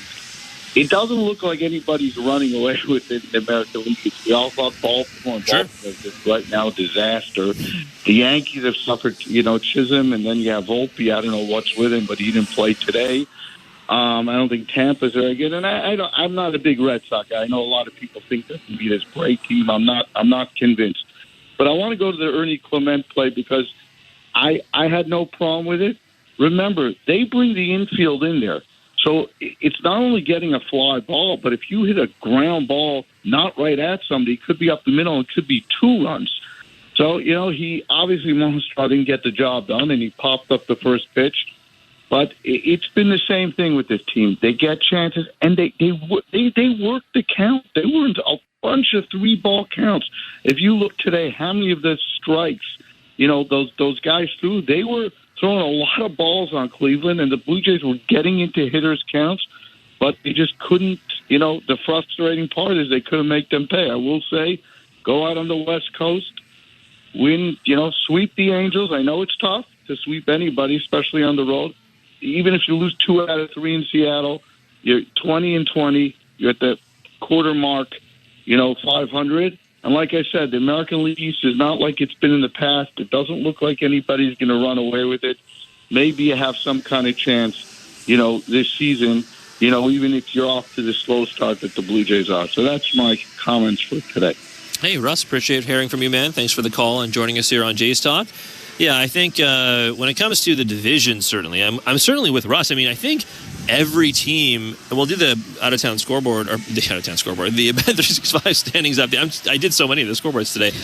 We'll do the Bet365 standings update in a bit, but I'm pretty sure every team in the AL East not named the Tampa Bay Rays lost, and a big part of why the Rays won is because they played the Yankees today, right? So this was unfortunately, to Russ's point about the division, a chance kind of missed. Another chance missed, yeah, because they had one yesterday too, in which the Yankees also lost, right, to make up some ground. But still, I'm with Russ in the sense that I'm not sure any team, especially with injuries piling up, and the Jays are already dealing with their own fair share of injuries, but with injuries mounting, I mean, Tristan Casas had surgery today, and he's done for the year, ruptured left patella tendon, which is really rough. I mean, that's 2 years in a row. Yeah, he's dealt with really horrific injuries. He had I think he was a cartilage tear that kept him out for a bunch of the season last year. So that's really tough news. I mean, the Yankees dealing with injuries to their starting rotation, and then, like you said, I think I had seen that Volpe was supposed to come back at some point pretty soon, but still, apart from Volpe, Chisholm got injured. So the division is there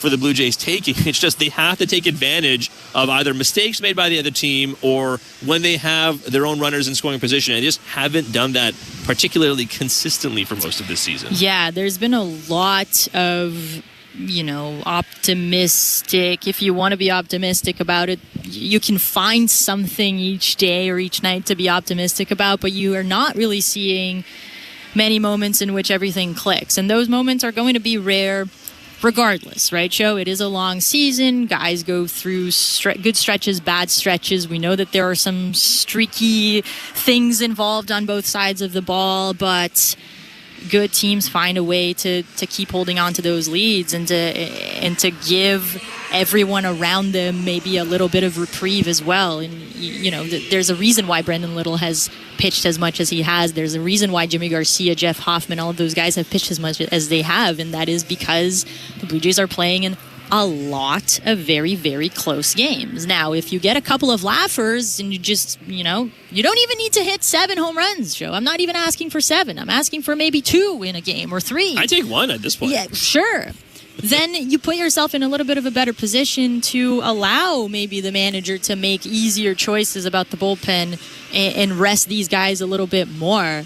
I know that we get texts sometimes, Joe, even talking about, well, these are professionals. What do you mean the bullpen is taxed? What do you mean? Well, it's taxing work. It is a lot of hard work to go out on the mound every day or, once every 2 days or whatever it is and throw 97, 98 miles per hour. Of course, this is going to come at a cost. And this is a long season. So you have to be smart about this and you have to put yourself in a position that you don't need those guys every day. 416-870-0590, 1-888-666-0590, star 590 on your cell. Let's go back to the phones, Jules. Let's go to Eddie in Fort Erie. Eddie, what's up? Welcome to J-Stock. Thank you, Joe and Julia. Hope you guys are having a good day today. It could be better, Yeah, we're here. Yeah, I know, but it's always good to talk to you guys, regardless of the Blue Jays win or lose. Now, I have a couple of things I want to talk about. First of all, I was so torn watching Kate Smith pitch against the Blue Jays because I'm looking ahead to next year in the World Baseball Classic, and my goodness, I hope he pitches for Canada. I mean, can you imagine him pitching to Francisco Lindor in the tournament? I mean, that would be something else. I mean, he would be a great back end of the bullpen, and I know we're going to see a lot of other guys who playing on other teams, but I really hope that happens for Canada next year. Now, I was thinking about Bowden Francis start today because I noticed that the Blue Jays signed 2 pitchers prior to yesterday, in Spencer Turnbull and Jose Urena, and I thought to myself, what if Francis has another bad outing? Do you think he'll go to the bullpen in favor of one of those guys? Because ever since spring training, I know the results don't matter, but the way that Francis pitched in spring training, giving up all the home runs in the spring, it's kind of, carried over a little bit. And you talked about how taxed the bullpen is. I mean, I don't know. Like, what do you guys think? Hey, Eddie, appreciate the call, man. Always appreciate you joining us on J-Stock. Well, first of all, on Kate Smith, he's nasty. He really is nasty. I am looking forward to, like Eddie, I do enjoy watching the World Baseball Classic. So I am looking forward to watching him pitch for Canada. He's also like a hulking human being. He is 6'5", and is 230 pounds. Actually, watching him come out of the Cleveland Guardians bullpen, followed by Hunter Gaddis, who is 6'6", 250 pounds, 2 guys back to back. I mean, that's got to be like 2 of the biggest relievers in all of baseball. There's a reason why that back end is so feared, Good right? heavens, that is ridiculous. But I am looking forward to watching Kate Smith for Team Canada. As for Bowden Francis, the only thing for me is, he's had and there's a text here from Nick in North Bay, which I agree with as well. I think the honeymoon for Francis is over. He's not the same as last year. We may need to look into starting pitching, which I think is valid because he has had, I think prior to the Red Sox game where he gave up the 7 earned runs, he had been all right, I would say. Maybe not abjectly bad, but he definitely had not shown the same level. I mean, there were some moments where it looked like he was stringing things together, but ultimately couldn't quite get there. Pretty much all year. Last time he got ambushed by the Red Sox, and today, again, he actually, I thought, looked pretty good, essentially, until he didn't, right? I mean, to start the game, the split finger looked like it was really working the first time through the order. The Guardians batters looked like they were having a tough time seeing the fastball initially. Because in some cases he was throwing the fastball right down the middle. And batters, he got away with some there for sure. And they just weren't pulling the trigger on it, right? And I was curious to see what the approach would be the second time through the order, and they definitely had a better approach the second time through. He loses the zone somewhat in the top of the 4th inning, and then he gets bit to the tune of 4 runs. I remember we had this conversation on the pregame show that 5 innings and 3 earned runs is something we would take for Bowden Francis at this point, and you didn't even really get that, right? Even though that's in line with what you would take from your 5th starter. Unfortunately, you quote unquote only get 4 1/3 alongside 4 earned runs and just 2 Ks. So I think the problem is with what Eddie is suggesting in terms of helping out the bullpen is that I'm not really sure there is another sterling option because Spencer Turnbull is already being brought in essentially to, and I don't even think he's going to be ready for another couple of weeks at least, right? I don't think the deal has actually been made official yet. But even once it is made official, I got to think if you want to get 5 innings out of Spencer Turnbull, who hasn't pitched at all this year, it's going to take a couple of weeks. So, but you're already signing Turnbull to replace an injured Max Scherzer, right? Like you're signing Turnbull to shore up the spot of Scherzer instead of having to go to like and I'm not saying this to be mean, but like to go to the people like Easton Lucas or Eric Lauer, or even I think they seem to be really resisting the idea of going to like Yariel Rodriguez back as a 5th starter, right? So I'm not sure you really want to create another hole for yourself by moving Francis to the bullpen because it unfortunately means you're just going to have to backfill in another way. I guess you could start a spot start Jose Urena, but I mean that just seems like 6 of one, half a dozen of the other when you're comparing to Lauer and Lucas and so on. We all knew that the pitching depth was going to be a problem this year, Show. This is not news. It's something that we have talked about. It was exciting when the Blue Jays signed Max Scherzer, and if everything had gone exactly according to plan, maybe the conversations would be very, very different at this point. But things seldom go exactly according to plan, especially when you're talking about a pitcher who is over 40 years old. So we knew this was going to be a problem. We knew that in some way, shape, or form, we would be talking about the Blue Jays pitching and the depth at that. I remember one of Ben Nicholson-Smith's bold predictions before the season even started was that the area that would actually disappoint in this Blue Jays team would be their pitching. And he did say something like that. He did say something like that, which is, he's sounding very, very smart. He also predicted a big contract extension, which indeed came to be. He did do that. Wow, BNS really. But you don't want to be right about the first one. You make those kinds of bold predictions, hoping that you're wrong. Essentially, seriously. But this is something that we have been talking about. It is nothing new, and it doesn't allow Bowden Francis even the chance to figure out what it is that is going wrong right now and what kinds of adjustments he can make in order to mitigate that a little bit. He doesn't need to carry a no-hit bit far into the outing every time, but he does need to be a little bit more effective than what we saw from him today and certainly from the past couple of outings. It seems like there might be a little bit of an element of confidence as well that he needs to go back to, because that is where he is at his best, is when he is pitching like a veteran, when he is dotting it, when he is, living on the edges a little bit. And even if he does give up contact, because that is also part of his game, that it's contact that the defense can do something with, right? I don't think that this is it for Bowden Francis by any means. I think that he is a good pitcher, and he is a smart pitcher at that, so he can figure it out. It's just that we are living in a stage of this team right now where any mistake just becomes extremely amplified. Because, listen, if the Blue Jays had gotten a couple more runs across here, maybe we wouldn't even be talking about Bowden Francis. Maybe we wouldn't get a call about how his start went. But that's just not the case. And so, everything becomes extremely magnified when this is how things are going on the other side of the ball.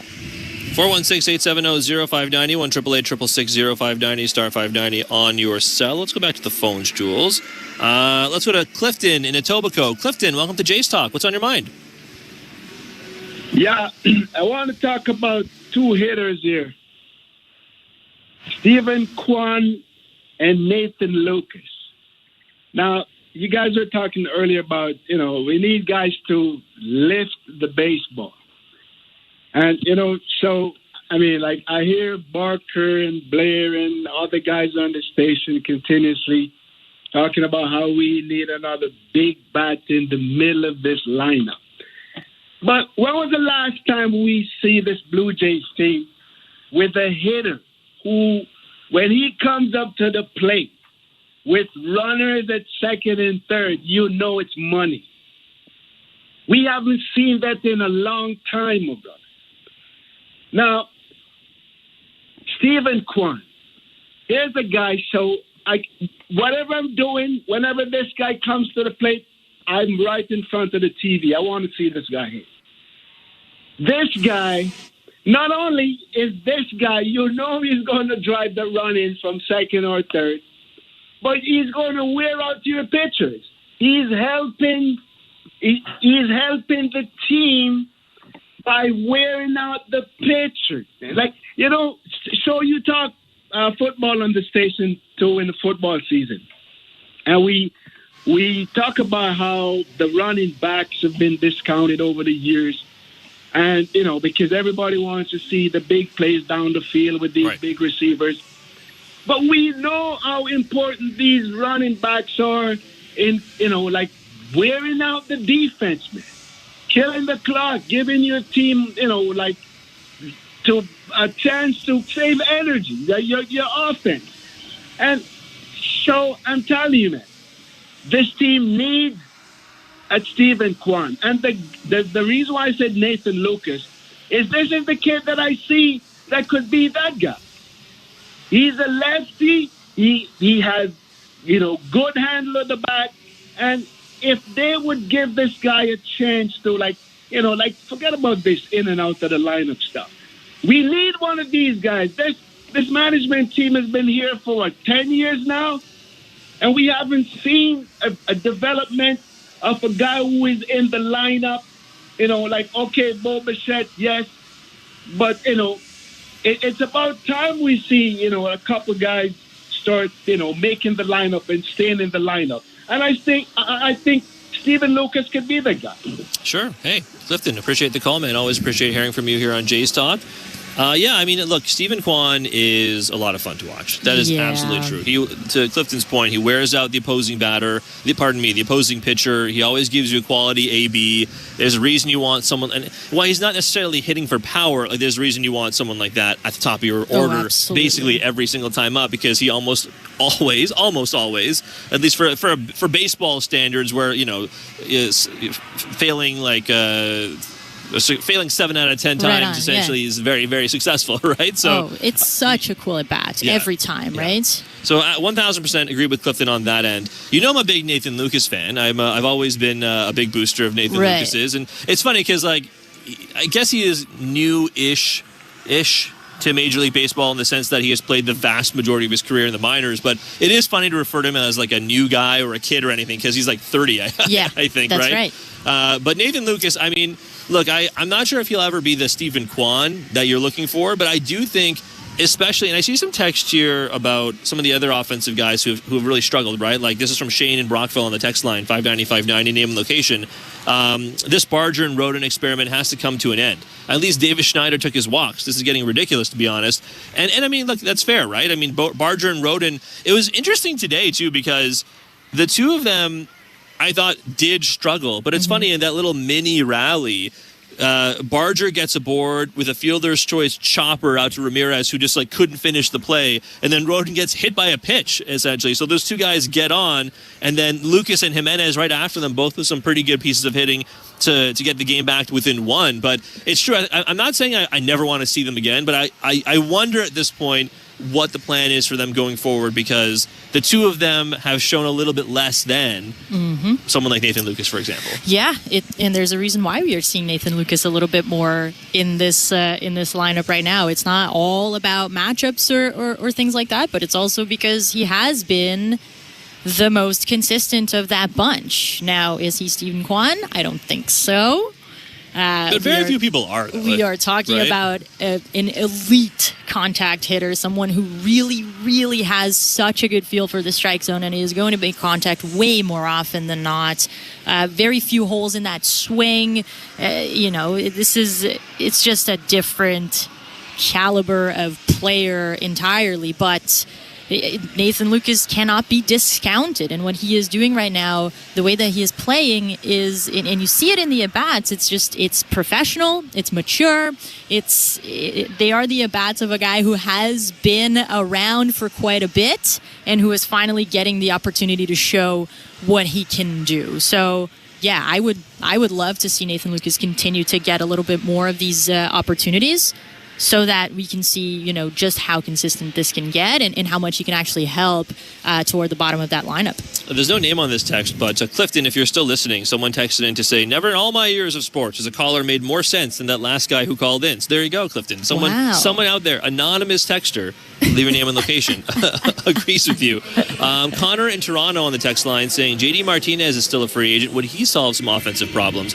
I was thinking about this the other day because, of course, JD Martinez has made a career for being a pretty lethal hitter. Yeah. But then I went and looked up what his stats were last year. And again, he did start the year, if I remember correctly, awful. Like the Mets, generally, I think last year started that year very poorly, and then they kind of just all to a person started hitting in like the second half of the season, essentially. So I think you take these numbers with a bit of a grain of salt, but still, at age 36, and he's a year older now, but at age 36 in 2024, JD Martinez's Mets season, his lone season with the Mets, he had a batting average of 235. He had an OBP of 320, a slugging percentage of 406. He had an OPS of 725, which outside of the shortened COVID season is actually the worst OPS of his entire career.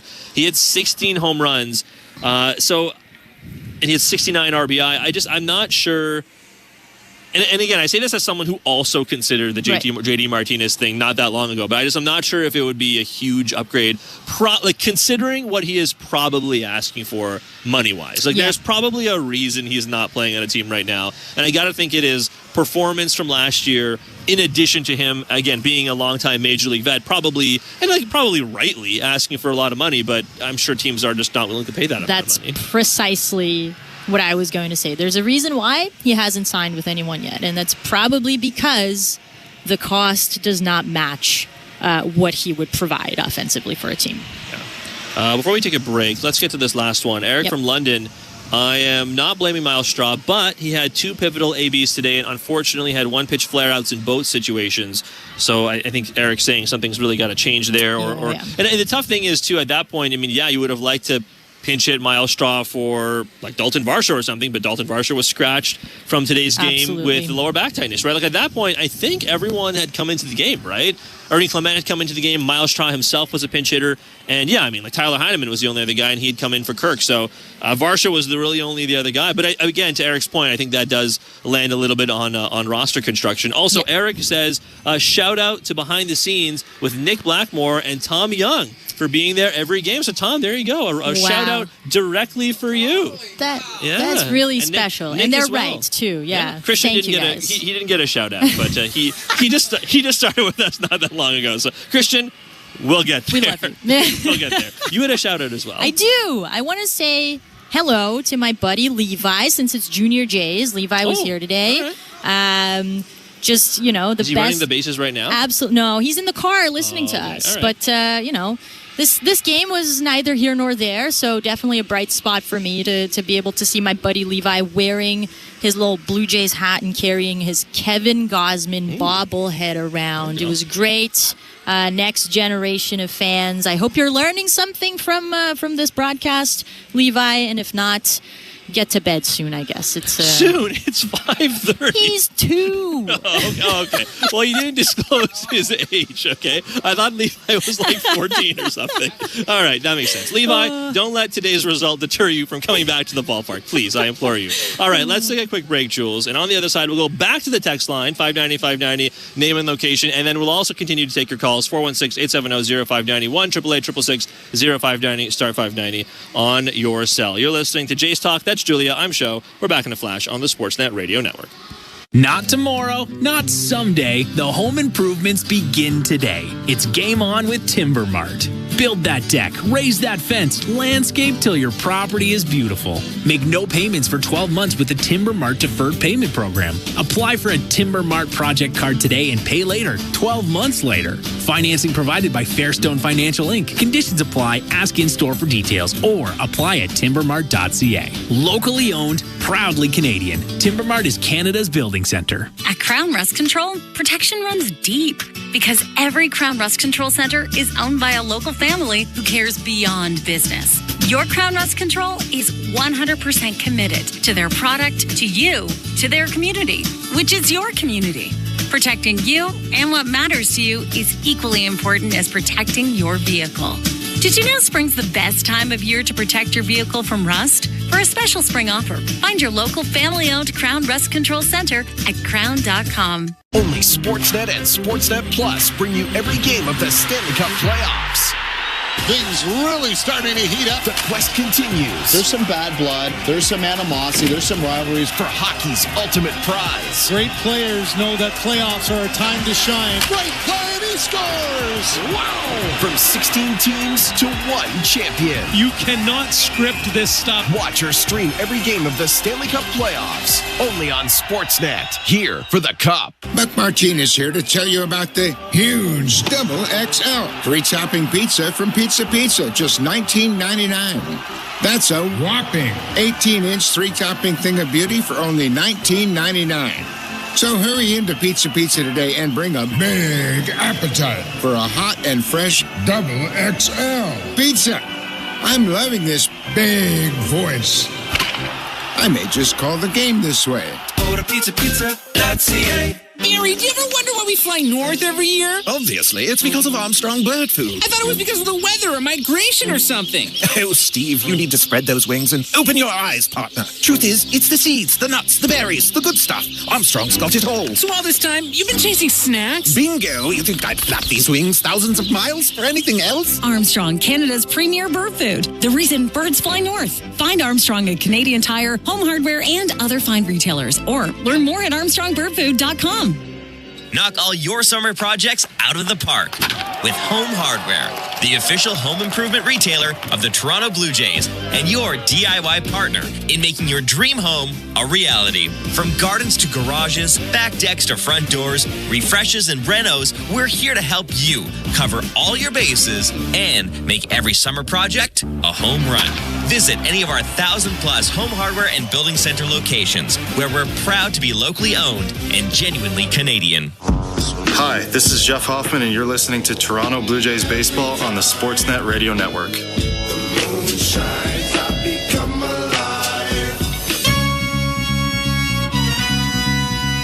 You know, I've looked at it a couple times. It's a really tough play. It's a weird read to where Vladdy is the runner at first as a first baseman.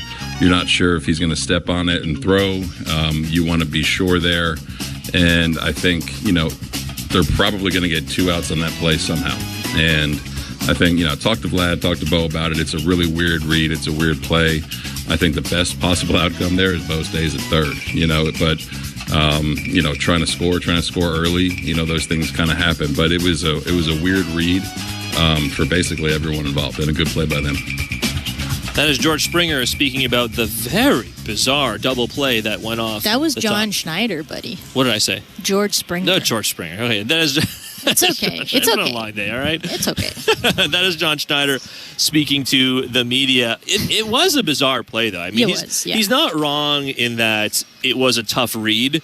Having said that, it does smack a little bit more of, self-inflicted errors. Yeah. Now, again, the ball was hit right at Manzardo, literally right to him, and I think he maybe moved 1 foot to put his back foot on the first base bag. So maybe John Schneider is right that they were going to get 2 outs somewhere anyways, but still another base running gaffe costing the Blue Jays some early runs in what was ultimately a 5-4 loss and a series loss to the visiting Cleveland Guardians. You're listening to Jays Talk. I'm Sho. That's Julia. We're here for another 15-20 minutes or so. Still some time to give us a call. 590-590 name and location is the text line. 416-870-0590 1-888-666-0590 star 590 on your cell. We are going to go back to the phones and the text line in a sec, but first, the Bet365 standings update. At Bet365, you can bet on popular markets like hits, home runs, and total bases. You can download the app and find out why it's never ordinary at Bet365. 19 plus,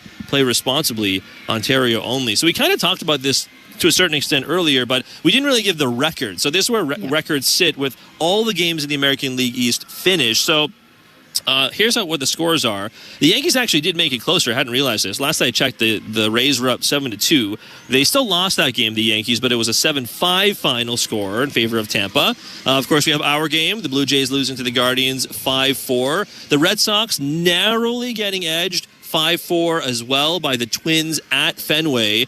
And then we mentioned this earlier, the Kansas City Royals hitting 7 home runs, a franchise record for them. And they beat the Baltimore Orioles 11-6. So with all that being said, this is how the American League East stands heading into a day off for the Blue Jays tomorrow. The Yankees are 19-15. The Boston Red Sox are 18-18. So they are exactly 500. They are 2 games back of the Yankees. The Rays and the Blue Jays are tied. They are both 16-18, so they are both 3 games back of the Yankees, 1 game back of the Red Sox. And the Baltimore Orioles, with another loss, they are 13-20. They have lost 2 in a row. They are 4-6 in their last 10, and they sit at the bottom of the very tight American League East. I can't believe that this is how the Baltimore Orioles season is shaping up at this point. And I don't want to say that it puts things in perspective because the Blue Jays need to be better than what we're seeing, period. But it's also, I guess, a little relieving in some way, shape, or form to look to your left or to your right and see that things are not great for anyone else really involved in this division right now. Obviously, the Yankees still have a pretty somewhat comfortable lead for the division here. The Red Sox seem to be figuring some things out, but this is still a team that has some holes, and we know that, and they're showing in different forms here. They showed against the Blue Jays for sure.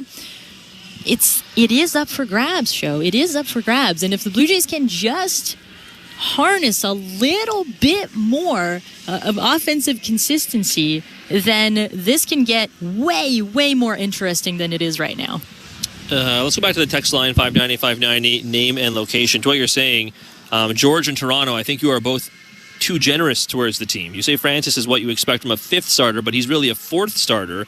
You say that the lineup came up short. The last 4 hitters in our lineup every day are not major league hitters. This team is poorly constructed, and I don't see how you can consider them a division contender. On the last point, at least, and I think that's what I was getting at with the standings talk earlier. But I think like division contender to a certain extent, Jules, means different things to different people, right? I think when you say you're a division contender, it means you're one of the best teams in baseball. You're one of the 3 best teams in your league, one of the 6 best teams in all of baseball, because division-wise, and you're hitting for power, and you're doing everything right, essentially, right? But I think the truth in the world we live in now is a little more gray than that, right? In the sense that to be a division contender just means within the context of your own division, and within the American League East right now, I mean, with everything that has gone as wrong as it has for the Blue Jays, they're still, quote unquote, still only 2 games under 500.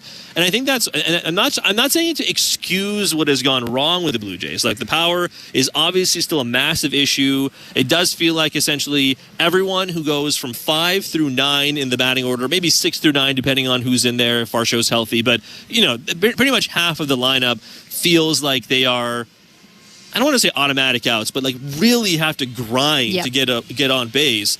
So it's not, I don't want to overlook any of that stuff by any means, but I just think when everyone is dealing with problems, then it does make it somewhat easier, right? I mean, I was listening to some of the talk on WFAN the other day, and people were like crushing Aaron Judge for being up at the end of the day and not driving in like the game winning or game tying run. It's like, Aaron Judge is the best hitter in all of baseball. He might be the best player, period, this season. And even he gets crapped on a little bit. And so again, I'm not saying you should overlook things, but I just think when you talk about like what it means to be a division contender in this division, right on, it is possible over the course of a long season to make up some ground here. Listen, if this was the NL West, we would be having a very different conversation. 1,000%. If this was the AL East last year, we would be having a very different conversation.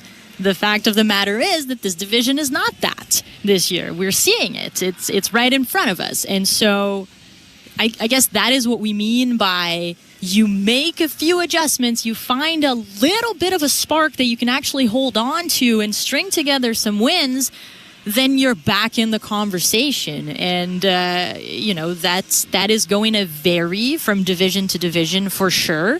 You look at even the AL Central right now and the way that the Guardians have been playing, their difficulties with their starting rotation. They were coming off of a week that, all of their starters pitched around 3 innings. Let's put it as an average, 3 innings in their outings. And so that team also has problems. They're hanging in there. They're finding ways to win games. They are, coming up with a ton of those one-run wins in close games. It's just a matter of finding a way to get it done. And then, yes, you are a division contender. Let's try and squeeze a couple more calls in, a couple more texts in before we say goodbye. 416-870-0590, 1-888-660-590, star 590 on your cell. Let's go back to the phones, Jules. Let's go to Niagara Falls, where Tim joins us here on Jays Talk. Tim, what's up?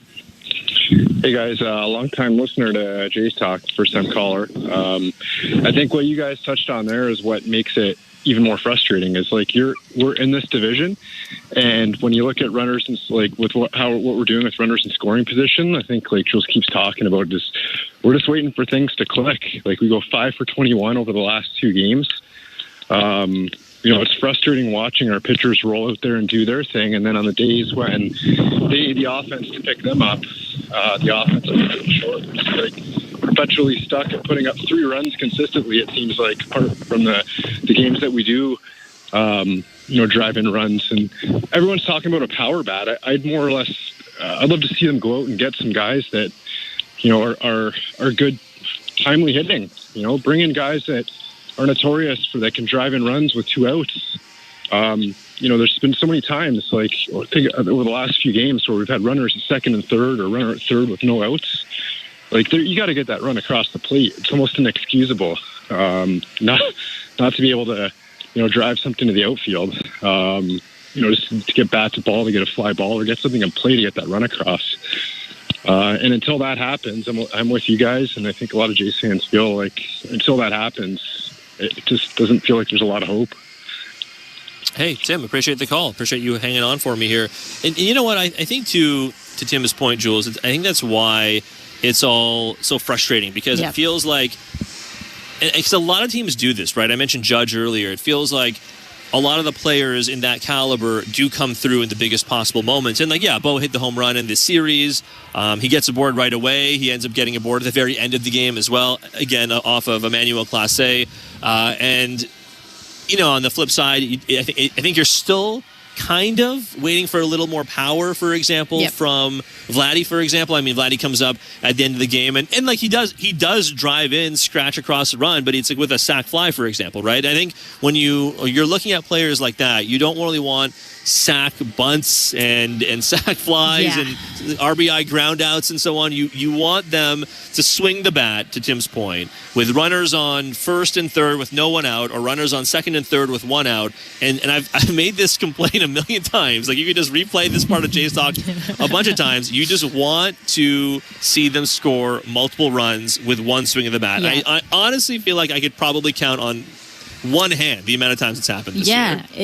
The one thing that the Blue Jays were doing very well early on offensively was cashing in on those runs from third base with fewer than 2 outs, right? That was the one thing that we felt like we could count on for the first little bit, and then that disappeared. So I get the sentiment. You need guys that you can count on to actually get the job done there. I would still argue that power is a bit of a more pressing concern or area that needs to be filled for this team. More, you think, than a 5th starter or bullpen help? Ooh. I mean, I know they just did they're